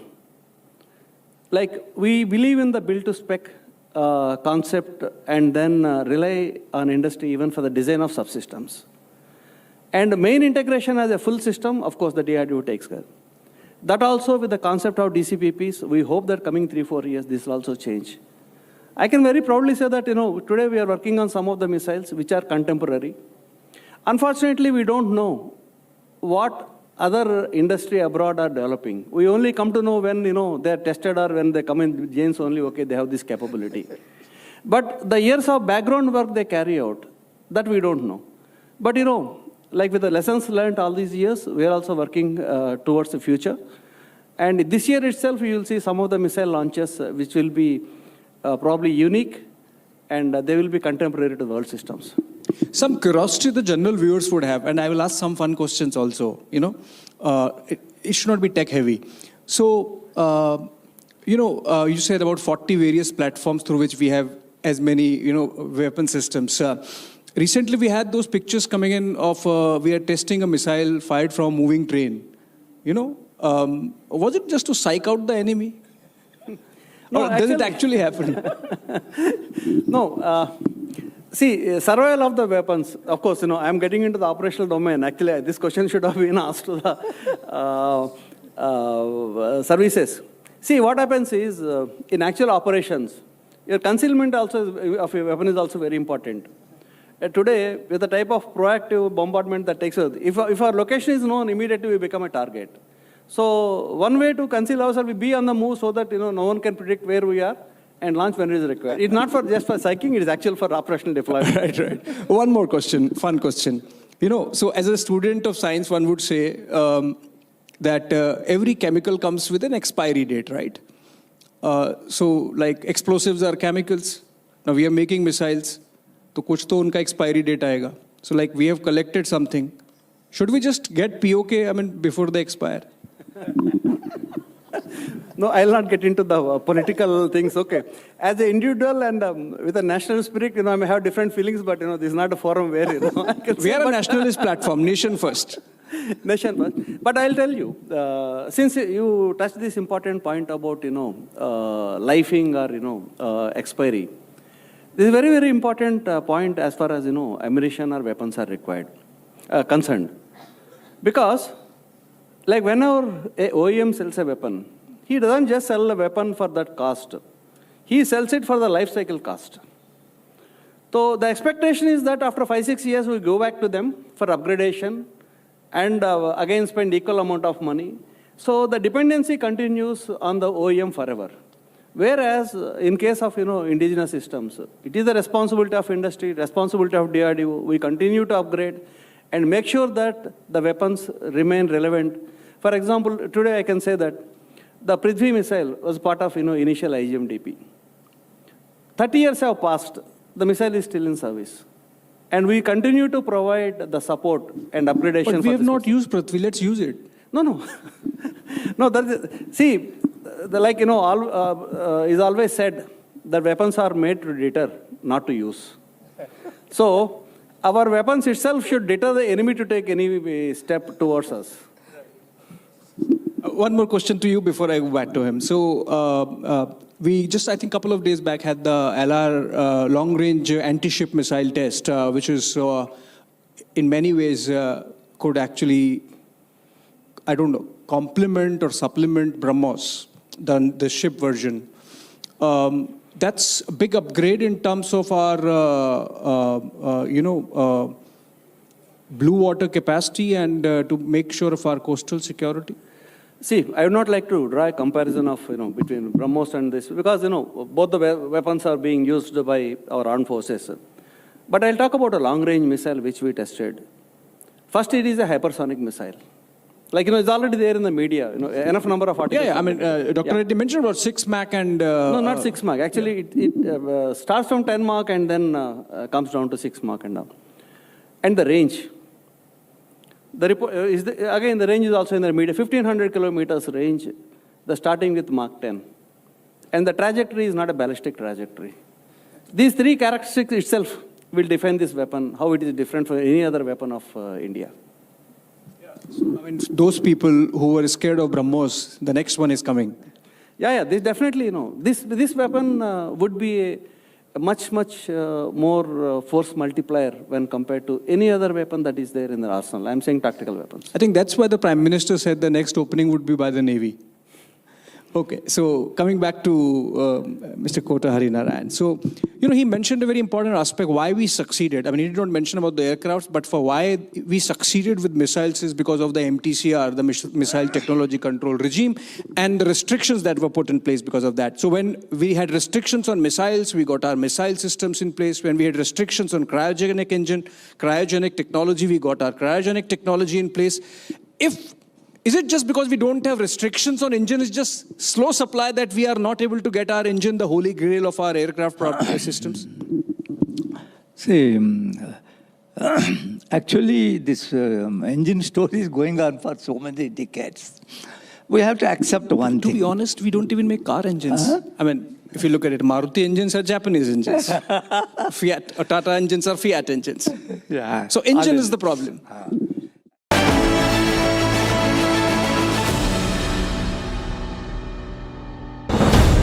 Uttar Pradesh is no longer just a state of expressways, but the new captain of the country's aviation revolution. The Noida International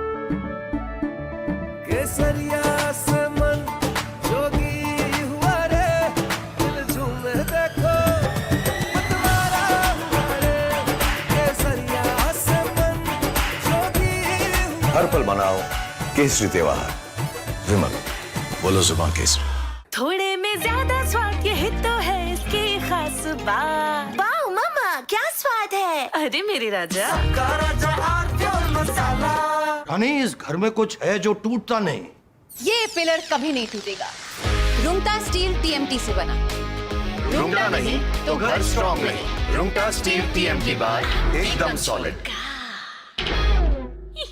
चमकी चाट से क्या बना है? Sandwich लस्सी और छाछ और हर घूंट में चमकी चाट। ड्राई फ्रूट और दही बड़े। चमकी चाट से स्वाद बढ़े। असली स्वाद सिर्फ चंकी चाट।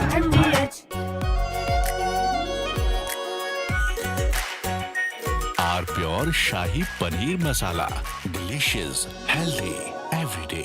प्यास बुझाए ठंडक लाए सबको भाए जीरा से MDH का जलजीरा जीरा से।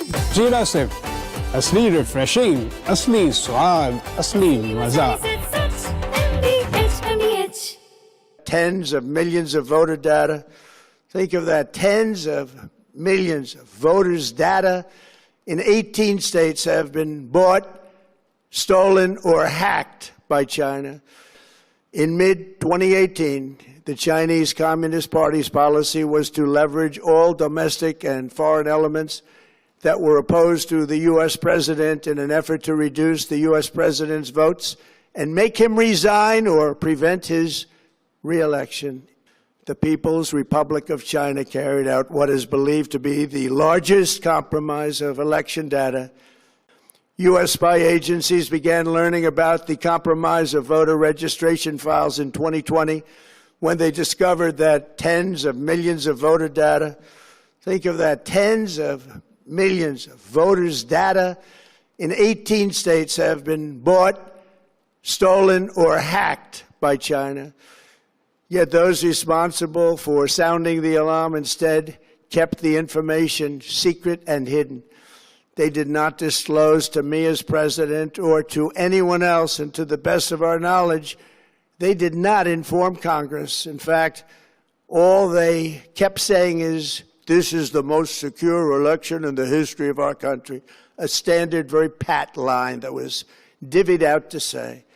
The cover-up of this colossal security breach is even more disturbing in light of the additional information showing that China engaged in other election-related activities to undermine my first administration and our 2020 campaign. They did not want, and they just didn't want it. They fought like hell not to have it, Donald Trump, to win, and for good reason. As the documents we are releasing... R pure shahi paneer masala, delicious, healthy, everyday.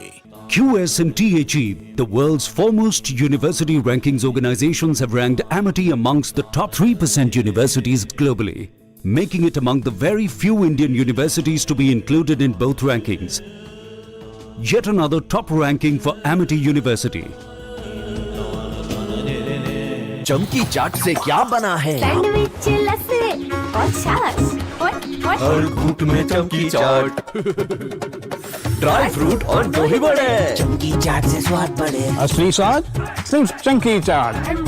Are pure सूजी pasta उबालो मिलाओ और खाओ 8 minute में तैयार। क्या taste है सबका राजा आर प्योर मसाला। चमकी चाट से क्या बना है? सैंडविच लस्सी और छाछ और हर घूंट में चमकी चाट। अब बताओ स्वाद आया? आया। असली स्वाद सिर्फ chunky chaat.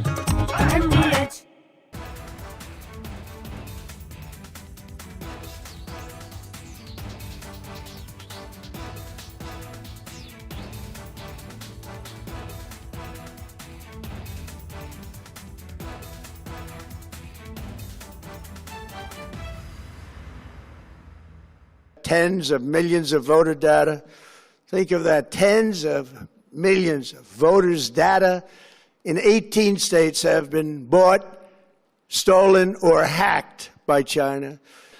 In mid-2018, the Chinese Communist Party's policy was to leverage all domestic and foreign elements that were opposed to the U.S. president in an effort to reduce the U.S. president's votes and make him resign or prevent his re-election. The People's Republic of China carried out what is believed to be the largest compromise of election data. U.S. spy agencies began learning about the compromise of voter registration files in 2020 when they discovered that tens of millions of voter data, think of that, tens of millions of voters' data in 18 states have been bought, stolen, or hacked by China.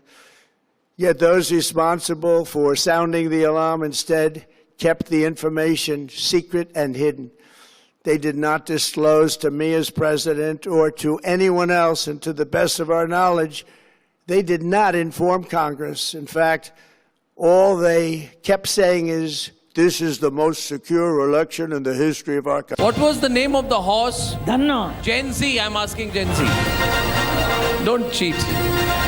You made even the horse famous. Everybody knows Dhanno. Is there any actor who has made a dog and a horse as famous as the main actor in the movie? This is amazing. Well done. Hats off for Sholay.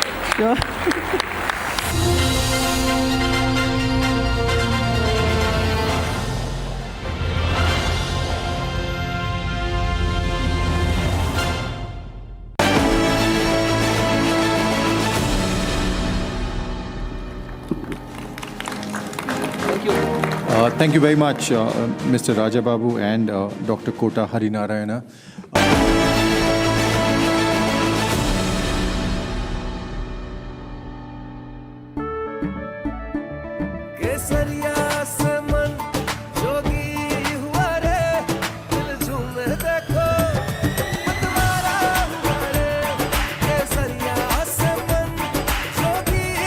हर पल मनाओ केसरी त्योहार विमल बोलो जुबान केसरी थोड़े में ज्यादा स्वाद ये तो है इसकी खास बात। वाओ मामा क्या स्वाद है। अरे मेरे राजा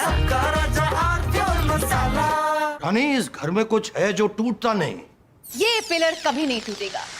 रुंगटा स्टील टीएमटी से बना। रुंगटा नहीं तो घर स्ट्रॉन्ग नहीं। रुंगटा स्टील टीएमटी बार एकदम solid.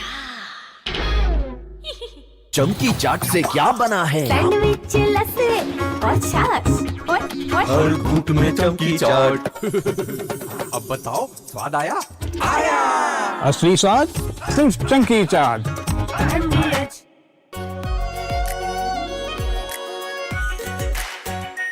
R pure shahi paneer masala, delicious, healthy every day. The Indus Water Treaty itself needs to be renegotiated. It is a highly unequal treaty.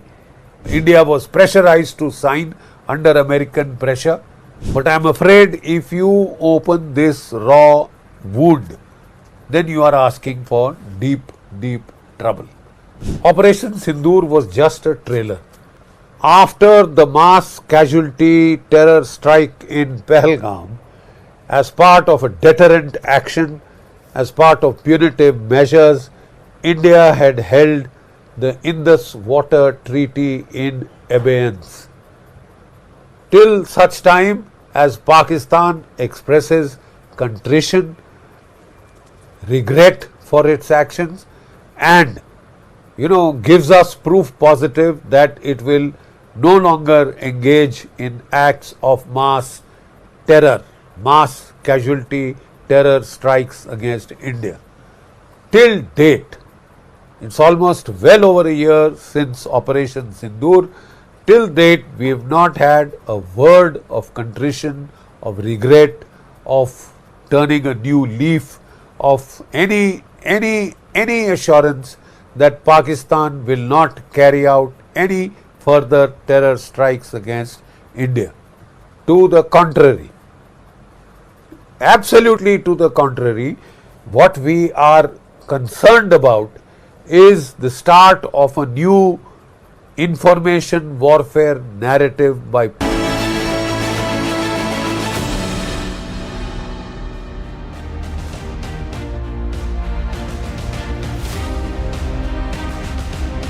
Vessels हैं 48 इन नंबर, फास्ट पेट्रोल वेसल्स हैं जो 33 knots की speed करते हैं, और 65 in number 30 metres they are 45 knot की speed करते हैं। इसके अलावा 84 ships, aircrafts, so every day 55 to 60 ships, 10 to 12 aircrafts वो हवा में रहते हैं। आपने जो ये क्वेश्चन पूछा, मुझे मतलब असेंबली एक मेरे माइंड में आई है, मतलब ये क्वेश्चन अगर आप किसी 12th जिसने एग्ज़ाम दिया है और CBSE में अगर वो टॉप करता है तो आप उससे पूछेंगे कि भाई आपने क्या मेहनत की, तो उसी तरीके से जितनी मेहनत उसे करनी पड़ती है बचपन से लेकर एक डिसिप्लिन और इतनी मेहनत, उसी तरीके से 55 शिप्स, 50 से 55 जहाज़ रोज़ सी में रखने के लिए उतनी ही लगन और मेहनत की ज़रूरत होती है। उसके लिए मैं बताना चाहूँगा कि मुझे ऐसा लगता है कि the day we join the academy from the training, the day one, whether it's man on board और ऑफिसर्स ऑन बोर्ड, तो जो 2 और 2.5 साल की ट्रेनिंग के बाद जब हम आते हैं तो उसमें जो जोश, जो यूनिफॉर्म का एक जो मतलब मन में जो यूनिफॉर्म का जोश रहता है, और उसके अलावा आपका जो एटीट्यूड जो चेंज आता है, दैट मीन्स ये तो होना ही है। तो इन सब चीज़ों को लेकर जब नाविक, ऑफिसर, कोस्ट गार्ड का जब किसी कोस्ट गार्ड शिप में जाता है तो उसका सिर्फ एक ही ऑब्जेक्टिव रहता है, that ship has to sail, ship has to remain operational. So I will say consistent planning and मतलब meticulous planning, consistent efforts of men behind machine, the logistic support जो हमारे 16 डिस्ट्रिक्ट हेडक्वार्टर्स हैं, 42 stations हैं जो इन ships को as per the domain awareness operate के लिए सी में भेजते हैं, उनका जो सपोर्ट सिस्टम रहता है वो इंश्योर करता है कि शिप हमेशा ऑपरेशनल रहें और जो उनको काम दिया है, जो उनकी मतलब जो भी टारगेट है या मिशन है, उसको पूरा करने में वो सक्षम रहें। सर, आपका काम इसलिए भी मुश्किल हो जाता है क्योंकि सिर्फ समंदर की सुरक्षा आप नहीं करते हैं। आप देखिए समंदर में जो मछुआरे होते हैं उनके साथ तालमेल रखना, कहते हैं कि समंदर की जो दुनिया है, समंदर में जो शहर पूरा पूरा बसा हुआ है, उसकी भी देख रेख आप लोग करते हैं।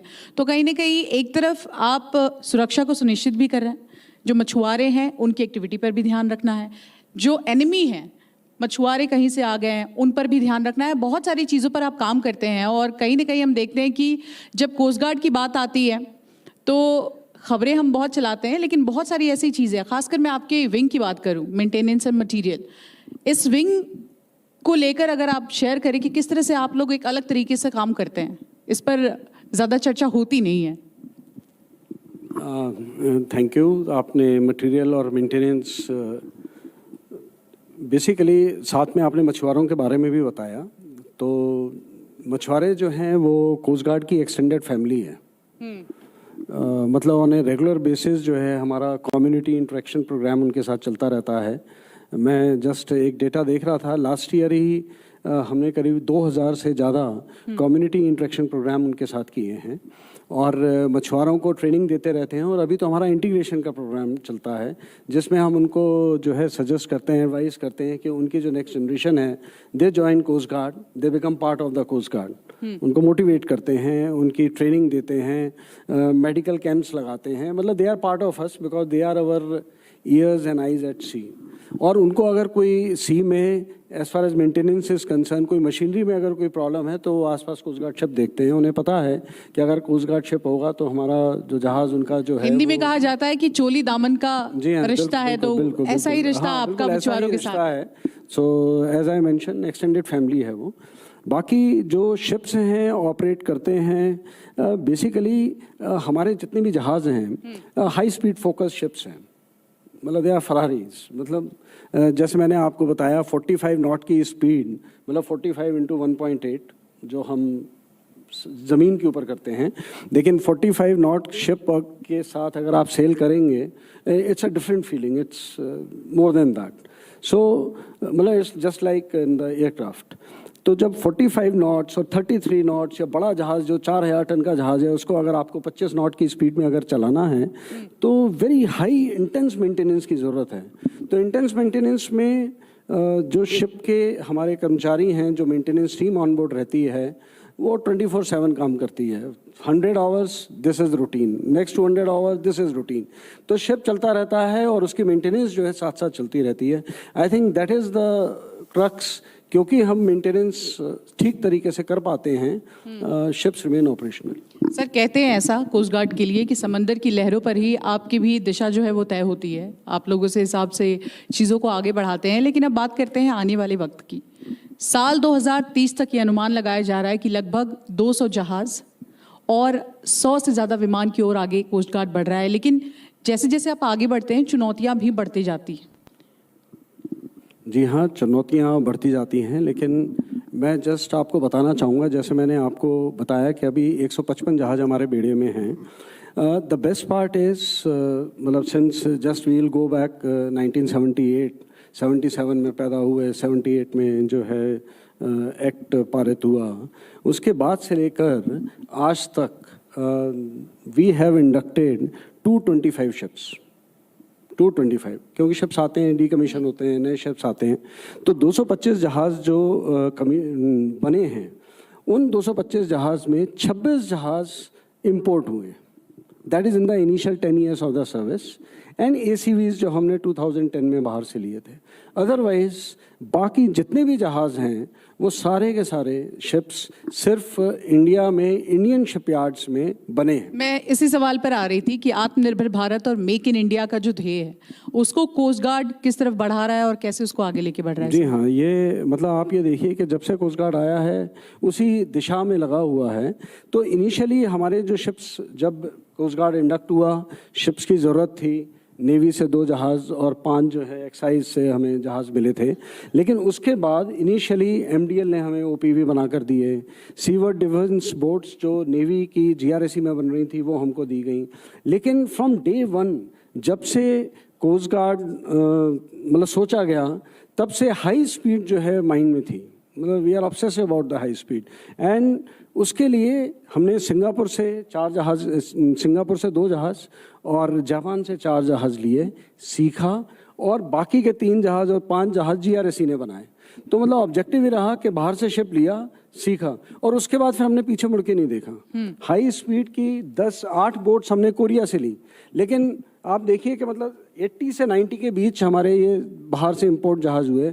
उसके बाद GSL, GRSE, जितने भी शिपयार्ड. आसान शब्दों में आप ये कह रहे हैं कि अब ICG के जितने भी जहाज़ हैं वो हमारे ही शिपयार्ड में बनेंगे? आप ये देखिए, अभी 25 में हमने पॉल्यूशन कंट्रोल वेसल जो 2010 में फॉरेन डिज़ाइन था, इंडिजिनसली डिज़ाइन, आज सुबह जो बात हो रही थी कि डिज़ाइन इंडिजिनस होना चाहिए, that was indigenously design and inducted. Hovercraft जो अभी तक हमने बाहर से इंपोर्ट किए थे, अभी इसी साल हमने hovercraft made in India at चोगलेस पहला जो है हमने इंडक्ट किया. अभी 5 और इंडक्ट करेंगे. तो प्रैक्टिकली PCV और ACV यही 2 बचे थे जो हमने, डिज़ाइन हमारा नहीं था, लेकिन इस साल वो भी पूरा हो गया. और जितने दर्शक इस वक्त हमें देख रहे हैं, आपको बता दें कि कोस्ट गार्ड जो है वो सिर्फ समंदर की सुरक्षा पर ही आप देखिए सीमित नहीं रहते हैं. इसके अलावा वो कई काम करते हैं जो कि सर खुद बता रहे हैं. यहाँ तक कि समंदर में अगर प्रदूषण हो जाता है तो वो भी आप ही लोगों की जिम्मेदारी होती है. जी हाँ, वो एक एनवायरनमेंट को प्रोटेक्ट करना जो है वो कोस्ट गार्ड की बहुत बड़ी जिम्मेदारी है. और आज की डेट में हमारे पास 3 जहाज़ जो है वो रोल्स रॉयस का डिज़ाइन था, ABG शिपयार्ड ने बने, इंडिया में ही थे, सूरत में. और एक जहाज़ अभी PCV गोवा शिपयार्ड ने इंडिजिनसली डिज़ाइन बनाया है, जो इंडक्ट हो चुका है. और दूसरा जहाज़ I think, I am very sure by अक्टूबर-नवंबर इंडक्ट होगा. So we will have 5 ships. As on date we have got 4 ships. और सी लाइन ऑफ कम्युनिकेशन, मतलब आपको मालूम है 90% वॉल्यूम वहीं से निकलता है, एंड कॉस्ट वाइज 70%. तो वी हैव सीन कि कौन सा एरिया है जहाँ हमारे पॉल्यूशन कंट्रोल वेसल्स रहने चाहिए. तो वो जो शिप्स हैं उसी तरीके से उनको हम डिप्लॉय करते हैं। सर, प्रदूषण सिर्फ आप समंदर का ही क्लियर नहीं कर रहे हैं, बल्कि देश की और अगर कोई किसी भी तरह का प्रदूषण देखने की कोशिश करता है तो उसको भी यहाँ क्लियर किया जाता है। लेकिन अब बात करते हैं नार्को टेरर की।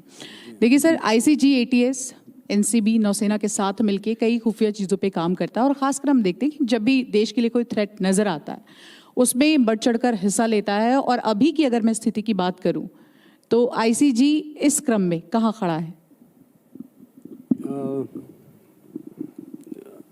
अभी हमने कुछ दिन पहले शपथ ली थी नशा मुक्त भारत, और कोस्ट गार्ड ने नशा मुक्त भारत के लिए भी 2029 तक का जो है रोड मैप बनाया हुआ है। और इसको बेसिकली जितनी भी अदर एजेंसीज़ हैं उनके साथ राइट कोलैबोरेट करके काम करना, then only, because these kind of things you need good intelligence. तो जितने हमारे डिस्ट्रिक्ट हेडक्वार्टर्स हैं, मतलब 16 जो डिस्ट्रिक्ट हेडक्वार्टर्स हैं, वहाँ पर कोस्ट गार्ड ने प्लान किया हुआ है, और we have created anti drugs teams, और वो उस लेवल पर, डिस्ट्रिक्ट लेवल पर बाकी जो एजेंसीज़ हैं उनके साथ मिलकर काम करते हैं।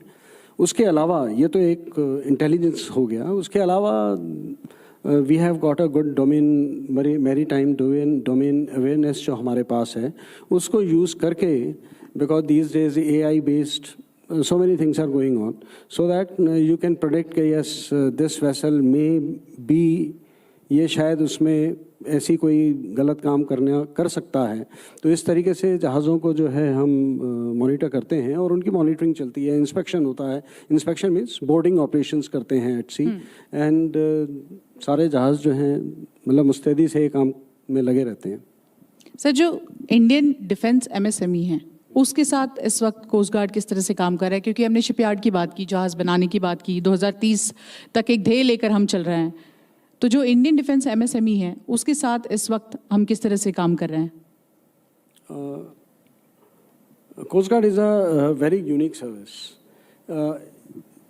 जब कोस्ट गार्ड क्रिएट हुआ और शिप्स आए, मतलब we are totally dependent to the market as far as maintenance is concern. तो MSME के साथ हम, मतलब जिस दिन से शिप इंडक्ट हुए हैं उन्हीं के साथ काम कर रहे हैं, बल्कि MSMEs को नर्चर किया है टू, जिससे वो हमारी जो है रिक्वायरमेंट्स को मीट कर सकें। So whether it's docking of the ships और मेंटेनेंस ऑफ द शिप्स, मतलब हमने क्या किया है, शिप की मेंटेनेंस के लिए कौन से इक्विपमेंट ओरिजिनल इक्विपमेंट मैन्युफैक्चर देखेगा, कौन से इक्विपमेंट MSMEs देखेंगे। OEM को भी हम ये कहते हैं कि आप इंडियन MSMEs को तैयार करिए जो हमारे इक्विपमेंट को देखें। तो MSMEs के साथ जितनी भी स्मॉल स्केल इंडस्ट्रीज़ हैं उनके साथ कोस्ट गार्ड का बहुत ही अच्छा रिलेशन है, and they all have been working with us, and I thank them, because of them our fleet is fully operational. Coast guard को लेकर हमेशा सर एक बात सामने आती है कि आप लोग कठिनाई का सामना बहुत करते हैं, क्योंकि बहुत सारी चीज़ें आप कर रहे हैं, जैसा कि अभी हमने जिक्र किया, चाहे मछुआरों को ट्रेनिंग देना हो या फिर खुफिया एजेंसियों के साथ मिलकर काम करना हो। इसके अलावा जैसा कि आपने बताया, शिपयार्ड हो या MSME हो, अलग अलग तरह के आप लोग काम करते हैं। तो जितना विस्तार होता है उसके साथ साथ चुनौतियाँ भी होती हैं। कुछ ऐसी चुनौतियाँ जो आपको लगता है कि अब आने वाले वक्त में धीरे धीरे उस पर भी कोस्ट गार्ड काम कर रहा है? आने वाली चुनौतियाँ, यस, बेसिकली मैं पढ़ रहा था, चुनौती, देयर इज़ अ ऊडा लूप, मतलब आप कहते हैं कि पहले ऑब्जर्व कीजिए, फिर उसके बाद अपना डायरेक्शन ओरिएंटेशन दीजिए वहाँ पर, और फिर उस डिसीज़न लीजिए और एक्ट कीजिए। मतलब एक ये लूप है। तो ये 4 चीज़ें हैं, पहले आपने देखा क्या प्रॉब्लम है, फिर उस डायरेक्शन के बारे में विचार किया, और फिर डिसीज़न लिया, क्या डिसीज़न होना चाहिए, मुझे क्या करना चाहिए, और एक्ट किया। तो मीन्स यूनिफॉर्म में ये जो ऊडा लूप है, बेसिक इज़ के इस ऊडा लूप को कैसे श्रिंक किया जाए, मीन्स कितने कम समय में I must come to the decision. So basically जो डिसीजन सपोर्ट सिस्टम है मेरा वो अच्छा होना चाहिए। डिसीजन सपोर्ट सिस्टम अच्छा होने के लिए इन्फॉर्मेशन होनी चाहिए, इन्फॉर्मेशन होने के लिए सेंसर्स होने चाहिए, सेंसर्स होने के लिए मीन्स आने वाले कल में जो मेरी डोमेन अवेयरनेस है वो बढ़ती जानी चाहिए। Then only I'll able to do my duty. Ships ने तो सी में जाना ही है, because we are search and rescue, मतलब हमारा काम ऐसा है कि शिप तो रहेगा सी में, लेकिन अगर उसके पास डोमेन अवेयरनेस ज़्यादा होगी तो वेदर इट्स ट्रैफिकिंग और वॉट एवर मीन्स जो चैलेंजेस हैं उनको we'll able to counter in a better way. तो बेसिकली लाइक सैटेलाइट इमेजरीज होनी चाहिए. We are working on artificial intelligence. So artificial intelligence जो है अगर डोमेन अवेयरनेस में आएगा, आई एल एबल टू मेरा डिसीजन सपोर्ट सिस्टम जो है वो और अच्छा और एफिशिएंटली काम करेगा, और मेरा जो ऊडा लूप है I'll able to come to act. वो सर मैं सवाल पूछने ही वाली थी कि टेक्नोलॉजी को लेकर कैसे आप लोग आगे काम कर रहे हैं, आपने जवाब दे ही दिया. तमाम दर्शक इस वक्त हमारे माध्यम से आपको देख रहे हैं. हमारा ये कॉन्क्लेव जो है आप देखिए 120 करोड़ की जनता देखती है, समझती है और रक्षा के क्षेत्र में अलग काम करती है. कोई संदेश जाते जाते आपकी ओर से? कोस्ट गार्ड का मोटो है वयम रक्षामः, वी प्रोटेक्ट, एंड हम सबसे कहते हैं वी आर यत्र तत्र सर्वत्र. सो मतलब आई जस्ट से कि माय फ्रेंड्स जो हमारी एक्सटेंडेड कम्युनिटी, फिशरमैन हैं, मरीनर्स एट सी हैं, और जो मतलब स्वतंत्रता से वो अपना काम करें, we are there to protect them. We protect जो हमारा मोटो है, we are there. Thank you so much sir, यहाँ आने के लिए, अपना समय देने के लिए बहुत बहुत धन्यवाद sir. Thank you very much.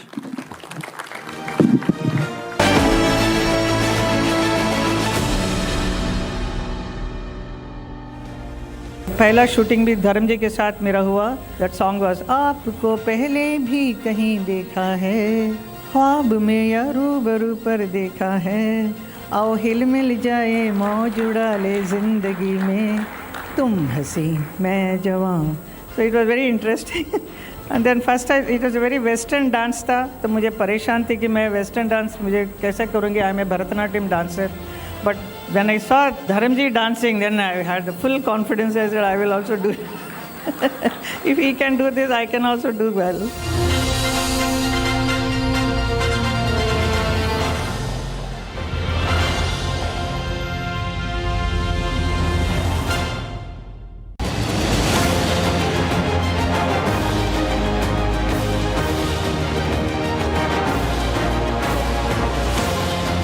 रक्षा क्षेत्र में भारत को मजबूत बनाने की दिशा में हमने जो सबसे बड़ा काम किया है वह डिफेंस इंडस्ट्रियल सेक्टर में आत्मनिर्भरता को बढ़ावा देने का है. यही कारण है कि पिछले 12 वर्षों में भारत ने रक्षा क्षेत्र में केवल मॉडर्नाइजेशन ही नहीं किया, बल्कि एक बड़े परिवर्तन की शुरुआत की है. और यह परिवर्तन डिपेंडेंसी टू सेल्फ रिलायंस की ओर और कंज्यूमर से प्रोड्यूसर बनने की यात्रा से जुड़ा हुआ है.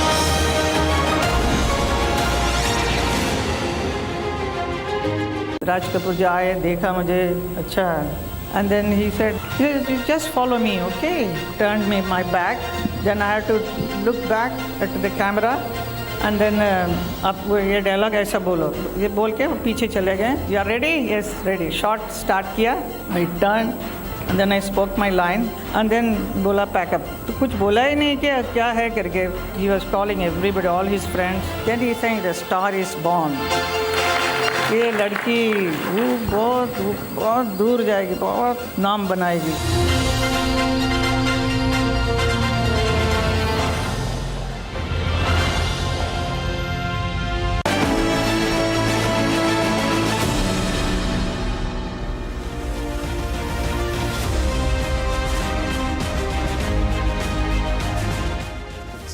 Make in India, for India, and for the world. Those final words, for the world, are not merely a rhetorical extension. They represent a fundamental paradigm shift. Making in India, for India, is a critical foundation. It is about building national capacity, securing sovereign access, and achieving the self-reliance necessary to safeguard a nation's destiny. However, making in India for the world elevates that ambition to a global stage. It signifies that Indian factories, engineers, and suppliers are no longer operating at the periphery of the global industrial ecosystem. Rather, they are becoming trusted, indispensable nodes at its very center. It means that the value created on Indian soil is validated by the most stringent international standards and seamlessly integrated into the global markets. Too often, Make in India is discussed narrowly as a regulatory framework or a procurement policy. At Saab, we view it through a much larger lens, a profound testament of mutual trust. When a global enterprise chooses not merely to sell its products to a country, but to deeply root itself within the nation, to build, to invest, transfer technology, upskill talent, and qualify local supply chain, it is making a long-term structural declaration about that partnership. For us, this is not a marketing slogan, it is our core industrial model. Saab's relationship with India spans multiple decades and encompasses every strategic domain, be it air, land, sea, and civil security. For a long time, the traditional model of engagement between global OEMs and India was purely transactional. It was a model defined by supply. Systems were designed elsewhere, manufactured elsewhere, and delivered here as finished goods. Let us be direct. This way of working is changing at a fast pace, and rightly so. The modern era demands a framework built on deep industrial partnership and active participation. This means developing and readjusting designs based on direct feedback from the Indian customer, manufacturing on Indian soil, nurturing an expansive network of local suppliers, and critically, linking the Indian industry directly into the global value chains. The ultimate goal is simple. What is made in India must find a home, not just domestically, but across the international marketplace. A tangible manifestation of this policy is our new Carl Gustav weapon factory in Jhajjar, Haryana.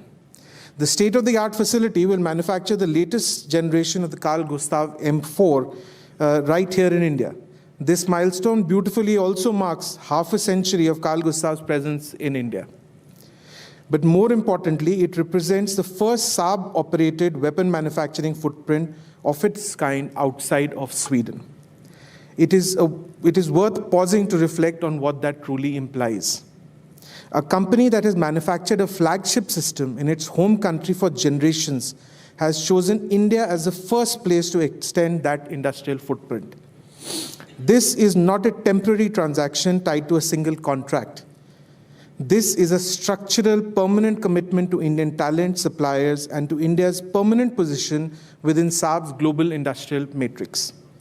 This facility serves as a powerful signal of confidence in India's advanced manufacturing capabilities.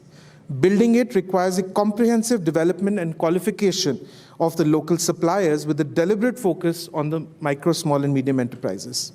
It establishes a robust platform for highly skilled employment, introduces rigorous international production discipline, and fosters deep daily collaboration between the Indian industry and our global networks. Yet, the facility is only the visible tip of the iceberg. Beneath the surface lies a complex interconnected ecosystem. The transfer of highly complex and critical manufacturing technologies, the intensive training of skilled Indian workforce to uncompromising international benchmarks, and the establishment of localized support, maintenance, and life cycle capabilities. Crucially, once a supplier is qualified to meet Saab's rigorous quality standards, they are not merely certified to serve one local factory. They are formally integrated into Saab's global supply chain. This is the precise mechanism by which Make in India transforms to Make in India for the world. Once local talent, quality frameworks, and industrial processes are proven on ground, a powerful foundation has been laid. This base allows us to deepen the indigenous content, introduce greater technology complexity, and explore new horizons across our entire portfolio. For Indian enterprises, entering a global supply chain is a transformative milestone. Securing a role in a major international program yields benefit far beyond immediate commercial revenue. It provides deep exposure to globally recognized best practices in areas such as precision, quality assurance, strict component traceability, comprehensive documentation, and absolute process consistency. By mastering these disciplines, Indian companies can dramatically expand their operational reach, solidify international customer confidence, and capture new market opportunities worldwide. This is how localization creates an exponential economic multiplier. Direct investment generates immediate high-value employment at the primary facility. Local procurement creates cascading employment opportunities across multiple tiers of secondary suppliers. Targeted training builds specialized human capital that elevates the entire industrial ecosystem. Rigorous qualification raises baseline domestic manufacturing standards to global levels. And export integration provides a necessary scale to make this industrial capacity sustainable and profitable over the long term. The strategic objective for all of us must be to help the Indian suppliers ascend an industrial ladder. That means moving from basic build-to-print manufacturing to full process ownership, to the assembly of complex subsystems, to active design participation, and ultimately to co-authoring future generations of technology. This trajectory places a significant responsibility on the global OEMs as well. We cannot be passive buyers. We must invest substantial time and resources in supply chain development, share proprietary production know-how through structured frameworks, and actively guide our partners to meet exacting standards. Most importantly, we must genuinely open the doors to international opportunities, ensuring we are building a robust export-capable network rather than an isolated supply chain tied to a single domestic contract. India has already generated massive institutional momentum through visionary investments like initiatives like Make in India, Atmanirbhar Bharat, the creation of dedicated defense corridors, and an aggressive push for exports. To accelerate this momentum, the next evolutionary step is to make the operating environment even more predictable, scalable, and innovation-driven. Allow me to propose 6 strategic pillars to strengthen this ecosystem. First, advanced manufacturing demands long-term demand visibility.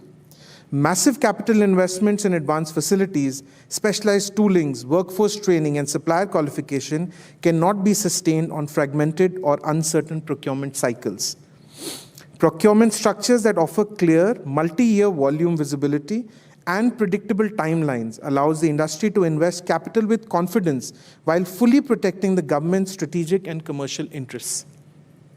Second, indigenous content should be evaluated by strategic depth, not just percentage.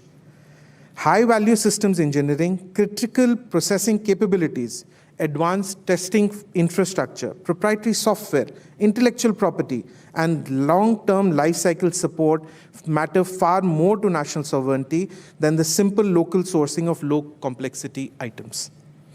The regulatory framework should heavily reward a credible roadmap that enhances both the quantity and strategic quality of Indian content over time.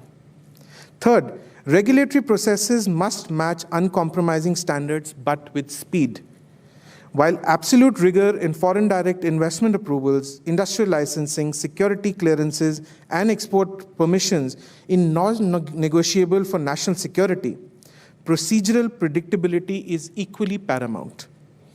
Time-bound, digitally tracked regulatory pathways drastically reduce investment risk without compromising a single ounce of national security scrutiny. Fourth, supplier development must be treated as a vital national infrastructure.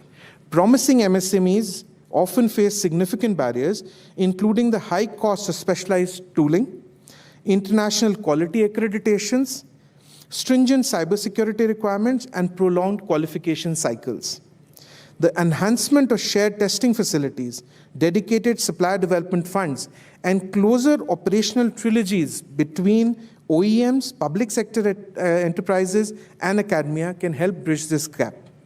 Fifth, policy should institutionalize continuous innovation beyond the initial contract.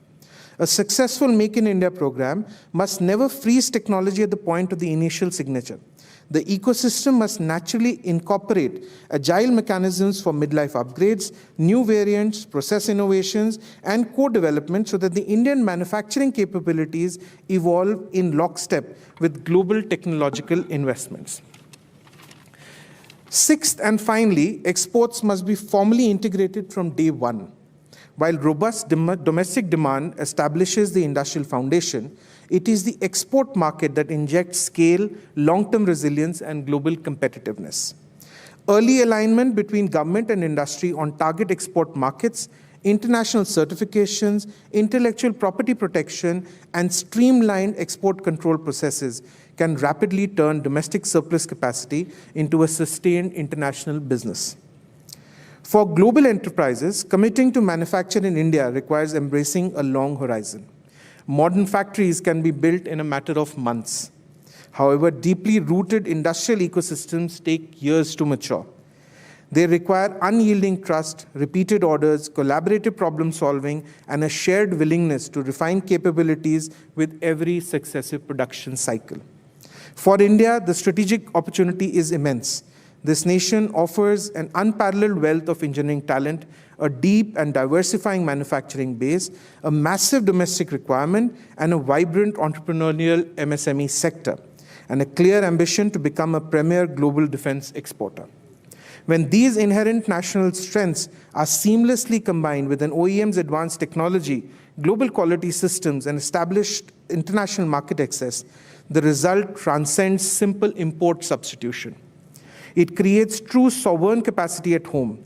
It fosters a globally competitive domestic industries, drives high-skill employment, ensures supply chain resilience, and positions India as a leading architect in the design and production of tomorrow's defining technologies. Did you get on top of the ceiling fan yourself? Or? Yeah. आपको उसमें बैठना है. रमेश जी बोल रहे हैं उधर ऊपर कैसे चले गए भाई? I said first you go and sit and show me. Ramesh Sippy sat on the fan. Yeah, he sat in the fan and showed me. Before coming here, I watched Sapno Ka Saudagar, so that if you ask some question, I must be ready to answer. Same director who rejected me, he called me for another film. You met him afterwards? Met him. Huh? Met him. Did you remind him? No, I didn't say anything. My mother also said, keep quiet, be nice to him. I said, yes.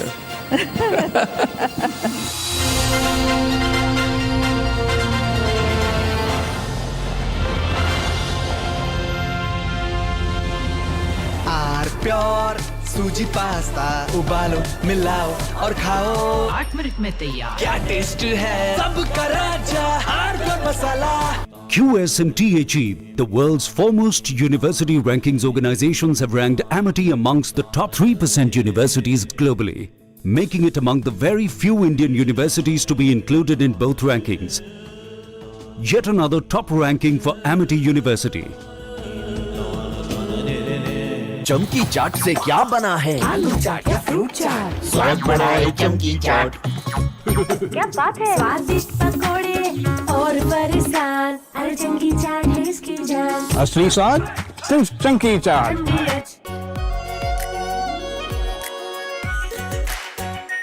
Are pure shahi paneer masala, delicious, healthy, everyday. प्यास बुझाए, ठंडक लाए, सबको भाए जीरा से. MTH का जलजीरा जीरा से. जीरा से असली रिफ्रेशिंग, असली स्वाद, असली मजा. चमकी चाट से क्या बना है? आलू चाट या फ्रूट चाट, स्वाद बनाए चमकी चाट. क्या बात है? स्वादिष्ट पकोड़े और बरसान, अरे चंकी चाट है इसकी जान. असली स्वाद सिर्फ chunky chaat.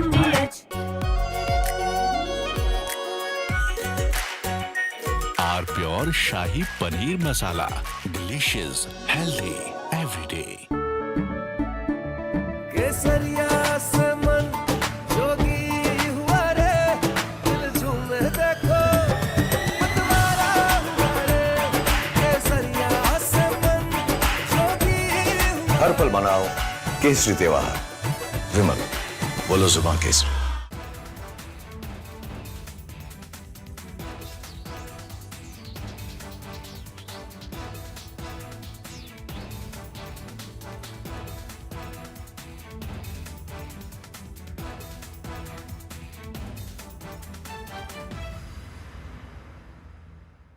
The Indus Water Treaty itself needs to be renegotiated.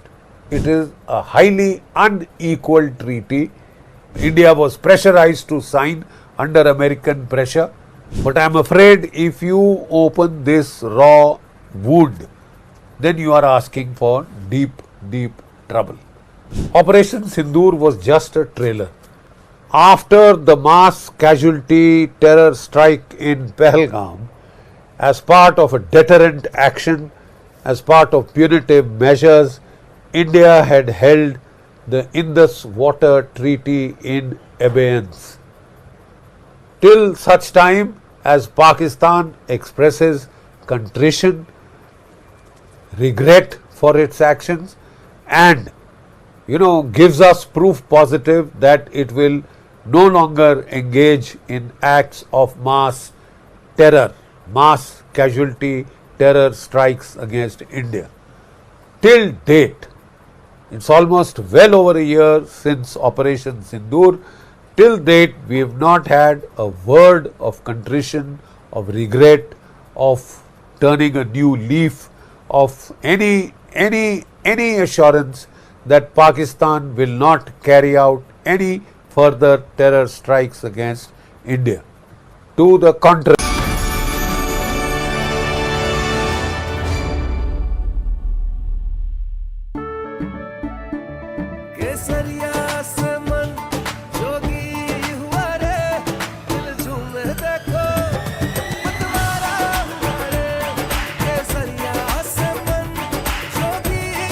हर पल मनाओ केसरी त्योहार। विमल, बोलो जुबान केसरी। चमकी चाट से क्या बना है? सैंडविच, लस्सी और छाछ और हर घूंट में चमकी चाट। अब बताओ स्वाद आया? आया। असली स्वाद सिर्फ चंकी चाट। आर प्योर सूजी पास्ता उबालो मिलाओ और खाओ 8 मिनट में तैयार। क्या टेस्ट है सबका राजा हार्डकोर मसाला। बड़े बड़े इम्तिहानों से गुजरता है, वक्त तराशता है जिसे, तो जाने क्या क्या न करता है। जब तक खुशबू सबसे बेहतरीन न बन जाए, आराम के लिए नहीं ठहरता है। जब तक लाजवाब न बन जाए, उसे नहीं इत्मीनान है। तभी तो रिचमंड बनना नहीं आसान है। प्यास बुझाए ठंडक लाए सबको भाई जीरा सिंह, MDH का जलजीरा जीरा सिंह। जीरा सिर्फ असली रिफ्रेशिंग, असली स्वाद, असली मजा। थोड़े में ज्यादा स्वाद, यही तो है इसकी खास बात। वाओ मामा क्या स्वाद है, अरे मेरी राजा।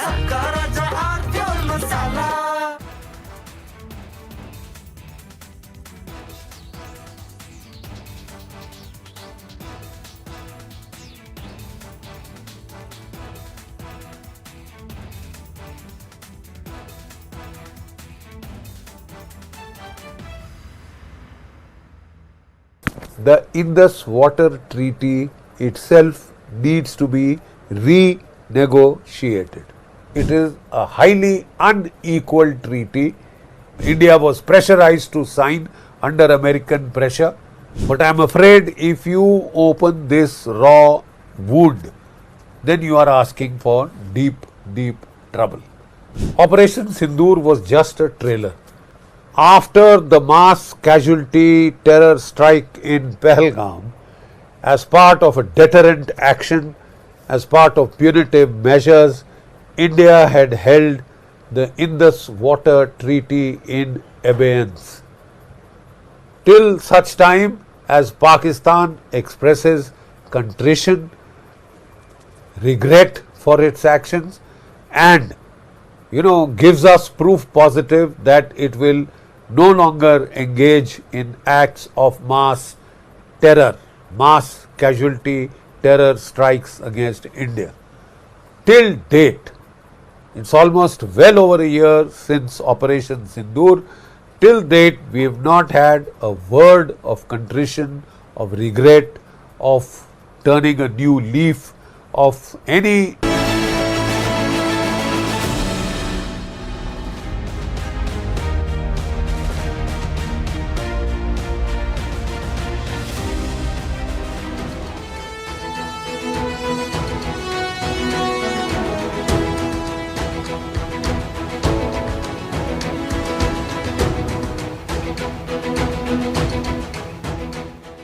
Our chief guest for the Republic Defence Conclave, the Forces First Conclave, I welcome the Honorable Raksha Mantri Rajnath Singh Ji. A very warm welcome to you, sir. I welcome Republic Media Network Editor-in-Chief Arnab Goswami, and as we all gather today to celebrate India's defense journey as a powerhouse. I thank all of you for gathering here. Our distinguished guests, delegates, partners, extending you a very warm welcome to the Republic Defense Forces First Conclave. Honorable Raksha Mantri ji, distinguished guests, ladies and gentlemen, it is a great pride to be hosting this third Forces First Conclave at the Manekshaw Center. And we have a full day ahead of us to discuss many issues concerning national security. Raksha Mantri ji,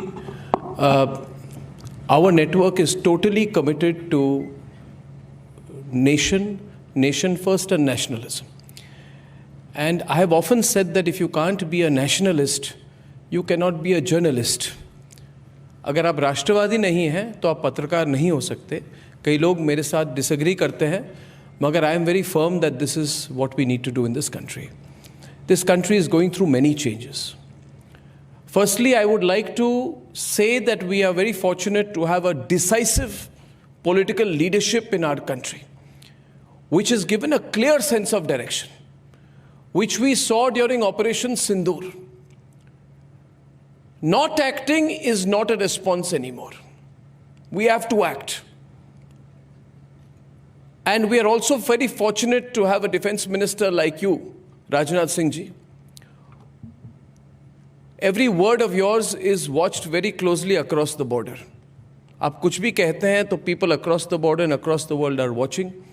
And you also represent that strong, decisive political leadership.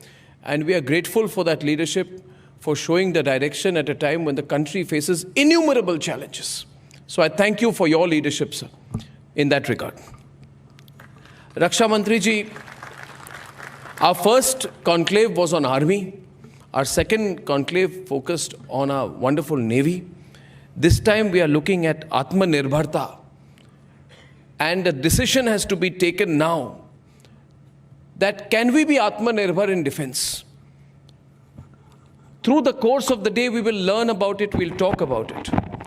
But just a small statistic I want to share with you. 12 years ago, our indigenous defense production was 43,700 crores. And our reputation was that we are the world's biggest arms importer. On 17th June 2026, Raksha Mantri Rajnath Singh announced the production has hit an all-time high of 1.78 lakh crore in 25 to 26, if I'm not mistaken, sir.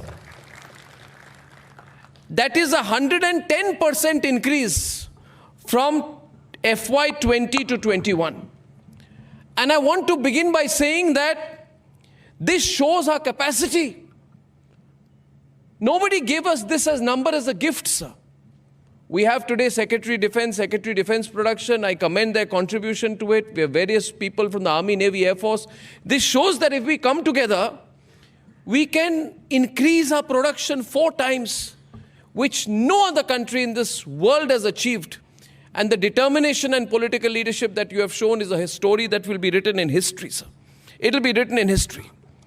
The real question this hall must answer today, Raksha Mantri ji, what is real indigenization? We have to ask, what is real indigenization? A foreign firm putting kits together on Indian soil and putting an Indian name on it, stamping the tricolor, that is not Atmanirbharta, it is participation. Participation is welcome, participation is good, it makes us stronger.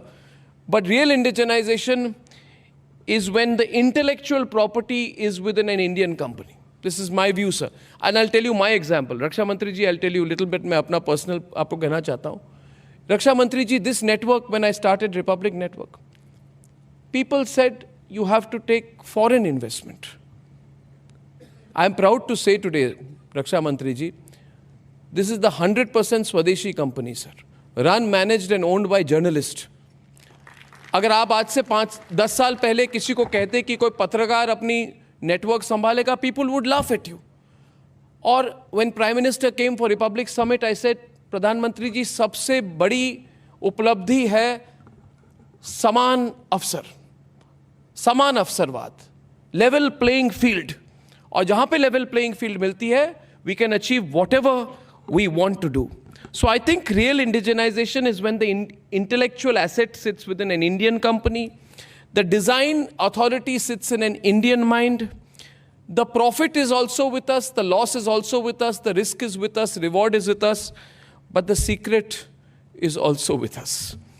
And we have seen that जो लोग open markets की बात हमेशा कहते हैं, we have seen that when it comes to defense, they don't think of open markets. We have seen what America has done.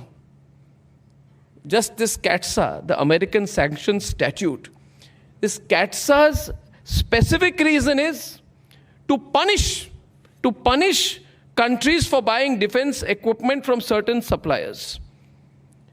And this has a direct impact on our procurement choices.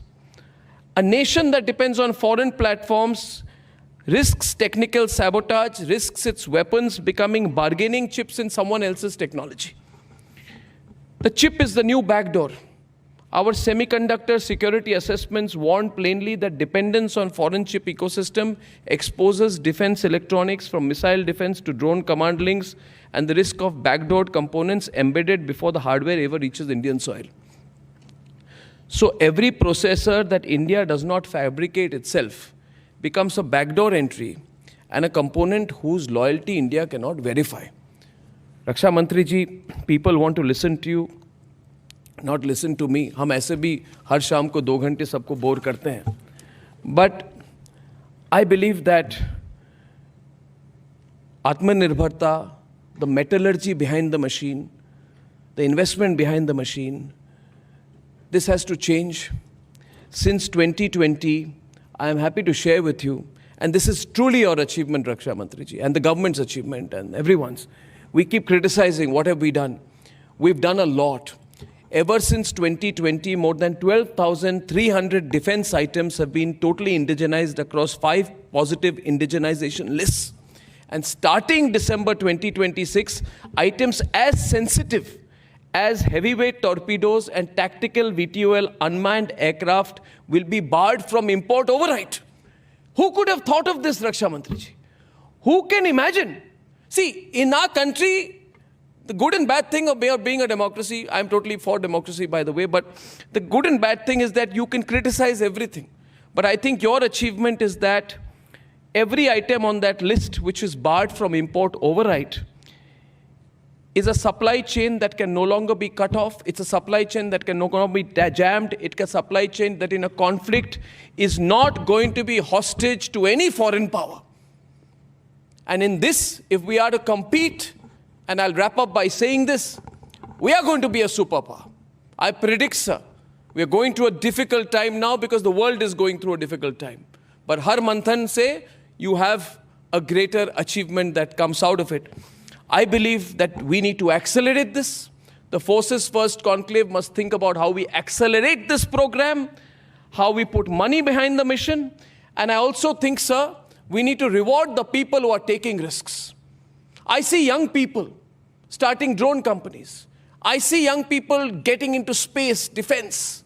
They have real problems of funding. Therefore, I would also call the private sector giants. The big companies also support these young people, support indigenization. And my charge to this hall is that in this room, the men and women who decide whether history remembers this decade as the moment India assembled the world's weapons or the moment India designed and manufactured its own. And I think manufacturing will change India and defense manufacturing will change everything. Now industry must do what only industry can do. Take the risk, own the IP, build in Bharat, build for Bharat, build in Bharat for the world. The powerhouse is not coming. The powerhouse is already here. It is in this hall. We can change history. So thank you very much for encouraging us with your presence. आप जो हमारे programme पे आए, हमारा तीसरा forces first conclave है, इससे बहुत बड़ा मैसेज जाता है कि you are fully supporting the whole defense indigenization of this country. Thank you very much for listening to me, and I wish this event all the very best. Thank you, sir. Thank you.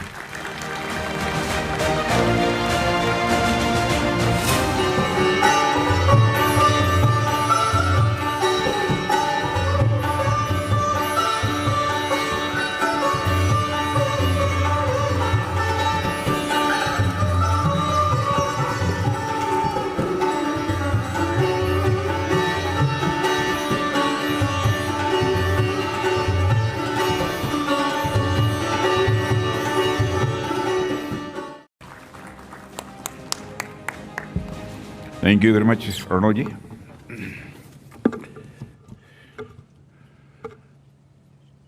Sri Arnab Goswami, founder and managing director, Republic TV, and Sri Aishwarya Kapoor, executive editor, और यहाँ मौजूद अन्य मेरे पत्रकार मित्रों, अन्य देवियों व सज्जनों,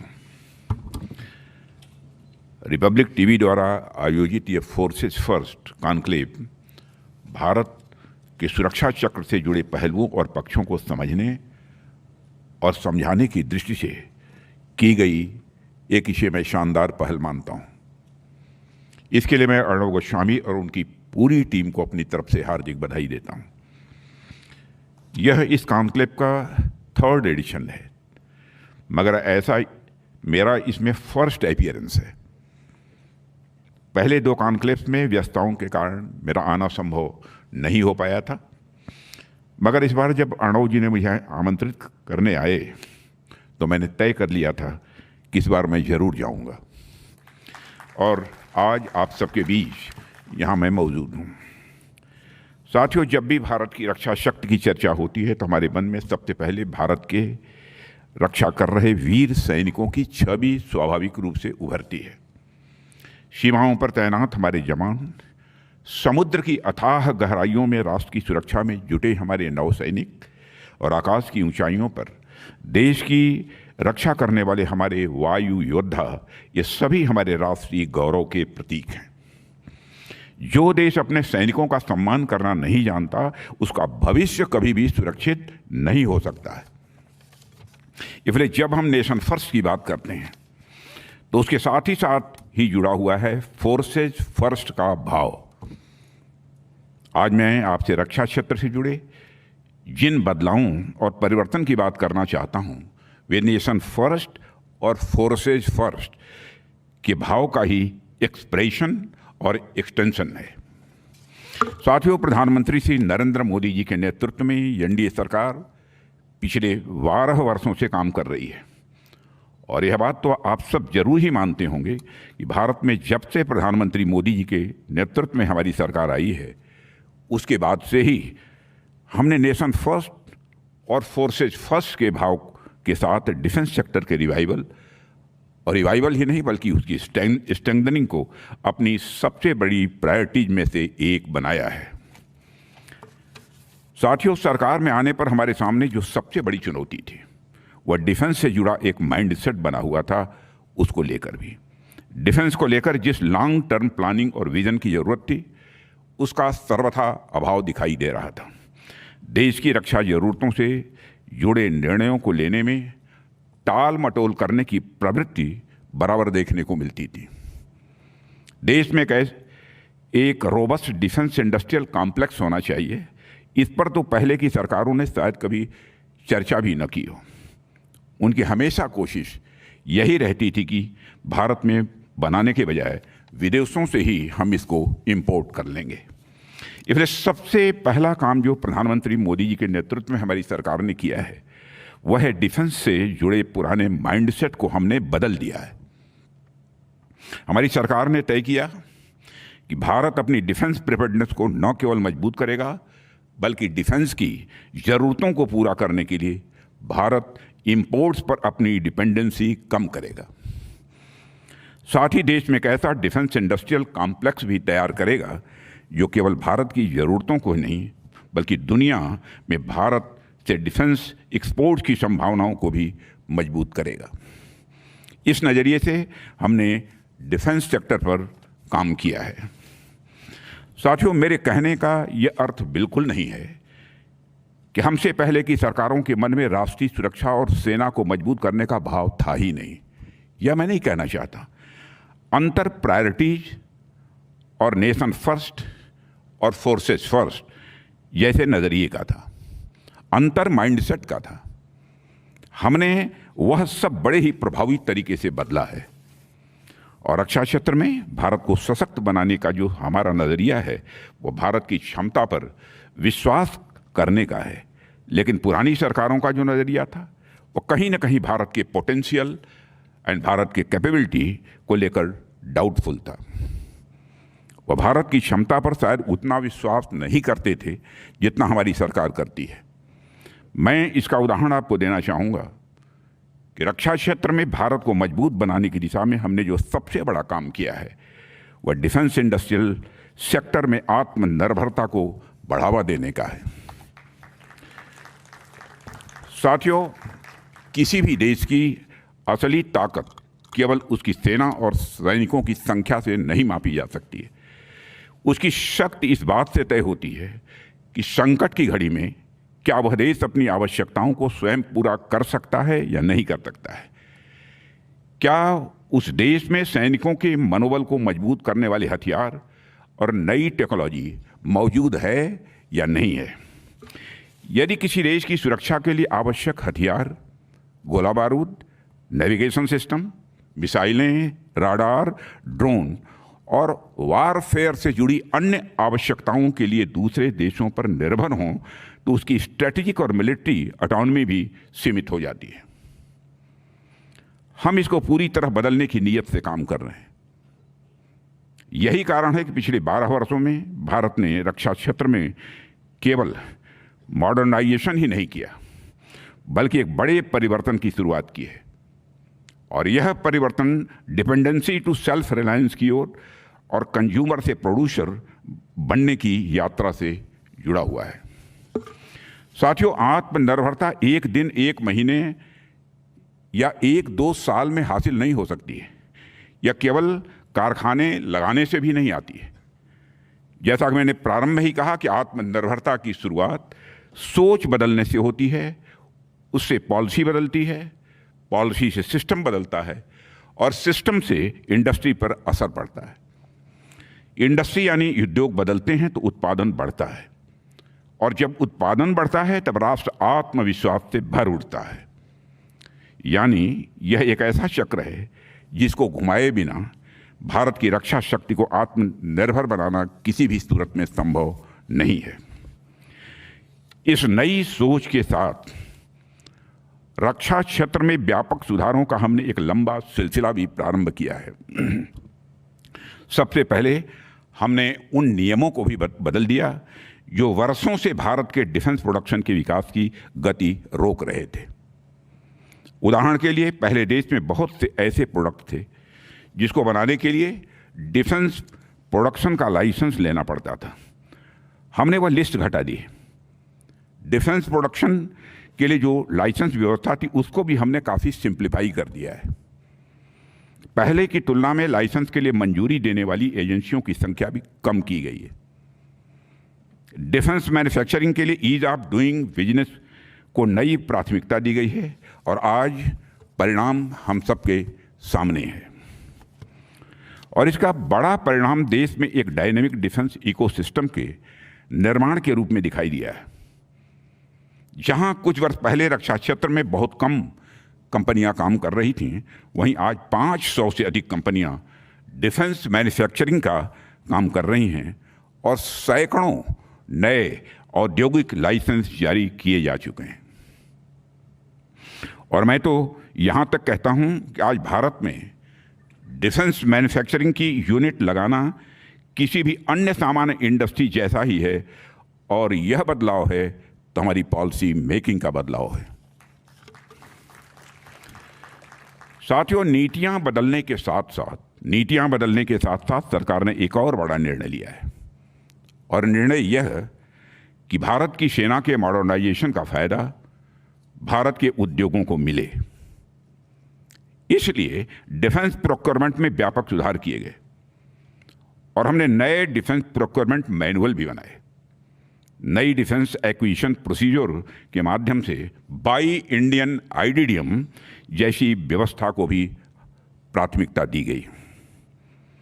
सेनाओं के आधुनिकीकरण के लिए निर्धारित बजट का 75% भाग भारतीय उद्योगों से खरीद के लिए सुरक्षित किया गया। वैसे आप लोगों की जानकारी के लिए मैं बता दूं, इस साल हम नया डीएपी लेकर आ रहे हैं, डिफेंस एक्विजिशन प्रोसीजर लेकर आ रहे हैं, जिसके कारण देश में डिफेंस प्रोडक्शन को एक नई रफ्तार मिलेगी और एक नई ताकत भी मिलेगी। साथियों, मुझे यह देखकर भी खुशी होती है कि इस पूरे परिवर्तन की प्रक्रिया में प्राइवेट सेक्टर और पब्लिक सेक्टर दोनों कंधे से कंधा मिलाकर खड़े हैं। और पिछले 12 वर्षों में मोदी जी के नेतृत्व में हमने पब्लिक सेक्टर और प्राइवेट सेक्टर के बीच की खाई को लगभग पाट दिया है। और साथियों, आज हम होल ऑफ गवर्नमेंट अप्रोच के साथ ही नहीं बल्कि होल ऑफ कंट्री अप्रोच के साथ चल रहे हैं। और मैं तो कहता हूं कि अब तो हम whole of the people approach तक भी पहुंच गए हैं। चाहे इंडिविजुअल इनोवेटर हों, चाहे बड़ी कंपनी हों, स्टार्टअप हों या एमएसएमई हों, हर कोई राष्ट्र की रक्षा के इस महायुद्ध में अपनी नेशन फर्स्ट और फोर्सेस फर्स्ट की भावना से आहुति दे रहा है। यह जो पब्लिक प्राइवेट पार्टनरशिप का मॉडल हमने अपनाया है, उसने डिफेंस मैन्युफैक्चरिंग को एक क्लोज इन्वायरमेंट से निकालकर जन आंदोलन बना दिया है। और मुझे कहते हुए खुशी होती है कि हमारी सेनाओं की तैयारी हमेशा up to date, up to mark and up to standard रहती है। और इसके सबसे बड़े उदाहरण के रूप में तो ऑपरेशन सिंदूर ही हमारे सामने है। इस ऑपरेशन के 1 वर्ष पूरे हो चुके हैं और जब भी ऑपरेशन सिंदूर की बात आती है तो मुझे अपनी सेनाओं का शौर्य याद आता है। आतंकियों और उनके सरपरस्तों को जो मुंहतोड़ जवाब हमारे सैनिकों ने दिया है, उससे पूरे देश का मस्तक गर्व के साथ ऊंचा हुआ है। साथियों, आतंकवाद के खिलाफ भी हमारी गवर्नमेंट ने पूरी दुनिया के सामने अपने बदले हुए नजरिए को स्पष्ट किया है। आतंकवाद के विरुद्ध जीरो टॉलरेंस हमारे लिए केवल एक स्टेटमेंट नहीं है बल्कि लाइन ऑफ एक्शन है। आतंकवाद के खिलाफ हम दरवाजे पर नहीं बल्कि घर में घुसकर मारेंगे। ऑपरेशन सिंदूर के दौरान सारी दुनिया ने यह देख भी लिया है। हमारी सेनाओं का पराक्रम तो हमेशा ही अद्भुत रहा है, मगर जिस मिलिट्री एज की तलाश सेनाओं को रहती है, वह एज हाल के वर्षों में डिफेंस सेक्टर में आए तेजी से हो रहे बदलावों से आई है। और मैं मानता हूं कि यदि ये बदलाव हम सब ने न किए होते तो ऑपरेशन सिंदूर जैसे कॉम्प्लेक्स ऑपरेशन को अंजाम देना लगभग असंभव होता। साथियों, ऑपरेशन सिंदूर अपने आप में टेक्नोलॉजिकल वारफेयर का एक शानदार नमूना था। और इस ऑपरेशन में आकाश तीर, आकाश मिसाइल सिस्टम और ब्रह्मोस जैसी एडवांस्ड मिसाइल सिस्टम के साथ साथ अनेक लेटेस्ट इक्विपमेंट का भी उपयोग किया गया। इसने साबित किया है कि हमारी सेनाएं बदलाव को समझ भी रही हैं और उसे आत्मविश्वास के साथ उसका उपयोग भी कर रही हैं। यह सब इसलिए संभव हो रहा है क्योंकि पिछले 12 वर्षों में एक नई जमीन तैयार की गई है। साथियों, मैं विश्वास के साथ कह सकता हूं कि ऑपरेशन सिंदूर की सफलता भारत के उद्योगों पर विश्वास का प्रमाण है। रक्षा में आत्मनिर्भरता को बढ़ावा देने के लिए हम सब ने 5 पॉजिटिव इंडिजिनाइजेशन लिस्ट जारी की है। इनमें शामिल डिफेंस इक्विपमेंट, वेपन सिस्टम्स और प्लेटफॉर्म्स की कुल संख्या 509 है और इनका प्रोडक्शन अब अनिवार्य रूप से भारत की धरती पर ही किया जाएगा। यह हम लोगों का संकल्प है और किया जा रहा है। ठीक इसी प्रकार हमारी डीपीएसओ द्वारा भी 5 लिस्ट जारी की गई है। इनमें शामिल strategically important LRUs, line replacement units, सब सिस्टम्स, स्पेयर्स एंड कंपोनेंट्स समेत कुल आइटम्स की संख्या 5012 है और इनमें से 3255 आइटम्स को इंडिजिनाइज हम कर चुके हैं। साथियों, हम बेहद मजबूती के साथ, और केवल मजबूती के साथ ही नहीं बल्कि प्लान्ड तरीके से आत्मनिर्भर और सशक्त रक्षा क्षेत्र की तरफ अपने कदम आगे बढ़ा रहे हैं। हमने अब तक 5 पॉजिटिव इंडिजिनाइजेशन लिस्ट घोषित की है और जल्द ही हम एक और लिस्ट लेकर आने वाले हैं। साथियों, आज देश का डिफेंस प्रोडक्शन जैसा कि अर्णव जी ने भी बताया है कि 1.78 लाख करोड़ के रिकॉर्ड स्तर पर पहुंच चुका है, जबकि 2014 के आसपास जहां हमारा डोमेस्टिक डिफेंस प्रोडक्शन लगभग 40,000 करोड़ रुपए का ही था। इस साल हमारा टारगेट है कि डिफेंस प्रोडक्शन 2 लाख करोड़ रुपए के माइल स्टोन को पार कर जाए। 2-3 साल पहले हमने हमारा लक्ष्य साल 2029 तक 3 लाख करोड़ रुपए का डिफेंस प्रोडक्शन करने का बनाया था, और जैसी रफ्तार दिख रही है उसको देखकर मैं विश्वास के साथ कह रहा हूं कि हम अपने लक्ष्य को अवश्य हासिल करने में कामयाब होकर रहेंगे। साथियों, हम आपको यह जानकर भी खुशी होगी कि 2013-14 में भारत से होने वाला जो डिफेंस एक्सपोर्ट केवल 686 करोड़ था, 686 करोड़ था, वह आज 25-26 में बढ़कर अप्रॉक्सीमेटली 39,000 करोड़ रुपए से अधिक हो गया है। करीब 100 देशों को हमारे देश में बने डिफेंस प्रोडक्ट्स जो है एक्सपोर्ट किए जा रहे हैं। हमने पिछले साल यह टारगेट रखा था कि हमारा डिफेंस एक्सपोर्ट 30,000 करोड़ रुपए हो, और हमने बहुत ही शानदार तरीके से इसे हासिल किया है।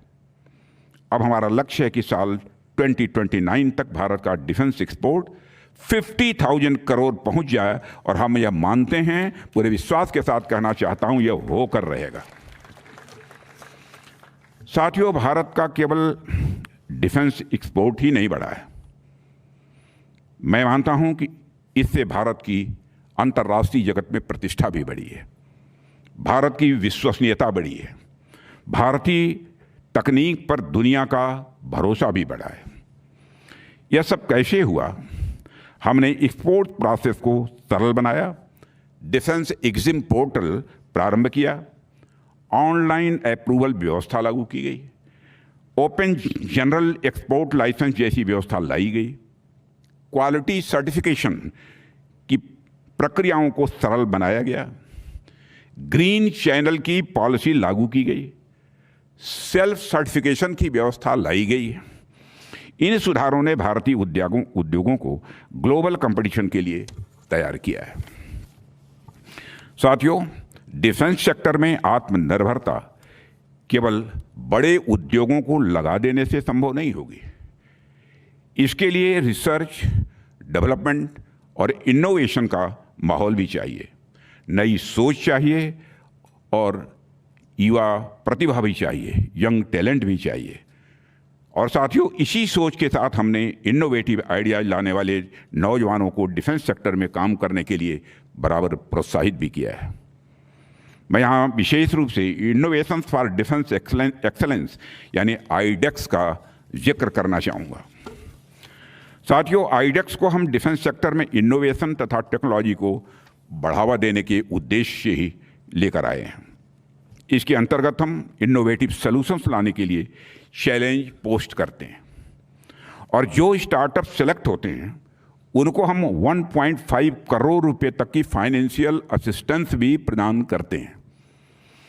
अब हम आईडेक्स से आगे बढ़ते हुए आईडेक्स प्राइम ले आए हैं, और 1.5 करोड़ की मदद को हमने बढ़ाकर 10 करोड़ रुपए तक कर दिया है। साथियों, हमारी डीपीएसयूज और सर्विसेज ने जितने भी चैलेंजेस दिए, हमारे इन नौजवानों ने उसमें बढ़ चढ़कर हिस्सा लिया है, और सफलतापूर्वक उन चैलेंजेस को स्वीकार करके उसे अंजाम भी दिया है। अब इस मुहिम में आगे बढ़ते हुए अब हमने प्राइम को भी अपग्रेड करके अदिति स्कीम को भी लॉन्च किया है, जहां हम अपने नौजवानों को तथा उनके स्टार्टअप्स को उनकी इनोवेशन की मदद के लिए पूरे 25 करोड़ तक की फाइनेंशियल असिस्टेंस इस समय दे रहे हैं। साथियों, हमारा एकदम क्लियर टारगेट है कि हमारी स्टार्टअप्स और एमएसएमईज के हाथों को मजबूती दी जानी चाहिए, और इसके लिए रक्षा मंत्रालय ने 2400 करोड़ रुपये से अधिक की खरीदारी स्टार्टअप्स एमएसएमई से ही करने की मंजूरी दी है। और 1500 करोड़ से अधिक के प्रोजेक्ट्स न्यू टेक्नोलॉजी के डेवलपमेंट के लिए स्वीकृत किए गए। हमने मार्च 2026 तक आईडेक्स के माध्यम से 676 स्टार्टअप्स और इनोवेटर्स को इंगेज किया है और 551 कॉन्ट्रैक्ट्स भी हमने साइन किए हैं। आज देश भर के startups drone, artificial intelligence, quantum technology, cyber security, robotics और अत्याधुनिक डिफेंस टेक्नोलॉजी पर तेजी से काम कर रहे हैं। साथियों, 2018 में जहां डिफेंस सेक्टर में कुछ दर्जन स्टार्टअप थे, आपको जानकर खुशी भी होगी, आश्चर्य भी होगा, आज उनकी संख्या 2000 से अधिक हो गई है। सैकड़ों स्टार्टअप्स को डिफेंस मिनिस्ट्री द्वारा चैलेंजेस दिए गए हैं। उन्हें आर्थिक सहायता मिली, प्रोटोटाइप बने और अनेक टेक्नोलॉजीज की खरीद के लिए अप्रूवल्स भी दिए गए। यानी आज भारत का नौजवान केवल नौकरी खोजने वाला नहीं है, वह भारत की सुरक्षा का टेक्नोलॉजिकल पार्टनर बन चुका है। डीआरडीओ ने भी इस परिवर्तन को एक नई दिशा दी है। आज डीआरडीओ केवल डिफेंस रिसर्च एंड डेवलपमेंट करने वाला संस्थान नहीं है, वह उद्योगों, विश्वविद्यालयों, स्टार्टअप और वैज्ञानिकों को जोड़ने वाला नेशनल इनोवेशन प्लेटफॉर्म बन चुका है। साथियों, देश भर में सेंटर ऑफ एक्सेलेंस भी स्थापित किए गए हैं। यंग साइंटिस्ट लैब्स का विस्तार तेजी के साथ किया गया है। प्रत्येक वर्ष हजारों इंजीनियर और ट्रेनी डीआरडीओ के साथ इस समय जुड़ रहे हैं। साथियों, भारत के डिफेंस आर्किटेक्चर की सबसे बड़ी शक्ति एंटरप्रेन्योरियल स्पिरिट है और आज रक्षा उत्पादन केवल सार्वजनिक क्षेत्र तक ही सीमित नहीं है। आज हमारे साथ डीपीएसयूज हैं, आज हमारे साथ प्राइवेट इंडस्ट्रीज हैं, 17,000 से 17,000 से अधिक एमएसएमईज हैं और हजारों सप्लाई यूनिट्स हैं और देश भर के इनोवेशन सेंटर्स हैं। यही भारत का नया रक्षा औद्योगिक परिवार है। और साथियों, इस परिवर्तन को और गति देने के लिए उत्तर प्रदेश और तमिलनाडु में डिफेंस इंडस्ट्रियल कॉरिडोर भी स्थापित किए गए हैं। नई फैक्ट्रियां स्थापित हो रही हैं। एडवांस डिफेंस मैन्युफैक्चरिंग इस कॉरिडोर्स में हो रहे हैं और कई डिफेंस कंपनीज तो ग्लोबल मैन्युफैक्चरिंग की सप्लाई चेन से जुड़ी हुई हैं। साथियों, इन दोनों डिफेंस कॉरिडोर्स में लगभग 70,000 करोड़ रुपए का इन्वेस्टमेंट प्रपोज्ड है, यह प्रस्तावित है, जिसमें करीब 10,000 करोड़ रुपए का इन्वेस्टमेंट अभी हो चुका है और जल्दी ही आगामी 2-3 वर्षों में यह बहुत तेजी के साथ बढ़ने वाला है। इससे नौजवानों के लिए नए रोजगार स्वाभाविक है सृजित होंगे और विशेष रूप से उत्तर प्रदेश रक्षा औद्योगिक कॉरिडोर आज आत्मनिर्भर भारत की सफलता का एक सशक्त व उदाहरण बन चुका है। साथियों, सरकार ने केवल उद्योगों को ही अवसर नहीं दिया है, उन्हें बाजार भी दिया है और फ्रिजन पोर्टल के माध्यम से जो हमारे डीपीएसयूज और सेनाओं द्वारा उपयोग किए जाने वाले इंपोर्टेड आइटम्स की सूची उद्योगों के लिए उपलब्ध कराई गई है। परिणाम स्वरूप हजारों रक्षा उपकरणों का इंडिजनाइजेशन तेजी के साथ हो रहा है। सृजन डीप के माध्यम से 40,000 से अधिक मैन्युफैक्चरर्स एंड सेलर्स के साथ लाखों प्रोडक्ट्स का राष्ट्रीय डिजिटल डेटाबेस भी तैयार कर लिया गया है। इससे भारत की डिफेंस सप्लाई चेन पहले से कहीं अधिक मजबूत भी हुई है और संगठित भी बनी है। साथियों, एक और महत्वपूर्ण रिफॉर्म जो हमने किया है, जिसकी चर्चा मैं देखता हूं बहुत ही कम होती है, वह है हमारी ऑर्डिनेंस फैक्ट्री बोर्ड्स OFBs का कॉर्पोरेटाइजेशन। हमने देखा कि जो हमारी ऑर्डिनेंस फैक्ट्रीज हैं वे उस पुरानी व्यवस्था में भी अच्छा काम कर रही थीं, लेकिन नए समय को देखते हुए, नई ज़रूरतों को भी देखते हुए हमने ऑर्डिनेंस फैक्ट्रीज का कॉर्पोरेटाइजेशन किया है ताकि वह और ज़्यादा टेक्नोलॉजी फ्रेंडली बन सकें, वह और ज़्यादा आउटपुट दे सकें, उनकी अकाउंटेबिलिटी बढ़ सके।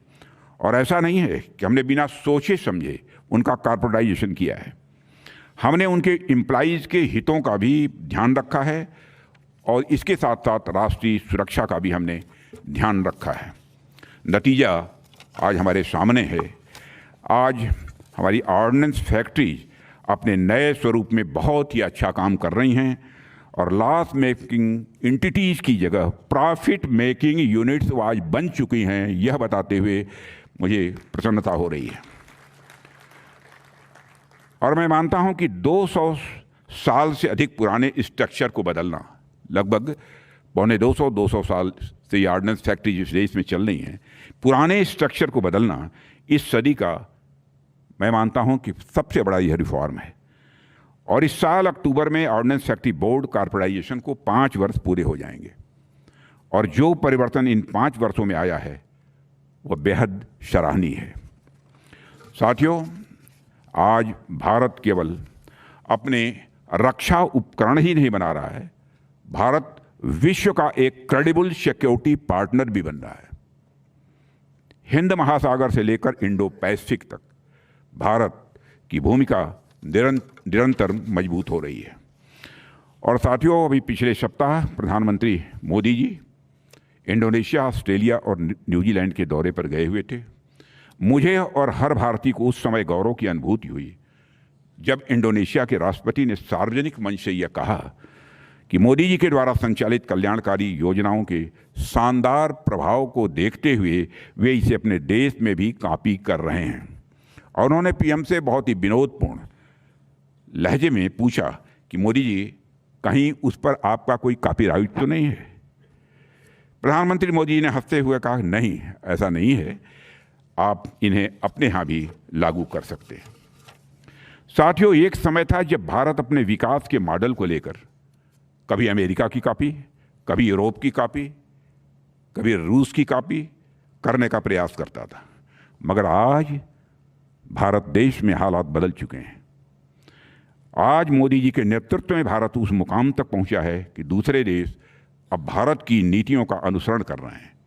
और मुझे लगता है कि यह स्थान जो हमारे प्रधानमंत्री ने बनाया है वह अपने आप में एक नए युग की शुरुआत है।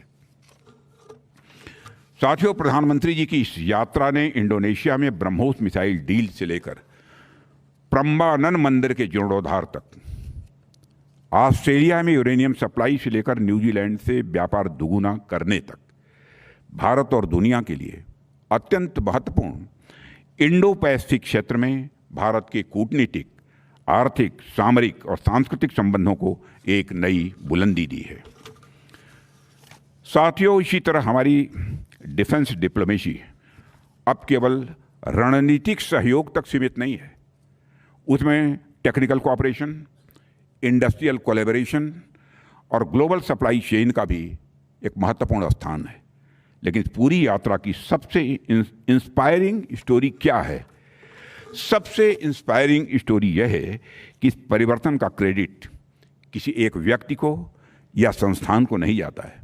यह परिवर्तन हमारे वैज्ञानिकों ने किया है, यह परिवर्तन हमारे सैनिकों ने किया है, हमारे इंजीनियर्स ने किया है, हमारे स्टार्टअप ने किया है, हमारे एमएसएमईज ने किया है, हमारे उद्योगों ने किया है और सबसे बढ़कर भारत के नौजवानों ने किया है। और यही अमृतकाल का भारत है, और यही अमृतकाल का भारत है, एक ऐसा भारत जो चुनौतियों से घबराता नहीं, अवसरों का निर्माण करता है, और एक ऐसा भारत जो केवल अपनी सुरक्षा सुनिश्चित नहीं करता बल्कि विश्व की शांति और स्थिरता में भी रचनात्मक योगदान देता है। साथियों, मुझे पूर्ण विश्वास है कि जब भारतवर्ष 2047 में अपनी स्वतंत्रता के 100 वर्ष पूरे करेगा, तब दुनिया भारत को केवल सबसे बड़े लोकतंत्र के रूप में नहीं बल्कि सबसे विश्वसनीय, सबसे आधुनिक और सबसे आत्मनिर्भर रक्षा शक्ति के रूप में देखेगी, ऐसा मेरा पूरा विश्वास है। साथियों, हमारी सरकार ने एक ऐसे आत्मनिर्भर और विकसित भारत के निर्माण का संकल्प लिया है जो सशक्त भी हो, सुरक्षित भी हो, जहां हमारे सैनिकों के हाथों में इंडिजिनस टेक्नोलॉजीज भी हों, स्वदेशी तकनीक हों और हमारे वैज्ञानिकों के पास नए नए अवसर हों, हमारे नौजवानों के पास इनोवेशन की ताकत हो, हमारी इंडस्ट्रीज के पास ग्लोबली compete करने की क्षमता हो। यही नए भारत का संकल्प है और यही विकसित भारत 2047 का मार्ग भी है। इन्हीं शब्दों के साथ आप सबको धन्यवाद देते हुए मैं अपना निवेदन यहीं समाप्त करता हूं। आप सबको बहुत बहुत धन्यवाद। I request the Honourable Minister to please remain on stage, and I invite Editor-in-Chief of Republic Media Network, Arnab Goswami.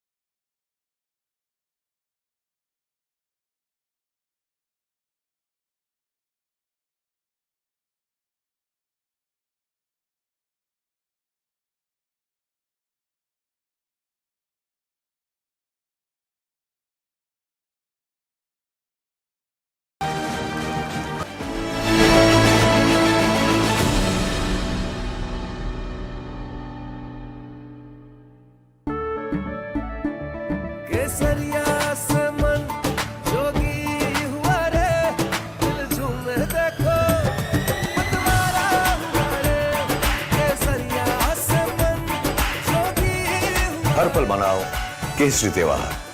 विमल, बोलो जुबान केसरी।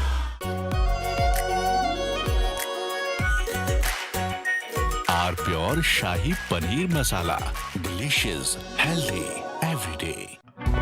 ऑक्टोरोमा मैनुअल वाइंडिंग, 4 लोगों के पास है। कुछ इससे भी अनोखा। कमला पसंद, सिर्फ एक अनोखा स्वाद। कमला पसंद पान मसाला। चमकी चाट से क्या बना है? सैंडविच, लस्सी और छाछ। हर घूंट में चमकी चाट। अब बताओ स्वाद आया? आया। असली स्वाद सिर्फ चंकी चाट। आर प्योर सूजी पास्ता, उबालो, मिलाओ और खाओ। 8 मिनट में तैयार। क्या टेस्ट है, सबका राजा R pure masala.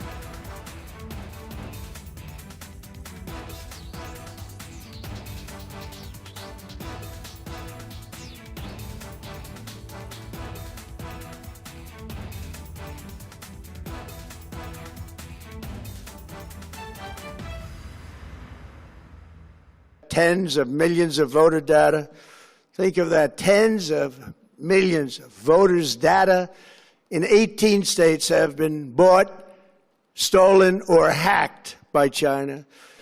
In mid-2018, the Chinese Communist Party's policy was to leverage all domestic and foreign elements that were opposed to the U.S. president in an effort to reduce the U.S. president's votes and make him resign or prevent his re-election. The People's Republic of China carried out what is believed to be the largest compromise of election data. U.S. spy agencies began learning about the compromise of voter registration files in 2020 when they discovered that tens of millions of voter data, think of that, tens of millions of voters' data in 18 states have been bought, stolen, or hacked by China. Yet those responsible for sounding the alarm instead kept the information secret and hidden. They did not disclose to me as president or to anyone else, and to the best of our knowledge, they did not inform Congress. In fact, all they kept saying is, this is the most secure election in the history of our country, a standard, very pat line that was divvied out to say. The cover-up of this colossal security breach is even more disturbing in light of the additional information showing that China engaged in other election-related activities to undermine my first administration and our 2020 campaign. They did not want, and they just didn't want it. They fought like hell not to have it, Donald Trump, to win, and for good reason. As the documents we are releasing show, CIA reporting explicitly stated, and I quote, in mid-2018, the Chinese Communist Party's policy was to leverage all domestic and foreign elements that were opposed to the U.S. president in an effort to reduce the U.S. president's votes and make him resign or prevent his re-election. Isn't that nice? What we're doing. The documents cover 5 major areas of concern. First, they show that over a period of years, starting during the 2020 election cycle, the People's Republic of China carried out what is believed to be the largest compromise of election data in history, resulting in China's illicit acquisition of 220 million U.S. voter files. That information includes names, addresses, phone numbers, political party preferences, and other sensitive data.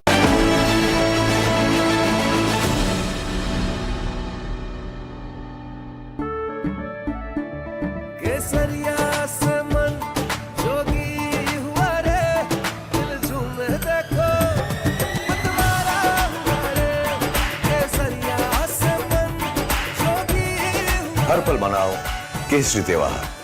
विमल, बोलो जुबान Kesari.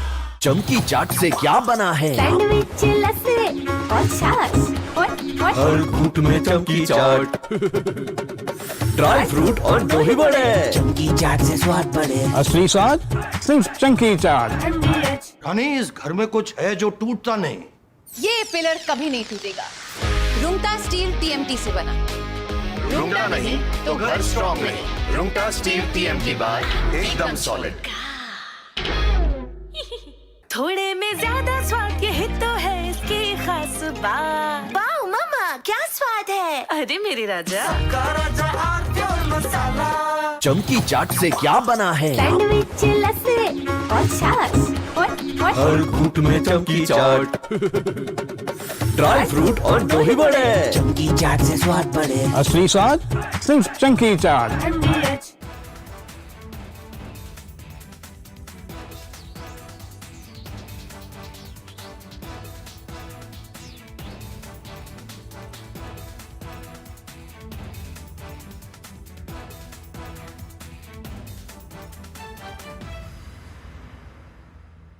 Tens of millions of voter data.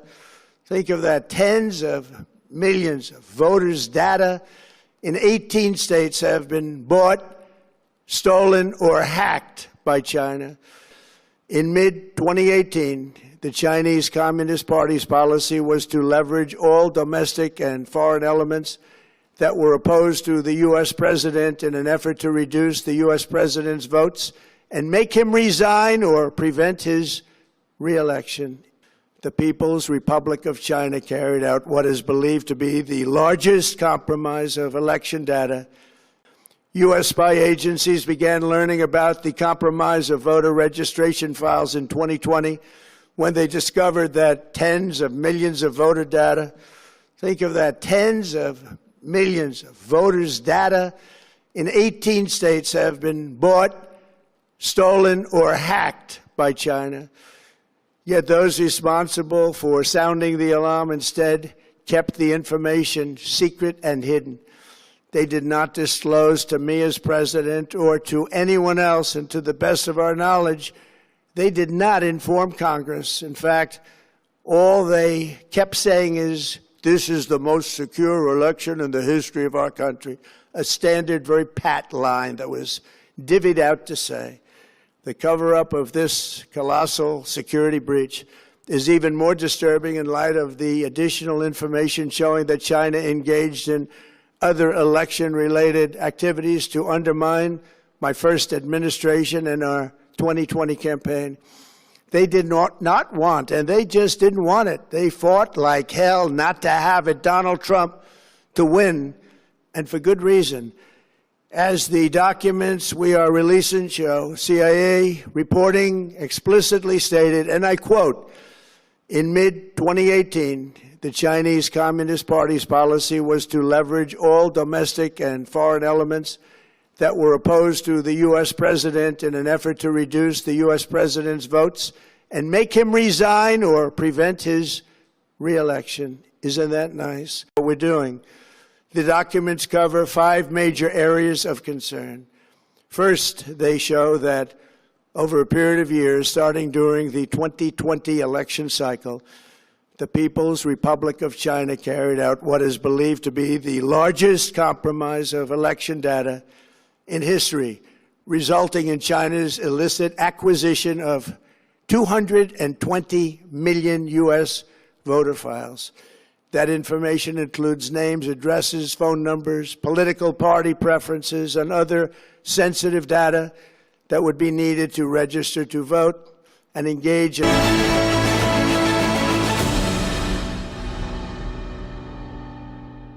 प्यास बुझाए ठंडक लाए सबको भाई जीरा से MDH का जलजीरा जीरा से जीरा से असली रिफ्रेशिंग, असली स्वाद, असली मजा। QS&THE, the world's foremost university rankings organizations, have ranked Amity amongst the top 3% universities globally, making it among the very few Indian universities to be included in both rankings. Yet another top ranking for Amity University.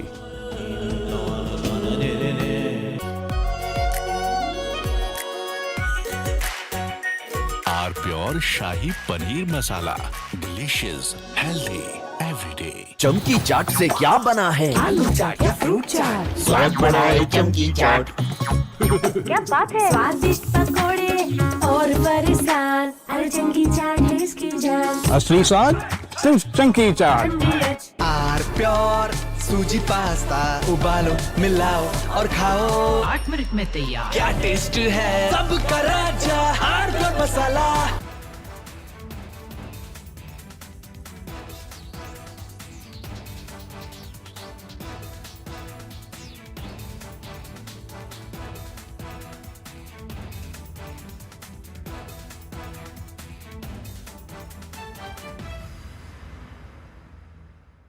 The Indus Water Treaty itself needs to be renegotiated. It is a highly unequal treaty.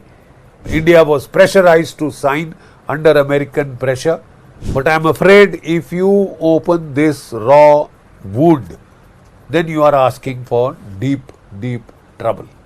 Operation Sindoor was just a trailer. After the mass casualty terror strike in Pahalgam, as part of a deterrent action, as part of punitive measures, India had held the Indus Water Treaty in abeyance. Till such time as Pakistan expresses contrition, regret for its actions, and gives us proof positive that it will no longer engage in acts of mass terror, mass casualty terror strikes against India. Till date, it's almost well over a year since Operation Sindoor. Till date, we have not had a word of contrition, of regret, of turning a new leaf, of any assurance that Pakistan will not carry out any further terror strikes against India. To the contrary, absolutely to the contrary, what we are concerned about is the start of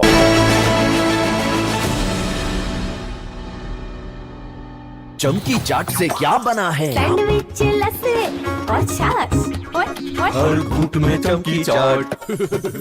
अब बताओ स्वाद आया? आया। असली स्वाद सिर्फ chunky चाट। रानी, इस घर में कुछ है जो टूटता नहीं। ये पिलर कभी नहीं टूटेगा। रुंगटा स्टील TMT से बना। रुंगटा नहीं तो घर स्ट्रॉन्ग नहीं। रुंगटा स्टील TMT बार एकदम सॉलिड। थोड़े में ज्यादा स्वाद, यही तो है इसकी खास बात। वाओ मामा, क्या स्वाद है? अरे मेरे राजा, चमकी चाट से क्या बना है? आलू चाट या फ्रूट चाट, स्वाद बढ़ाए चमकी चाट।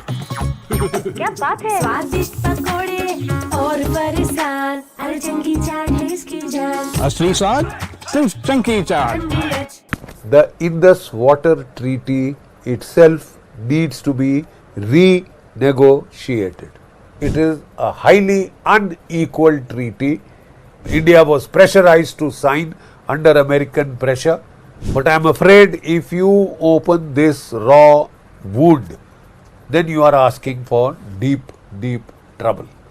Operation Sindoor was just a trailer. After the mass casualty terror strike in Pahalgam, as part of a deterrent action, as part of punitive measures, India had held the Indus Water Treaty in abeyance. Till such time as Pakistan expresses contrition, regret for its actions, and gives us proof positive that it will no longer engage in acts of mass terror, mass casualty terror strikes against India. Till date, it's almost well over a year since Operation Sindoor.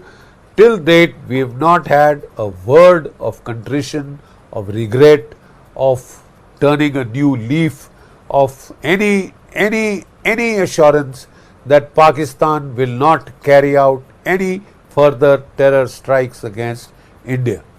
To the contrary, absolutely to the contrary, what we are concerned about is the start of a new information warfare narrative by Pakistan's ISI in collusion with its American CIA partners, which is trying to create justification for another mass casualty Pakistani strike, this time possibly directed against the water resources of India.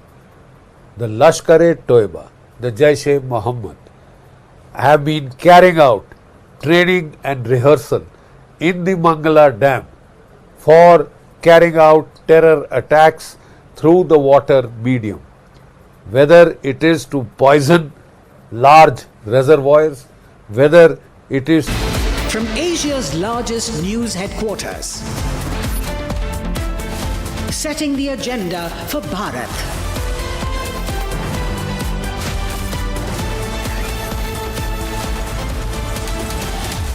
You're watching Republic.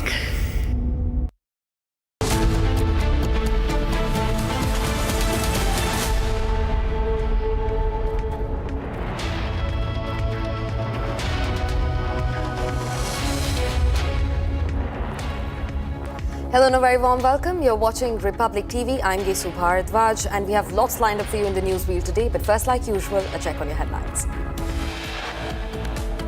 2, 1, 0. And we have liftoff of Vikram-1. A major milestone for India's private sector space ambitions. Vikram-1 lifts off from Sriharikota. Bharat और पूरी team, सबसे पहले तो आपको बहुत बहुत बधाई।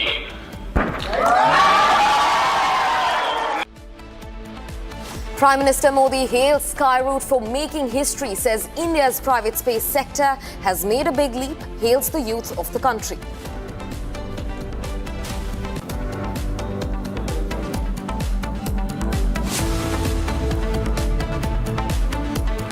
Huge Republic impact in the Mahathre case. Shiv Sena corporator Mahathre's bail has been cancelled by the Bombay High Court.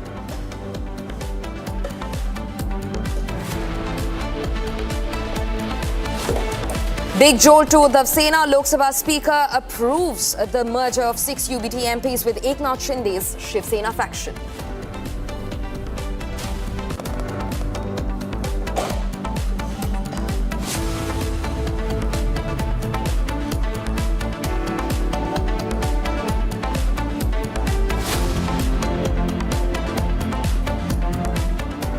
Parliamentary Affairs Minister Kiran Rijiju invites TMC rebels to attend all-party meeting before the monsoon session.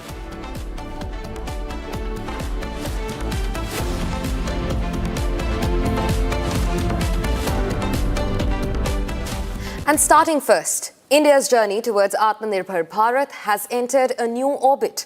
In a landmark moment for the country's space ambitions, Hyderabad-based Skyroot Aerospace has successfully launched Vikram-1, India's first privately developed orbital-class rocket. The achievement not only marks a new era for India's private space industry, but also makes India the third nation in the world with private orbital launch capabilities. We have this report that gets you all the details.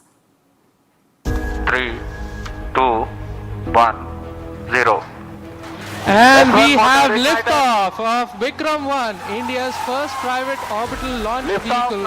And we have great views. India has scripted a new chapter in its space journey as Skyroot Aerospace's Vikram-1 successfully lifted off, becoming the country's first privately developed orbital-class rocket.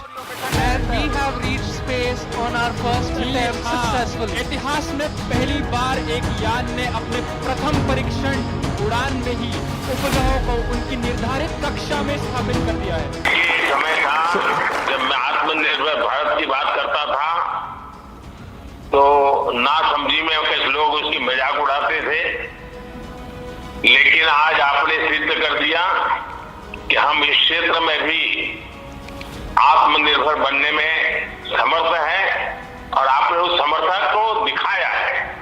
और मैं पक्का मानता हूं कि अब सबूत हमारे सामने है, साक्ष्य हमारे सामने है और ये आपकी टीम ने करके दिखाया है। Vikram-1 Agaman mission is a grand success.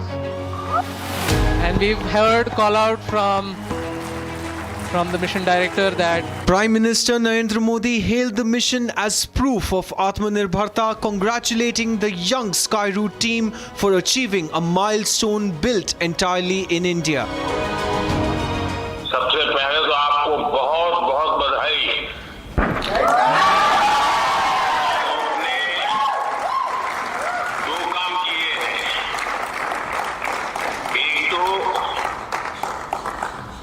आसमान में नए पौधे गाड़ दिए हैं और दूसरा जमीन में भी उस रूट्स को आपने मजबूती दी है जो देश के नौजवानों को आगे आने की प्रेरणा देगी। और मुझे ये सफलता के लिए तो आनंद होना ही होना था, लेकिन आप लोगों ने जिस कमिटमेंट के साथ मेहनत की और मैं जब आपके इंफिनिटी कैंपस के उद्घाटन के लिए आपके साथ जुड़ा था, मेरे को मन करता था मैं पहुंचूं, लेकिन पहुंच नहीं पाया, लेकिन आपके साथ वीडियो से जुड़ा था। और आज भी मैं इस पूरे लॉन्चिंग कार्यक्रम को देख रहा था। कब से मेरा ध्यान जो गया, आपकी पूरी टीम 25-30 साल की दिखती है, ये मुझे और खुशी दे रही थी। शुरू में आपके चेहरे पर चिंता भी नजर आती थी, लेकिन फिर मैं देख रहा था कि खुशियों से माहौल भर गया। मैं आपको, आपकी पूरी टीम को इस महत्वपूर्ण निर्णय के लिए और महत्वपूर्ण सफलता के लिए मैं बहुत बहुत बधाई देता हूं। Hello space, we have arrived. Named Mission Agaman, the historic launch marks India's entry into an elite club of nations with private orbital launch capability.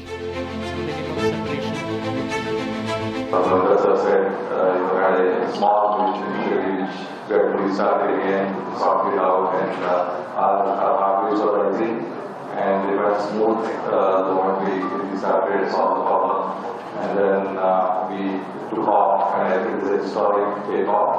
For the first time, a private company in India built an orbital rocket, brought to the launch pad, and took off from Indian soil. It's a big historic moment for India, and also a very, very important moment for the global space sector, because the world needs more access to space, and the world has a new launch vehicle, and now this time the launch vehicle came from India. Accelerate from about 6.2. Designed to place satellites into low Earth orbit, Vikram-1 showcases indigenous engineering and signals India's rapidly expanding private space ecosystem. At a 60-degree inclination.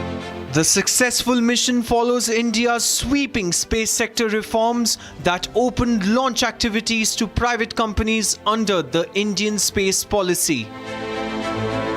Nothing more to add, and honestly, we are out of words personally, and just wanted to give a technical update in the three. We targeted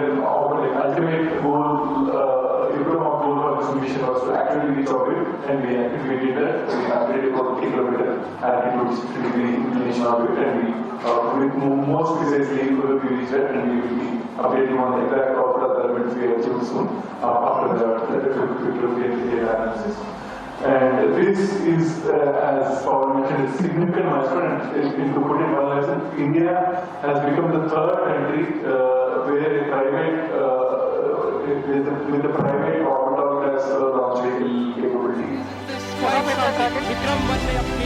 From Chandrayaan 3 to Aditya L1 and now Vikram-1, India's space program is increasingly being powered by innovation, private enterprise and the vision of Atmanirbhar Bharat. India's private space revolution has accelerated dramatically, with startups growing from just 1 in 2014 to over 400 in 2026, backed by policy reforms, investment and public-private partnerships. Government-backed reforms, venture funding and technology partnerships are now positioning India as one of the world's fastest-growing space economies. Hello Space, we have arrived. Skyroot later announced, "Hello Space, we have arrived," confirming mission Argaman had successfully completed its objectives. Carrying Prime Minister Modi's Vande Mataram postcard into orbit, Vikram-1 became more than a launch. It became a symbol of India's confidence, innovation and self-reliance. The launch marks the beginning of a new era, where India's journey towards Atmanirbhar Bharat is reaching beyond the skies. पूर्वक प्रथम mission आगमन ने इतिहास के पन्नों में अपना नाम अंकित कर दिया है. Skyroot Aerospace successfully launched the Vikram-1 rocket on the 18th of July, marking a historic milestone as India's first privately developed Orbital-Class rocket. The 20-meter carbon composite rocket lifted off from the Satish Dhawan Space Center in Sriharikota. Republic also spoke to ISRO's chairperson, Dr. V. Narayanan, after the successful liftoff in the form of Mission Agaman. Listen into his insights after a mega leap by the private space sector in India. So Dr. Narayanan is joining us, the ISRO chairman, and after the successful Vikram-1 launch, all eyes are now on the future missions of India. Dr. Narayanan, firstly, thank you so much for speaking to Republic. This is a big feat for India, be it the space sector or the private sector, which has now shown the world that how it's done in India when it comes to bigger missions. How do you feel about the collaboration with Skyroot on Vikram-1 launch? Under the vision of Honorable Prime Minister of India, the space sector reform was announced in the year 2020. And as Secretary Department of Space, it is also my responsibility to oversee the activities related to the space ecosystem growth in the country. So thereby, I am extremely happy to inform that today the achievement made by the I'm sorry, I'm not getting the audio of what Dr. Narayanan is saying in my ear. Is it audible now? Hello, is it audible? Hello? Hello? Dr. Narayanan, can you hear me right now? No, it's audible to me. Are you hearing me? Yes, sir. Yes, sir. You're audible now to me. Thank you so much. Okay, let me repeat. Yes. Under the visionary leadership of Honorable Prime Minister of India, the space sector reform was announced in the year 2020. And the activities of space activities, we had to enable the startup companies and private companies to carry out. As Secretary of Department of Space, it is also my responsibility to ensure overall space sector growth in the country. Thereby, I am extremely happy to inform that today success is a major milestone in the space ecosystem growth of our country. This brings the economic growth, space economic growth, also brings scientific temper among youngsters to carry out space activities in the country. Thereby, the space system will contribute for the Viksit Bharat 2047. So you talk about Viksit Bharat 2047 and the Prime Minister has spoken about the Atmanirbharta and how the Atmanirbhar vision is driving the country forward.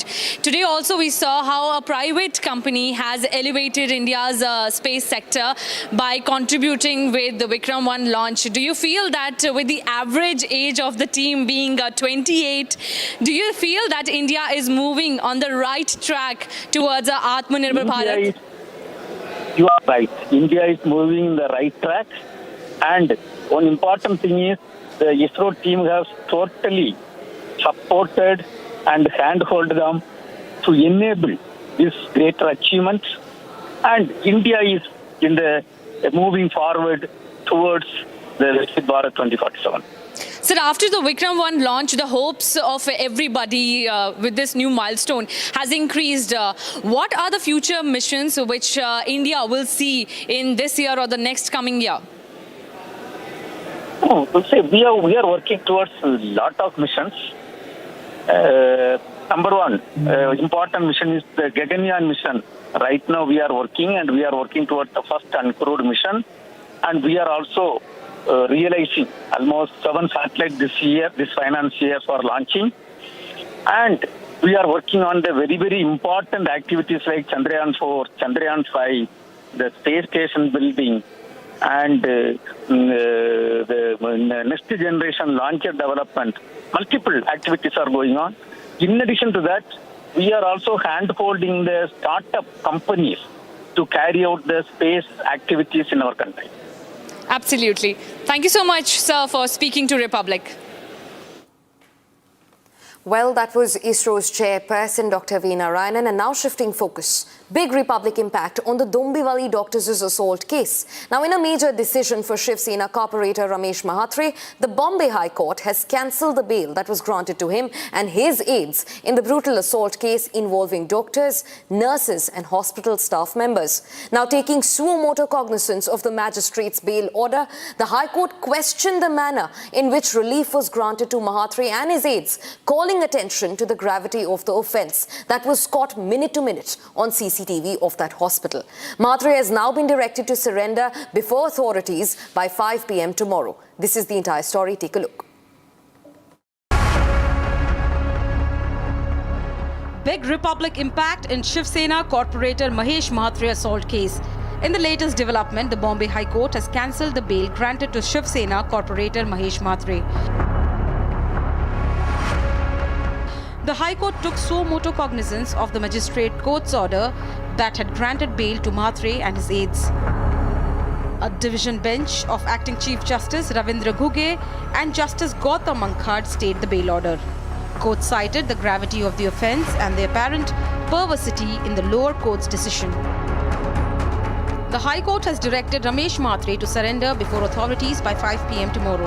If Mahatre fails to surrender or cannot be traced, authorities are free to initiate legal action, including attachment of his immovable properties.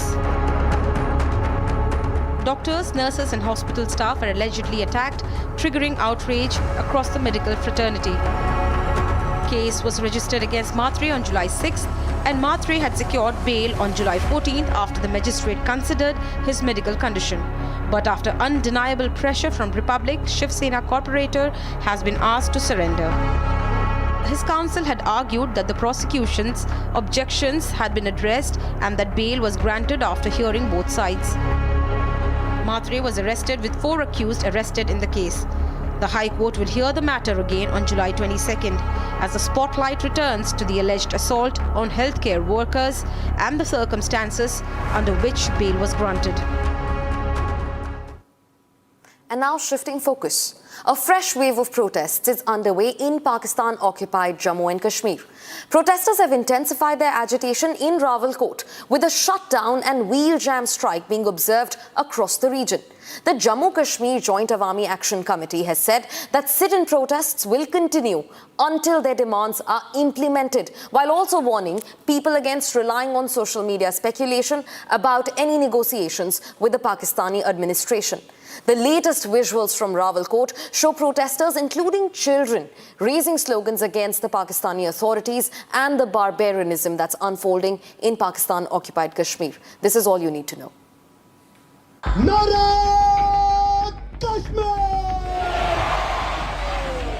Fresh protests have erupted once again in Rawalkot in Pakistan-occupied Jammu and Kashmir.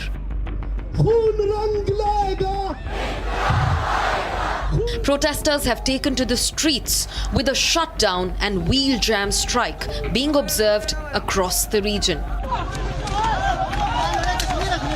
The protests have seen participation from people across age groups, with even children raising slogans against the Pakistani authorities.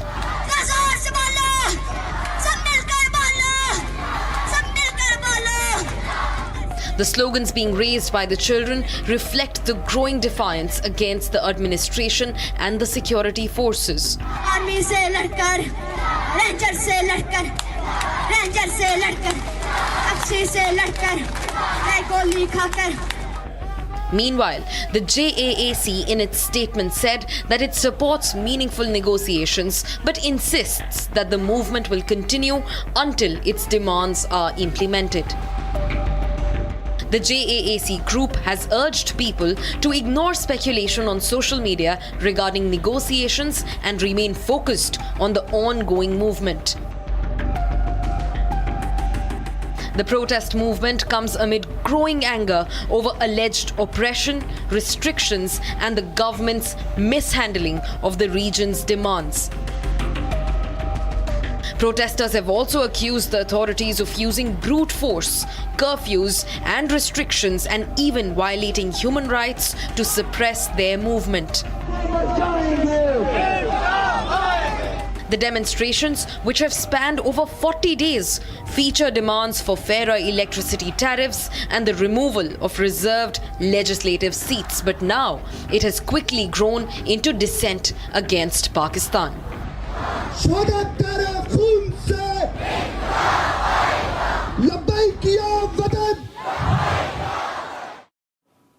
Now shifting focus to West Bengal. A political row has once again erupted in the state. This comes after South 24 Parganas District Administration demolished TMC MP Abhishek Banerjee's office.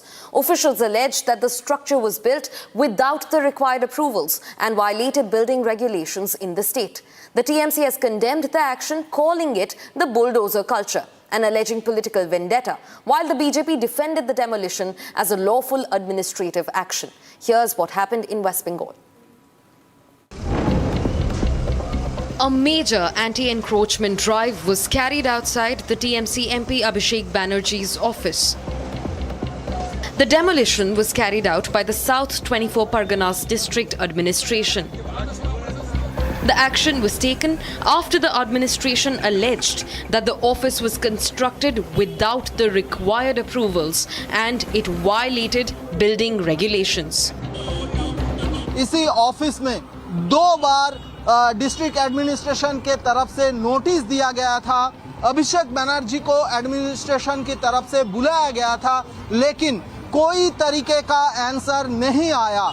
इसलिए अब अभिषेक बनर्जी की अवैध रूप से बनाया गया इसी office में 5 मंजिला ऑफिस में बुलडोजर चलाया गया है। बुलडोजर से फर्स्ट फ्लोर का जो कर्निश और उसके बाद फर्स्ट फ्लोर का जो वॉल है उसी दीवार को टूट दिया गया है, वो दीवार तोड़ दिया गया है। 3 बुलडोजर यहाँ पर आया है, सेंट्रल फोर्स लगाया गया है और डिस्ट्रिक्ट पुलिस के तरफ के एक बहुत बड़ा फोर्स यहाँ पर तैनात है। According to officials, the notice had already been issued before the demolition was carried out. During the drive, a large police presence was maintained in the area to prevent any disruption to law and order during the operation. Meanwhile, the TMC has strongly condemned the action, calling it an example of bulldozer culture and alleging it was an act of political vendetta. निंदा करूंगा, ये अत्याचार है, undemocratic है, ये तो किसी तरह से तिरंगों को हिट करने का कोशिश है, हम निंदा करते हैं. Trinamool Congress also claimed that BJP workers vandalized the office. On the other hand, BJP leaders described the move as a lawful administrative action. The development comes amid heightened political tensions in West Bengal following the recent change in the state's political landscape. Union Home Minister Amit Shah began his crucial 3-day visit to West Bengal yesterday, with national security, border management and law enforcement taking centre stage. From reviewing the sensitive India-Bangladesh border to assessing the implementation of the new criminal laws, Home Minister Shah's visit comes amid heightened concerns over illegal infiltration, cross-border smuggling and internal security concerns. His schedule also includes key infrastructure projects, a review of policing reforms and developmental initiatives across the state. Take a look. Union Home Minister Amit Shah has begun his 3-day visit to West Bengal beginning yesterday, with border security, law enforcement and development high on agenda. Shah's first stop today was the BSF Jumagaj border outpost in Siliguri, where he reviewed operational preparedness and interacted with border personnel. Home Minister Shah also inaugurated and laid the foundation stone for several border infrastructure projects aimed at strengthening surveillance and operational capability. Illegal infiltration, cross-border smuggling and extremist networks remained key concerns, making border management a major focus of Shah's visit. The centre is also pushing for technology-driven surveillance, including smart monitoring system and advanced communication infrastructure along the India-Bangladesh border. Another key focus is the strategically important Siliguri corridor, India's vital link connecting the northeast with the rest of the country. Shah will chair a high-level meeting to review the implementation of the Bharatiya Nyaya Sanhita, Bharatiya Nagrik Suraksha Sanhita and Bharatiya Sakshya Adhiniyam in West Bengal. Law and order, with discussions expected on organized crime, communal incidents and crime against women. Amit Shah's visit underlines the centre's twin focus on strengthening national security and accelerating development in one of India's strategically significant states. And now shifting focus to Gujarat. A massive blast tore through a firecracker factory in Ahmedabad, killing 8 people and injuring several others. An FIR has now been registered. It's been filed against the factory operator and other administrative officers for allegedly running the factory illegally. This is the report that gets you all the details. Another deadly reminder of the cost of negligence. A blast ripped through an illegally built firecracker factory in Ahmedabad. 8 innocent lives were lost, with several fighting for their lives. The incident occurred at around 3:30 p.m. as a deafening explosion razed the structure to the ground. Firefighters, police and disaster management teams rushed to the site, battling the blaze and searching through the rubble for survivors. The incident also brought to light some glaring lapses. The factory was running on an open farm plot despite its official manufacturing license having been suspended in the past. But as is often the case, action has been taken far too late. An uncomfortable question now lingers. How many more innocent lives need to be lost before authorities take the issue of negligence seriously?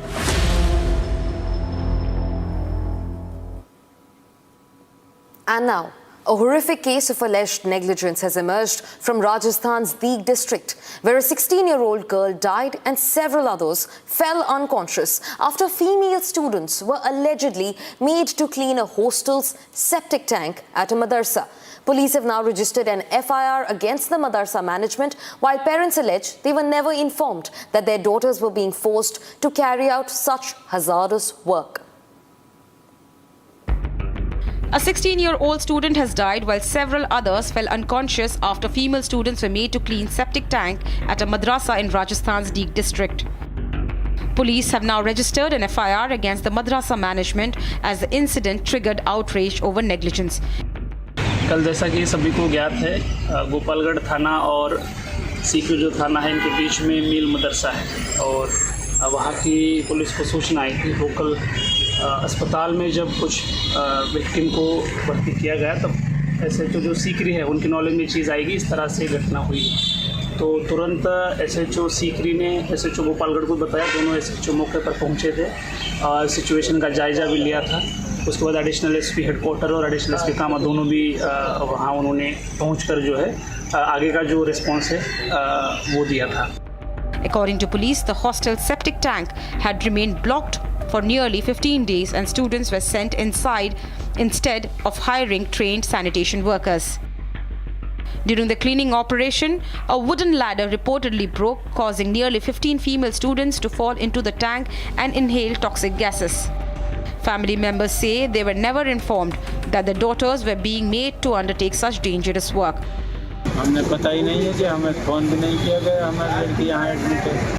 Injured students remain under treatment, with several shifted out of intensive care after the condition was stabilized. This tragedy has sparked serious concerns over student safety, institutional accountability, and the alleged use of children for hazardous work. Police say preliminary findings point towards gross negligence and strict legal action will be taken against those responsible. And that's all that we could wrap for you in this edition of Live and Breaking. News and updates continue. Thanks very much for staying with us. You're watching Republic Nation First.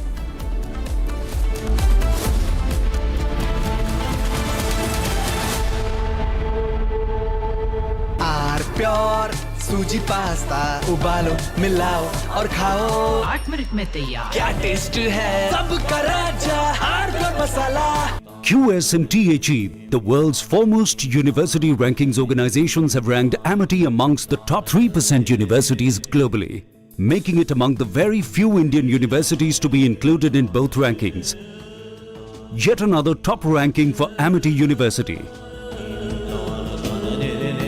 चमकी चाट से क्या बना है sandwich लस्सी और छाछ हर घूंट में चमकी चाट ड्राई फ्रूट और दही बड़े चमकी चाट से स्वाद बढ़े असली स्वाद सिर्फ चमकी चाट थोड़े में ज्यादा स्वाद यही तो है इसकी खास बात वाओ मामा क्या स्वाद है अरे मेरी राजा सबका राजा और मसाला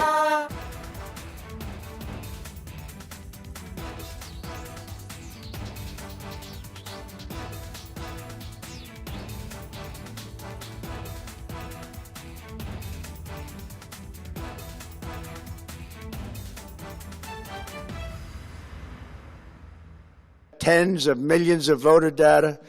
Think of that, tens of millions of voters' data in 18 states have been bought, stolen, or hacked by China.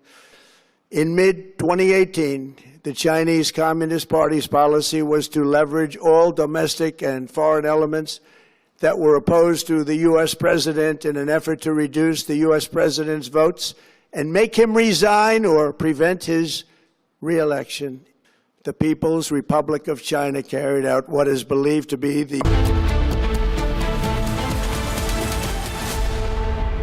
चमकी चाट से क्या बना है आलू चाट या फ्रूट चाट स्वाद बढ़ाए चमकी चाट क्या बात है स्वादिष्ट पकोड़े और बरसान अरे चमकी चाट है इसकी जान असली स्वाद सिर्फ चमकी चाट रानी इस घर में कुछ है जो टूटता नहीं ये पिलर कभी नहीं टूटेगा रुंगटा स्टील टीएमटी से बना रुंगटा नहीं तो घर स्ट्रॉन्ग नहीं रुंगटा स्टील टीएमटी बार एकदम solid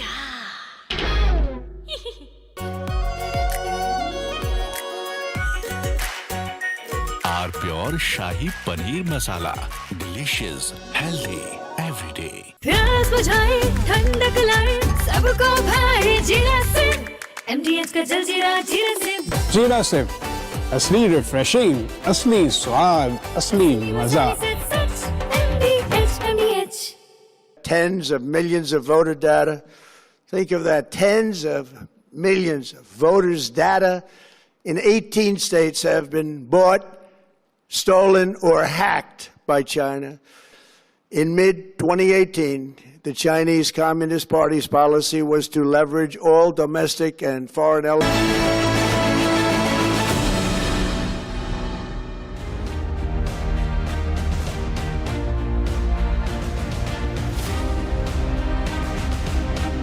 The contribution of Bharat Forge and with Mr. Kalyani's leadership, he himself has publicly pushed for reforms and especially, he said ahead of the budget, flexible export credit for emerging markets, dedicated research and development funding for private defense firms, arguing that R&D support is currently channeled almost entirely through the DRDO. And Defense Ministry has set a formal target of 70% self-reliance in weaponry by 2027. And we're going to have a deep dive now, a deep dive with the conversation on this stage. So I request Mr. Arnab Goswami to please accompany Mr. Baba Kalyani on the stage for this fireside chat on private sector warhorse forging India's defense. Big round of applause, ladies and gentlemen.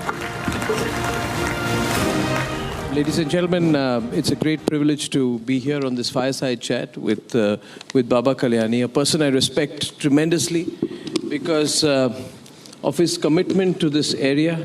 There are many companies for whom defense is one of the things they do, but for Baba Kalyani, he has done what generations of policymakers had said was impossible, which is build a world-class private defense artillery industry from a auto forging base. This requires commitment. And today, Kalyani Strategic Systems Limited, KSSL, has co-developed the ATACMS howitzer with DRDO, won the largest share of India's first major artillery buy since Bofors in 1987, and is now exporting Indian guns to Europe, exporting Indian guns to the US supply chain and West Asia. And ladies and gentlemen, therefore, Baba Kalyani and Kalyani embodies the private sector's arrival at the heart of Atmanirbhar Bharat. For that, I congratulate you, sir. Let's have a round of applause for that alone, please, because this is truly incredible. Good work you've done, sir. I want to start by asking you to respond a little bit to the first comments we saw from the Secretary Defense, who also wears the DRDO cap, and the Raksha Mantri. I saw in their introductory comments a clear commitment towards Atmanirbharta. It was not an embellishment, it was a strategic goal. Your thoughts on what you heard from them at the start? You know, first of all, I think we have to recognize the fact and give credit to our government, Prime Minister Modi, for setting up this whole Make in India and Atmanirbhar mission after 2014. The Ministry of Defense and Sri Rajnath Singh ji, who has been spearheading this for many years now, along with the Defense Secretary, the Defense Secretary Production, who is present here. There has been tremendous change, as the Defense Minister himself said in his talk, in terms of the mindset, in terms of how business, industry, both private and public, perceive this whole Atmanirbhar concept. I think it's a journey, as you said, but for people like me, and there are many in this country, who have a feeling for India to become a superpower, the nationalist feeling that we need to be somebody who is recognized, put in efforts in this direction to do things. And what Arnab just talked about in terms of the ATACMS or in terms of whatever other things that we are doing is, I think, a step in that direction. Now, in 2011, nobody could have ever believed. We must be a little candid about what has changed here, because the big issue is, trust. We have always had this belief that it's easier to buy than to build. And why take the trouble? And then there are all these qualitative dimensions which are brought in. And that's why we've lost a lot of time. Nobody in 2011-10 could believe that a private forging company like yours will be supplying, and you had zero defense pedigree. Sorry to point that out, but it's a reality. You had zero defense pedigree, but he had intention, and I think a spirit of nationalism, that you could build artillery for the Indian Army. Now you are 14, 15, 16 years later, you are exporting guns to Europe and the US supply chain, right? And our own army has, is about to, I hope, going to place you a firm order. What is the gap? Why is it that you have global validation, right? And what is it about domestic trust that we need to address? You see, do we need global validation before domestic trust? Do we? No, it's an issue we have. You know, it's a thing we have. Do we need global validation before trust in India? And what can we do to bridge the gap? And that's happening at a time when the government has already committed itself to Atmanirbharta. So you have a salubrious environment, right? But is that getting into practice? I think, Arnab, you're right. When you had the first conclave 3 years ago, I think that probably was pretty much valid. I had spoken about this in many conferences that we need to create a much larger level of trust between industry and defense system. But no, with all the policies that have been put into place, and okay, we still have a process that we have to follow. Some of these processes definitely need to be looked at. And it's not a matter of trust so much today. I think people do realize in the services that industry has come of age, industry can deliver products, industry can make products. Now it's a question of somebody saying that we don't need this process, we need to do it faster, shorter. I mean, there are so many new technologies of computer simulation, AI, digital technologies that we need to start using to cut down the whole process of approvals.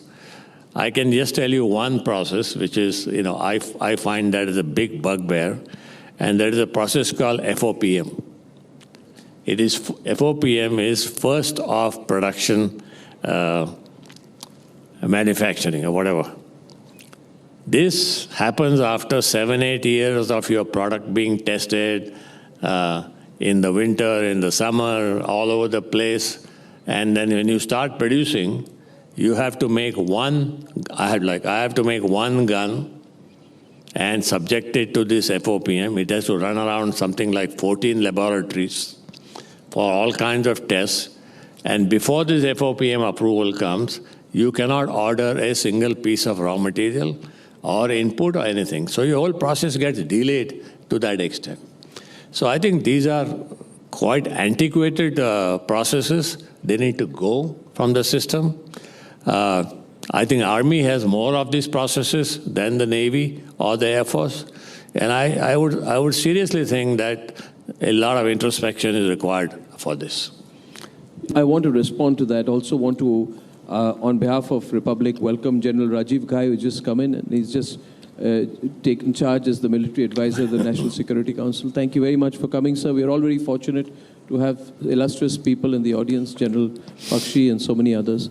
I agree with you on that, sir, because the ATAGS program, if you look at it, it went into development in 2013. It took 12 years. Do we have that kind of time? The forces are delighted at the recent push. But for that push to be incessant and intense, we must highlight that it took 12 years from development to a firm domestic order. And it's 38 years since Bofors for India to sign its first major artillery contract. In today's day and age, with non-contact warfare and the kind of developments that we have seen, we want to know, what is the bottleneck? Is it technology? Is it trust? Is it turf? Or is it DRDO versus DPSU versus private industry? Is there conflict? How do we speed up the process? Because we don't know where the next war is going to come from and how we'll have to respond. You're right, Arnab. If you look at the West Asia war, I think it is teaching us a lot of lessons. First of all, the biggest lesson is even the biggest countries in the world, like the United States, is running out of ammunition. Whether it's missiles, whether it's rockets, whether it's whatever form of ammunition. They're simply running out of it. And you take this whole story of cruise missile, that famous cruise missile that US uses. Now I'm told that they need to increase production by 100 times compared to what they have been producing. They want to produce 28,000 cruise missiles and keep them in stock. So the solution that they have found, actually they didn't find the solution. The industry found the solution. There was a company in California, called Divergent Technologies. This company was manufacturing 3D printed parts for BMW and for Audi and supplying to these companies, basically components for chassis, etc. So he realized, the entrepreneur, the person who owns Divergent Technologies, that he can easily repurpose his equipment and make the entire cruise missile using an AI-based design that he generated. And he produced a cruise missile, the Tomahawk missile, at 1/10 the cost in less than 6 weeks' time, from scratch.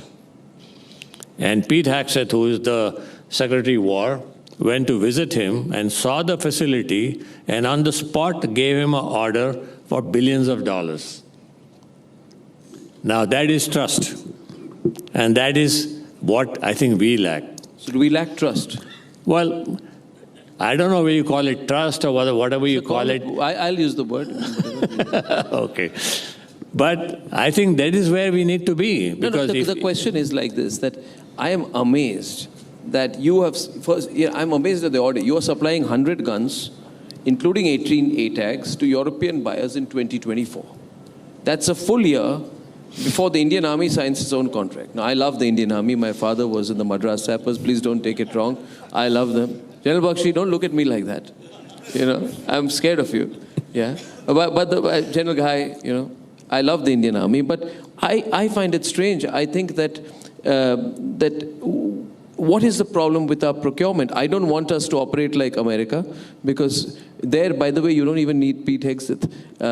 Donald Trump can order missiles like he orders from McDonald's, but he can put in a Deliveroo app on that. But the question is that, is procurement the single biggest handicap we are facing? And we need to be candid about it. We need to talk about it. Before Indian defense manufacturing. Because what is the problem? Technology, capital? People say no problems. So is the procurement process a problem? It's a serious problem we have, because we have so much catch up to do. Yeah, procurement process is a problem. There's no doubt about it. I don't think technology is a problem.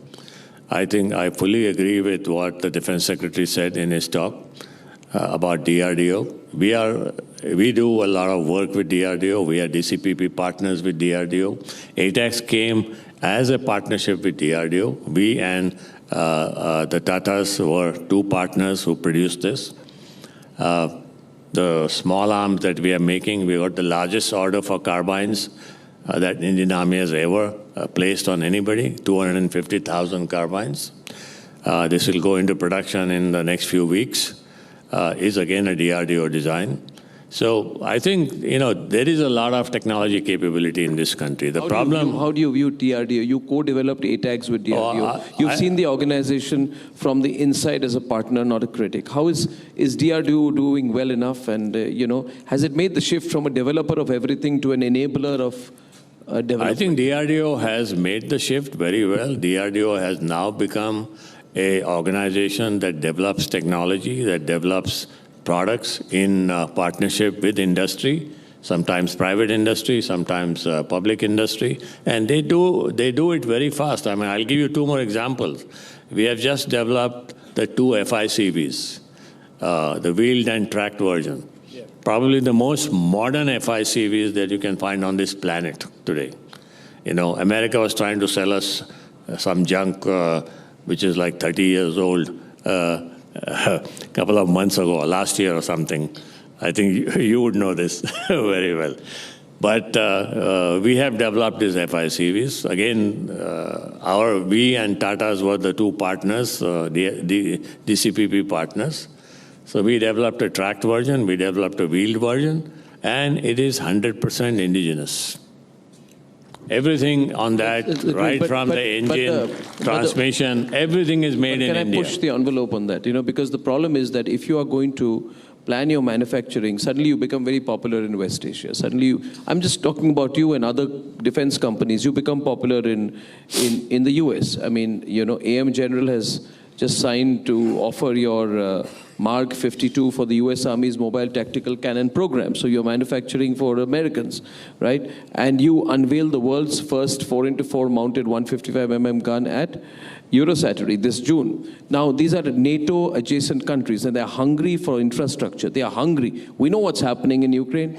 They are hungry for equipment. They're hungry for it. When NATO adjacent militaries start signing Indian artillery ahead of India's own forces completing traction, right? I don't want to ask you what does it say. I want to ask you that what will happen to the supply chain. Your manufacturing units, your finite capacity at the end of the day, your manufacturing units will all be clogged and you'll be manufacturing for the world. Will it be too late? Will then the production order take time? When you can't, you'll have to take time to develop and manufacture for India. Will we waste time there? Let me respond to this, Arnab. I think what is not not just you, sir. I'm responding this as a country and as industry. What is not being understood right now is the way wars are being fought is completely changed. Okay? You look at the West Asia war, you look at the Russia-Ukraine conflict. I mean, it's completely changed. In Ukraine, they are producing something like 500,000 drones per year. Housewives are making drones in their kitchen. Okay? I mean, that is the way they are going and doing it. So they are simplifying technology. They are making it easy to produce. I mean, they're making drones out of cardboard. Japan has just unveiled a drone that's made from cardboard. So it can be, you can make it in millions in any cardboard factory. So, the way wars are being fought is completely changed. Now, God forbid we have a conflict and, we get into some problems like this. We don't have the capacity to support our armed forces, either with ammunition, either with missiles, or with anything else you need. You may have the guns, you may have arms, but you don't have something that comes out of it. And that is where the supply chain becomes important. Because the current thinking is that, we have everything, you give an order for 100 pieces and the supply chain will happen by itself. But if you tomorrow need 1,000 pieces, forget it, it's not going to happen. And that is what Europe is finding out. That is what the US is finding out. That is the learnings that are coming out of the Ukraine war and especially the West Asian war. How is Iran able to fight the United States? Yep. Because it created in 20-25 years some thousands and thousands of missiles as inventory. Yeah. So we're going to have to then do some forecasting, right? Yes. And therefore, this conversation today, this event cannot be done in a silo. We can't talk about what's happening in India alone because we are subject to different kind of tremors on the global stage, right? I therefore want a comment from you, and this will be interesting to take our conversation forward. Secretary of Defense Production is here, everybody's here. See, how do you view the global factors? First of all, the global scenario of conflict, unpredictable. We've never imagined that 4 years down, Ukraine, Russia would still be happening, right? The war in West Asia is far from over, right? More and more countries are getting involved.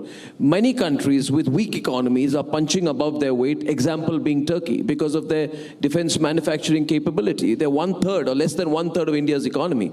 But look at the way they're punching over their weight. Diplomacy is changing. Political leaders are becoming more immediate. They're all trying to be mini Trumps. They want to decide on the spot.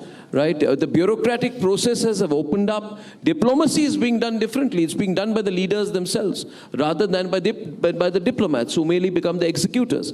In this situation today, I want to know how you are seeing the global defense industry environment. right? We can't, if we have a low base, that can't be the only reason we applaud ourselves. We started small, we are growing. We need to do something to quadruple. You run plants in various continents, right? And you're one of the original high-tech manufacturing plants. What are the, in a SWOT analysis, tell me just about the weaknesses and the threats that we face, the spots that the enemy can exploit. The biggest weakness that I see that we face is more in terms of supply chain. Okay. And the reason why supply chain is going to become weakness is because Europe is rearming itself. It wants to, get to up to 5% of GDP. And they are struggling. They are currently at some 1.82%. And they're spending. They're spending. And so therefore, a lot of supply chain around the world is going to get focused into Europe. Okay. So we are going to find that some critical products that we still, we can't make everything, 100% of everything ourselves. So some critical products will be a problem in the supply chain. Now, Indian companies will also be part of that supply chain to Europe? The second thing is, the biggest opportunity that will come to Indian companies who are prepared is they will have a big part to play in that supply chain. Europe's defense budget in 3 years' time will go to $1 trillion. Yes. Compared to some 200 billion right now. It'll increase some 4 or 5 times. They've woken up after... Yeah, and they don't have the supply chain for that quantity. They don't have skills. I mean, it's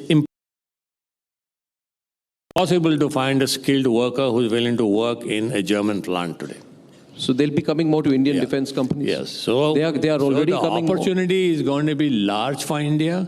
Depends on how we position ourselves politically. And that's one of the reasons why you see our exports increasing so dramatically, going from a few hundred crores to now 40,000. What about our own defense requirements? Huh? My question was about our own defense requirements. If our effort goes into supplying for the supply chain, you have on top of that, you have tariffs, you have wars, you have supply chain fractures from inside 3 continents at once. Europe is rearming itself after being pushed back by the Americans. And they pretty much think that this is the... So it's good that Indian companies are contributing to exports. My question is about our defense requirements. So our defense requirements, we have a couple of weak spots which we need to address. The biggest weak spot is connected with aircrafts. We need to learn how to make many more aircrafts per year than what we are making. So that's a weak spot. And what is the weak spot in aircrafts? It's the engine. Okay. And the engine technology. I think everybody knows about it. Yeah. Sriharikota is here. He was the designer of the LCA. He never seems to get old, by the way. Yeah. Round of applause for you, sir. You're the original. Thank you, sir. But that's a weak spot. The Navy has a weak spot in terms of the guns that it has on most of its ships, whether it's a 30mm gun, 76mm gun, although it comes through BHEL, but basically it comes from Italy through Leonardo. So it needs to be made in India. Now, you have a completely new requirement of anti-drone technologies. Whether it's burst ammunition, whether it's the 30mm, 20mm, you have to develop this, and you have to develop this fast. If you take 5 years to develop this, the technology is gone already, and something else would have come by then. So I think it's very clear, everybody knows Mr. Guy is here. He is now, military advisor to the NSA, and before him, General Raja was there. So everybody knows what is required. In some areas, action is happening fast. I think Navy is taking action very fast in many of the areas. Army, something is happening, but I think in Army the procedures need to be out. But let me add also one more thing here, and what Honorable Rajnath Singh ji said, and also what our Defense Secretary said. We have now a completely new force in our supply system as far as defense supplies are concerned, and that's the startups.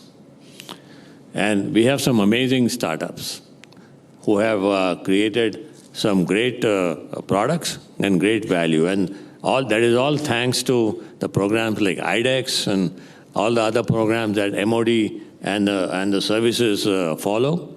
So we have a drone startup that is now going global.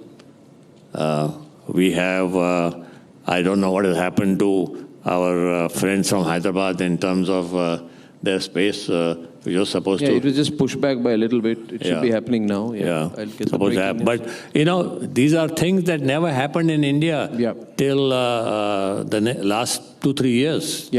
So, and you have something like 2,000 startups. That's what the Honorable RM said. So I think that is a power that is going to come on the table. And that is going to create a huge amount of capability in the system. Now, big industries cannot do everything. Even we cannot do everything. We also have to now recognize and work with a dozen or two startups. Or help a dozen or two startups. So I think we have to recognize that the world is changing, the way wars are fought, it is changing, and what is required is also changing. So we need to change along with that. My last question is on talent, sir. We worry as this grows, private sector grows, foreign companies come in. You know, we had 100 ISRO scientists who left ISRO and took up maybe more lucrative assignments of late. Now you have a doctrinal shift from made in India to owned in India. Made in India to owned in India, right? This is apparent in the Defense Acquisition Procedure 2026 draft. But draft is one thing, sir. Now we need to look at like the next entrepreneur, the next startup, the next person who can build a big space company, a big defense company in India. So suppose there's an Indian engineer. What would your message be to an Indian engineer or an Indian researcher or young talent, right, who wants to work in this area between choosing a IT job abroad or a defense job abroad to working or creating a defense manufacturing career at home? Because if the country grows, we grow. But youngsters don't always look at it in those terms alone. They look at the individual careers as well. So what's your pitch to the young Indian? And I hope many of these companies become really big and scale up. What's your message to them? Because talent is at the core. Indian industry may not be able to pay them what Silicon Valley or the Gulf will, right? But we need many more such companies, many more startups. We need talent. We need risk takers. And that's the gap. That's the need gap. I have three messages for this. First is, I think for us to grow our talent, we must work in a collaborative environment. A collaborative environment between the private sector and the public sector. And without this, you're not going to grow talent and you're not going to grow capability. And I think the AMCA program is a very good example where something like this is at least happening. This is number one. Number two, the young entrepreneurs who are coming into this field in terms of startups, or IDEX programs, all that, you got to keep some role models in front of you. It doesn't have to be Elon Musk, okay? But you can have companies like Palantir, companies like that who started from nothing and have grown with technology and created products. So at the end of the day, you have to think of creating products. India needs to become a products nation. India cannot be a service nation. You can't go and work for some IT company or some consulting company somewhere. You got to work for India. You got to make products for India, in India. So I think you got to think in that direction. There is tremendous amount of talent available, capability available, and now a lot of government support. A lot of funding is available for design, engineering. The RDI fund is available. The IDEX funds are available. All kinds of things are available. Risk capital is available. So this is the opportunity for young people. And with a lot of technical universities now changing their programs to bringing defense-oriented programs into their universities. I know IIT Bombay, Powai has done this. IIT Madras is doing this. Many other institutions are doing this. So the opportunity is great. And defense industry, I mean, if Europe is going to go to $1 trillion from where it is, if we are going to go to 3 lakh crores, what the Honorable Defense Minister said, in a few years' time, I mean, by 2047, our defense industry should be close to $1 trillion. So the opportunity is very big, and I think the requirements also are going to be big, but indifferent. Thank you for leading the way and for sharp and very candid conversations today, which, despite the informality of what we shared on stage, I think the comments are very deep and set the stage for a wonderful day ahead. Thank you very much, Mr. Baba Kalyani, for doing what you're doing. Thank you, Arnab. Thank you for it. What a meaningful chat. Thank you so much, sir. रक्षा के क्षेत्र में किए गए आपके काम को लगातार हम सराहते हैं और ये मोमेंटो आपको बार बार याद दिलाएगा कि रिपब्लिक नेटवर्क किस तरह से रक्षा के क्षेत्र में ही एक कदम आगे बढ़ा रहा है और बढ़ चढ़कर हिस्सा ले रहा है.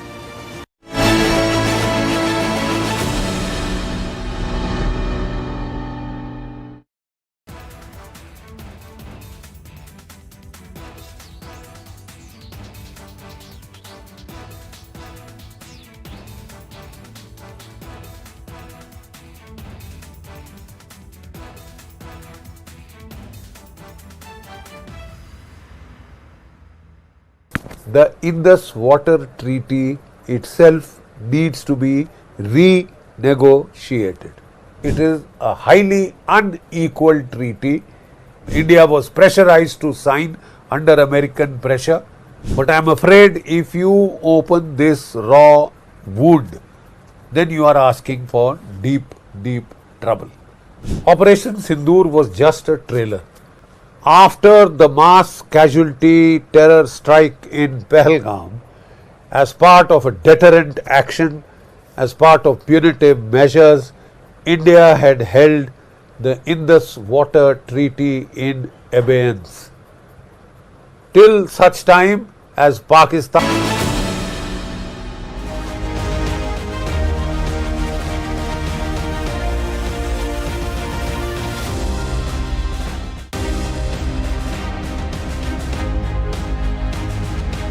Now, in this panel, we have two panelists. One of them is from L&T, and L&T continues to build critical parts for strategic submarines and offshore patrol vessels, deepening private sector reach into big-ticket systems. On the other hand, the second panelist, who represents Samtel, Samtel Avionics is actually positioning itself around high-reliability, mission-critical avionics. So the panel focuses on big boom capability, and joining us are Shri Arun Ramchandani, L&T Defense, President SIDM, Shri Puneet Kaura, MD and CEO Samtel Avionics, and our Senior Executive Editor Abhishek Kapoor will be moderating this session. Over to you, Abhishek.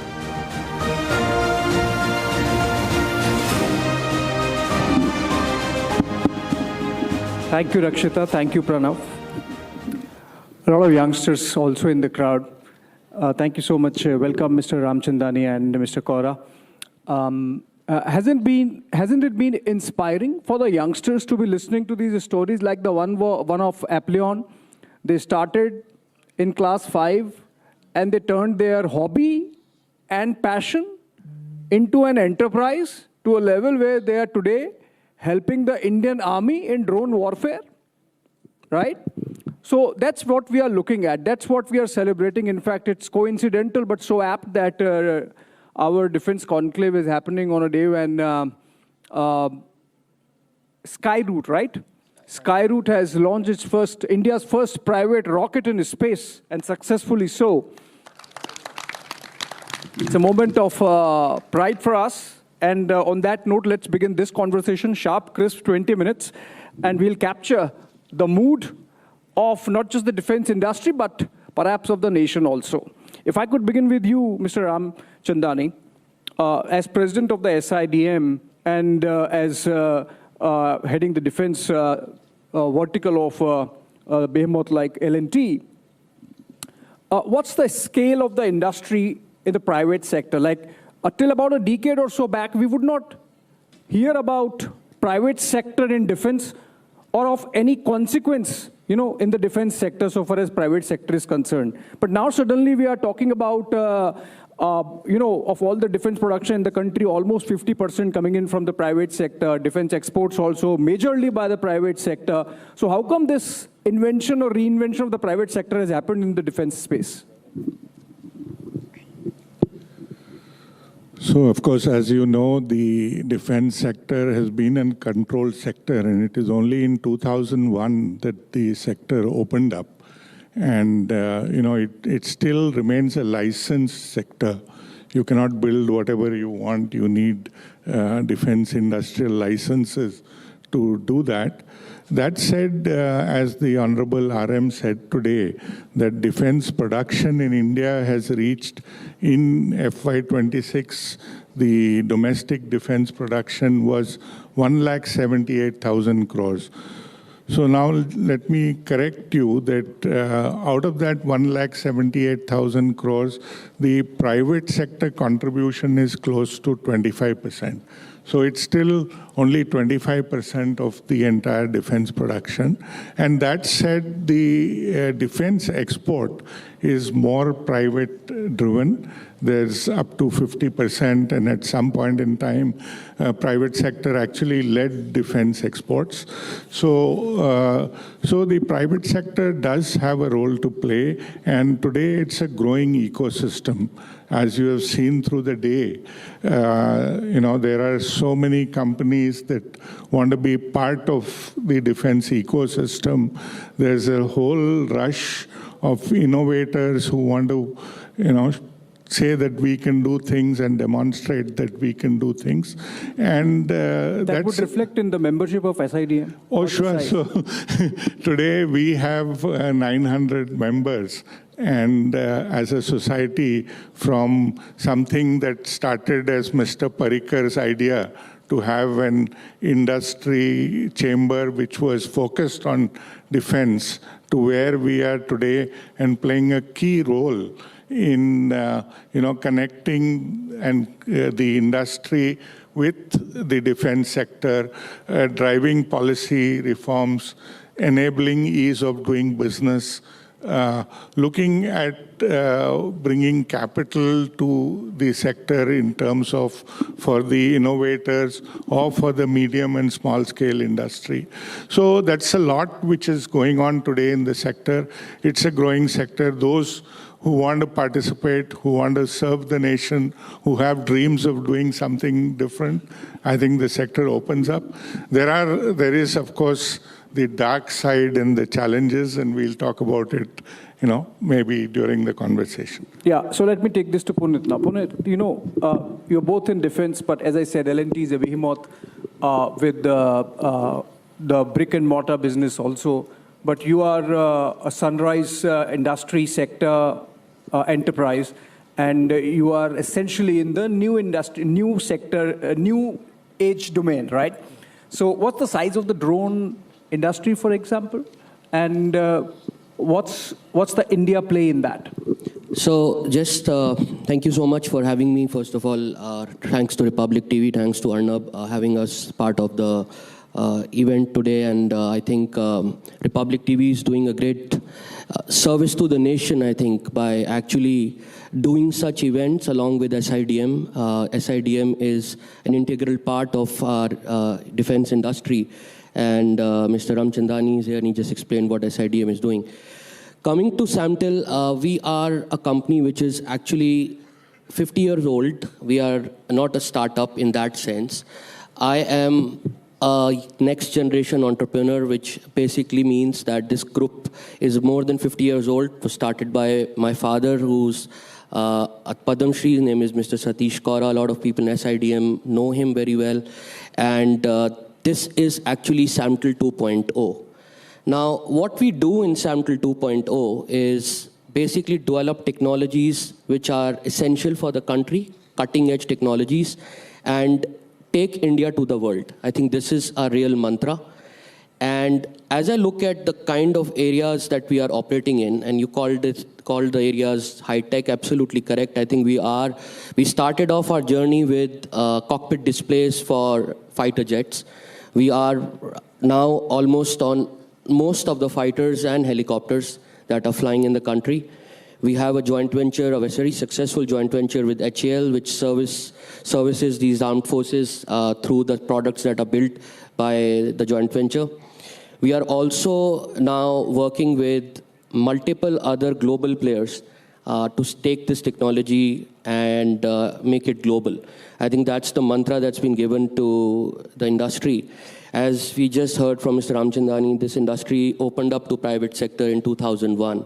So it's a sunrise sector, but it's still a new sector. And it's evolving very fast. We are in 5 areas. Besides the avionics and avionic displays, we are in optronics, we are in now getting into satellites, and drones is one more area which we are exploring in terms of developing some technologies over there. But most important thing that we do is we innovate and we develop the technologies within the country. So we actually focus on that, and all the products that are in the market are developed by us. You very casually mentioned satellites. Like what kind of satellites, what scale of satellite making? So we are right now in an early stage, can't disclose too much, but we are looking at both low Earth orbit and medium Earth orbit. We are looking at multiple needs that our country would have in terms of requirements. There are a lot of gaps. We've been talking to our armed forces at what are the real needs. There are companies that have been approaching India, but India wants indigenous solutions, and that is where our company would come in. Of course, a lot of our solutions would again be used by global players. So we are looking at low Earth orbit and medium Earth orbit. All innovation would be done within the country, that's for sure. Mr. Ramchandani, we had the Defense Secretary mention, the Raksha Mantri mention about a new mindset under the present government, and we had Defense Secretary say that what this government has done is bring in a level playing field. And that brings me to the second question, which is connected with the first one that I asked of you, which is that change visible and palpable on the ground, that there is a level playing field, that the government is actually acting as an enabler for the private sector defense ecosystem? So the government is clearly enabling the private sector. I think that is undeniable. The public sector are the incumbents and they've been around a long time, that it is that much easier to have a contract on the public sector, that many of the program integrators today are established public sector entities. That happens, but the field is opening up. There are, there are no biases. The nominations to public sectors are virtually done away with. So to that extent, there does exist a level playing field. I think what this does also is give an opportunity for innovators to break in and break the traditional grounds. So that is happening as well. Now, these young Apollon boys just coming out of their teens, they just said that, tanks have limited role now because of the drone warfare. And you are making a tank, a light tank, Zorawar. We are incidentally sitting in Zorawar auditorium. You think that that affects your business in any manner? The contours of warfare will change. And if you look at it today, what is happening, say, in Ukraine, Russia, or in West Asia, it's not as if you are not seeing artillery shells firing. It's not as if tank warfare is irrelevant. It's just that these equipment have to evolve with the changing scenario. And looking at the length and scale of wars, I think any country that is looking at defending itself needs a spectrum of equipment and technology in the war. So if you talk to an armored corps guy, he will tell you the tank is never going to die, and maybe he's right. For example, in the light tank, we have drone systems integrated for better surveillance and better situational awareness. So each of these platforms also have to evolve to the changing technology environment of war. And whatever we build, we are, cognizant. The good thing is that today we are not licensed producing these equipment. We are actually developing and building them, which means that we can adapt them to whatever the changing landscape is. And I think that's the power that we enjoy today. So I'm not worried about, getting out of tank business, but we are here for defense and security business. We are incorporating contemporary technologies, and we will move with the times. You're also making this howitzer K9 Vajra. We had Mr. Baba Kalyani, in many ways the grandfather of India's private sector defense industry. He said that a lot of things are happening, but not happening at the pace that they should happen. Do you also share that sentiment? So, yes, in the sense that,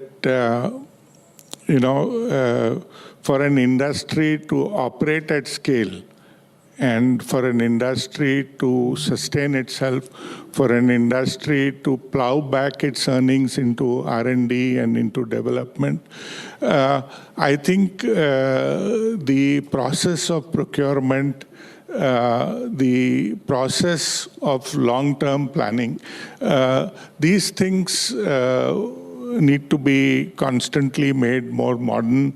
The mindsets need to shift. They are happening, but when it comes to buying big platforms, we still are circumspect. It does take time. Large spends. There are many questions and checks and balances. And really, if you have to build a thriving industry, a growing ecosystem, a self-sustaining ecosystem, speed is required. So, yes, there is a need for change in public procurement policies. Buying defense goods is quite different from buying, standard equipment that the government buys, and we can't look at it, both of them, through the same lens. And to that extent, any reforms which speed up procurement, which ensure sustainability of the demand cycle, is critical for the sustenance and growth of the industry. If you look at the numbers, Mr. Ramchandani, in the domestic defense production, the share of private sector is 25%, you said. But in terms of exports, is 85%. The PSU sector is only exporting 15% of the total value. So does that sort of indicate, as Mr. Baba Kalyani was also indicating too, that it's easier to sell outside than to your Indian customers? So I am trying to pull in some news point, you see. No, you're welcome. See, first of all, let's get the statistics a little correct. Okay. Which way the defense, the share shifts actually depends on what is procured in that particular year, right? So if you're looking at supply of equipment, subsystems, etc., the private industry is far more nimble. We are able to reach out to different countries. We are able to sell, and we are able to integrate with the global supply chain. So, but those who are buying, they are also nimble. No, of course they are nimble. And I'm not saying the rest, but the point is that, let's say India goes and sells a BrahMos system, then the public sector share in the export suddenly rises, right? Because when you're selling large platforms and system, probably the involvement of the public sector will be bigger. You sell a BrahMos system outside. So these numbers could shift. The point is that the private sector, of course, does bring nimbleness.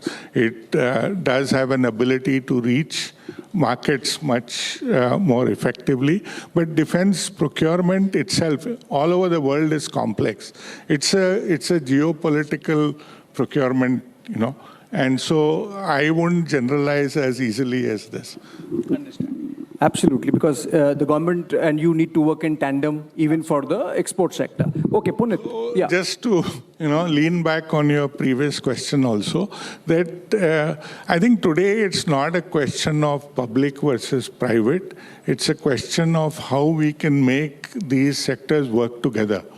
So public-private partnerships, leveraging what the government has created over the years, obviously, to be relevant, I think is more what is the question that we should be asking today. Naturally. I mean, that's what the government calls the whole of the nation approach, where, so for example, if the Navy is building or commissioning one warship a month, there are a tremendous amount of n number of MSMEs that are contributing as vendors to the making of those warships. Punit, coming to you, you're getting into, you said, getting into space, getting into low Earth orbit satellites and whatnot as SEMTL 2.0, avionics 2.0. What's the ambition like? What's the scale like? Is it for India or is it make in India for the world? I kind of answered that in my earlier response, but just to add to what your earlier question was, if you look at the global market of defense, it's about a 550 to 700 billion in that range. I think it's more like $700 billion market. When you talk about India's share in that, we just talked about we did 23,000 crores or something like that, maybe in that 30 exports. 39,000 crores. So about $4 billion out of $700 billion market. So that's a long way to go to make a mark. I think the other thing is, if you look at the top 10 global companies, the 10th in the size is about $20 billion. HAL, which is one of the largest in India, is about 30,000 crores. So that's the flip side of it. But the reality is we are growing very fast. We are an economy which is consuming a lot of what we want to do in terms of indigenization, as we just talked about. And I think from our perspective, when I look at the global market, there is obviously a lot of potential. Most of our products are products which are either in small boxes or systems which can be exported very easily. And I am feeling the need of our products in the global market as a very strong urge to replace it with the current suppliers that are available. And the reason for that is not only that the products are cheaper, but also the re-engineering of the products during the life cycle makes the life cycle cost of the product much cheaper if you go to players who can kind of be much more cost effective, and those players can be available in India. That is where I think the Indian industry will make a difference when it comes to the global defense industry. And that is where I feel we need to go in terms of innovation, in terms of when you look at the life cycle of the program and life cycle cost of the program. That's where we will make a difference, because generally, whatever you start supplying, you need to support your platforms of the customer 20, 30, 40 years. It's a very long-term gestation. And I think from that perspective, we feel that we are absolutely at the right place with the right products. Great. So, you know, since today is also the day when India's first private sector space launch has happened, I was reading somewhere that while NASA's annual budget is of the order of about $30 billion, ISRO works at sub $2 billion. So that frugality is something which is so ingrained in Indian mindset at approaching things. You think that's an advantage for the private sector also when you think in terms of those numbers and scale that you were talking about in the global market? It's an advantage from the perspective of there is so much to catch up to. There is so much to catch up to. There's so much there is so much available to kind of grab. And I think from that perspective, the timing of our industry evolving at this point, especially what happened last year with Operation Sindoor, and our products were in demonstration, and the world saw the ability, the agility, the kind of capability that the Indian industry had. And I personally feel that changed the way the world looked at Indian defense industry. And I think from that perspective, as I look at the opportunity, global opportunity, which I just threw some numbers, I think there is a lot to do in terms of becoming global. I personally feel L&T is already there. SAMTL is already working on multiple global programs. I certainly feel that the time has come for Indian industry to become global players and have actually very serious big programs as, benchmarks for the future, and not only in the space of, technology in defense, but, a lot of the armored vehicle products, of course, the aircrafts that we are talking about, drones, of course, and the satellites. We just talked about Skyroot today. So, I'm very excited with the future right now. He's manufacturing tanks, you are manufacturing drones, you're going to manufacture drones. He said that tanks would have drones integrated. Maybe you both can collaborate, But we are already collaborating, actually. All right. So I guess in the right direction, at least. But on a lighter note, tell me, you are also in the cockpit displays. Even the simplest of an aircraft cockpit is intimidating. You don't know which button to press and how, unless you are trained, obviously, as a pilot. It's a little intimidating.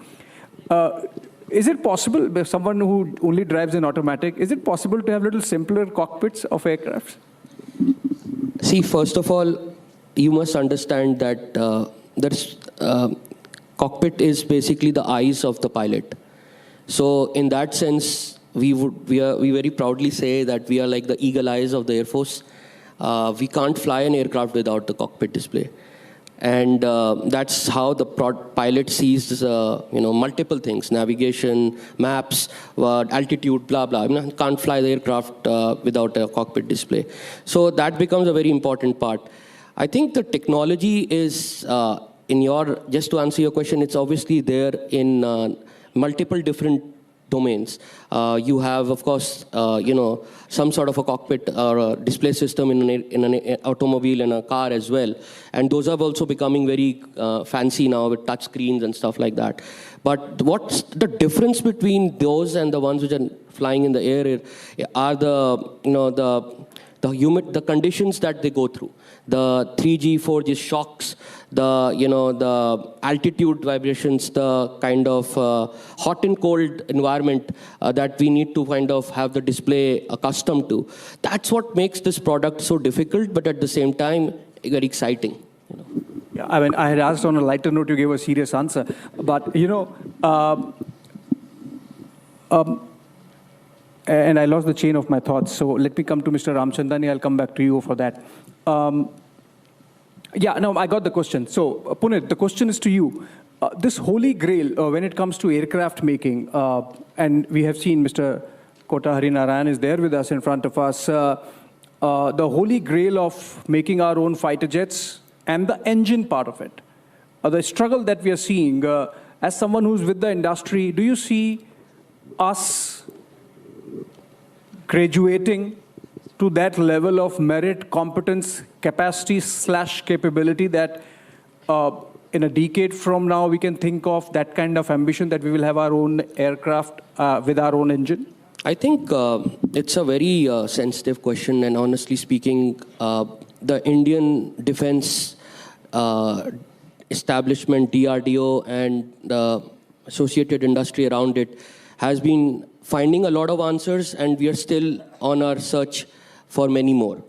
I think the engines are one area which obviously is an area of concern, but at the same time, government is giving a lot of attention towards it. We have a very accelerated plan, but obviously that plan has to come to reality on ground. Of course, we need our indigenous engine in totality. We know what's happening on the LCA, and we obviously want to be. And that is why I think the Atmanirbharta is so critical. And this is one area of, for example, in the aircraft, which needs a very, indigenous solution. We don't want to be dependent on anyone. It's coming from the top. Prime Minister drives this very, very strongly. Innovation is the heart and the solution. I think there is no escape to that. We've got multiple solutions. We've got some partnership opportunities also, which are in discussion. Of course, I think glass half full and half empty, but definitely needs to be addressed. It's an elephant in the room, to be honest with you. Right. That's a good note to end this conversation with, that the glass is half full. Firaq Gorakhpuri का एक शेर है, जो देखा न था वो देखा तो है, जो सोचा न था वो सोचा तो है. I think a lot of strides there in India's defense sector, and of course, private sector participation increasing by leaps and bounds. Thank you so much, Mr. Ramchandani and Mr. Puneet Kaura, for joining us.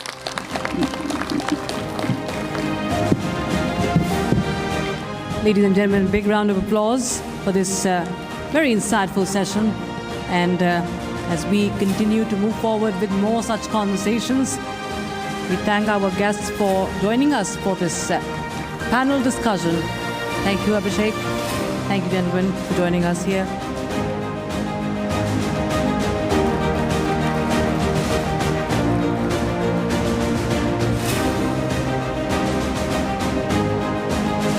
Thank you so much. The Indus Water Treaty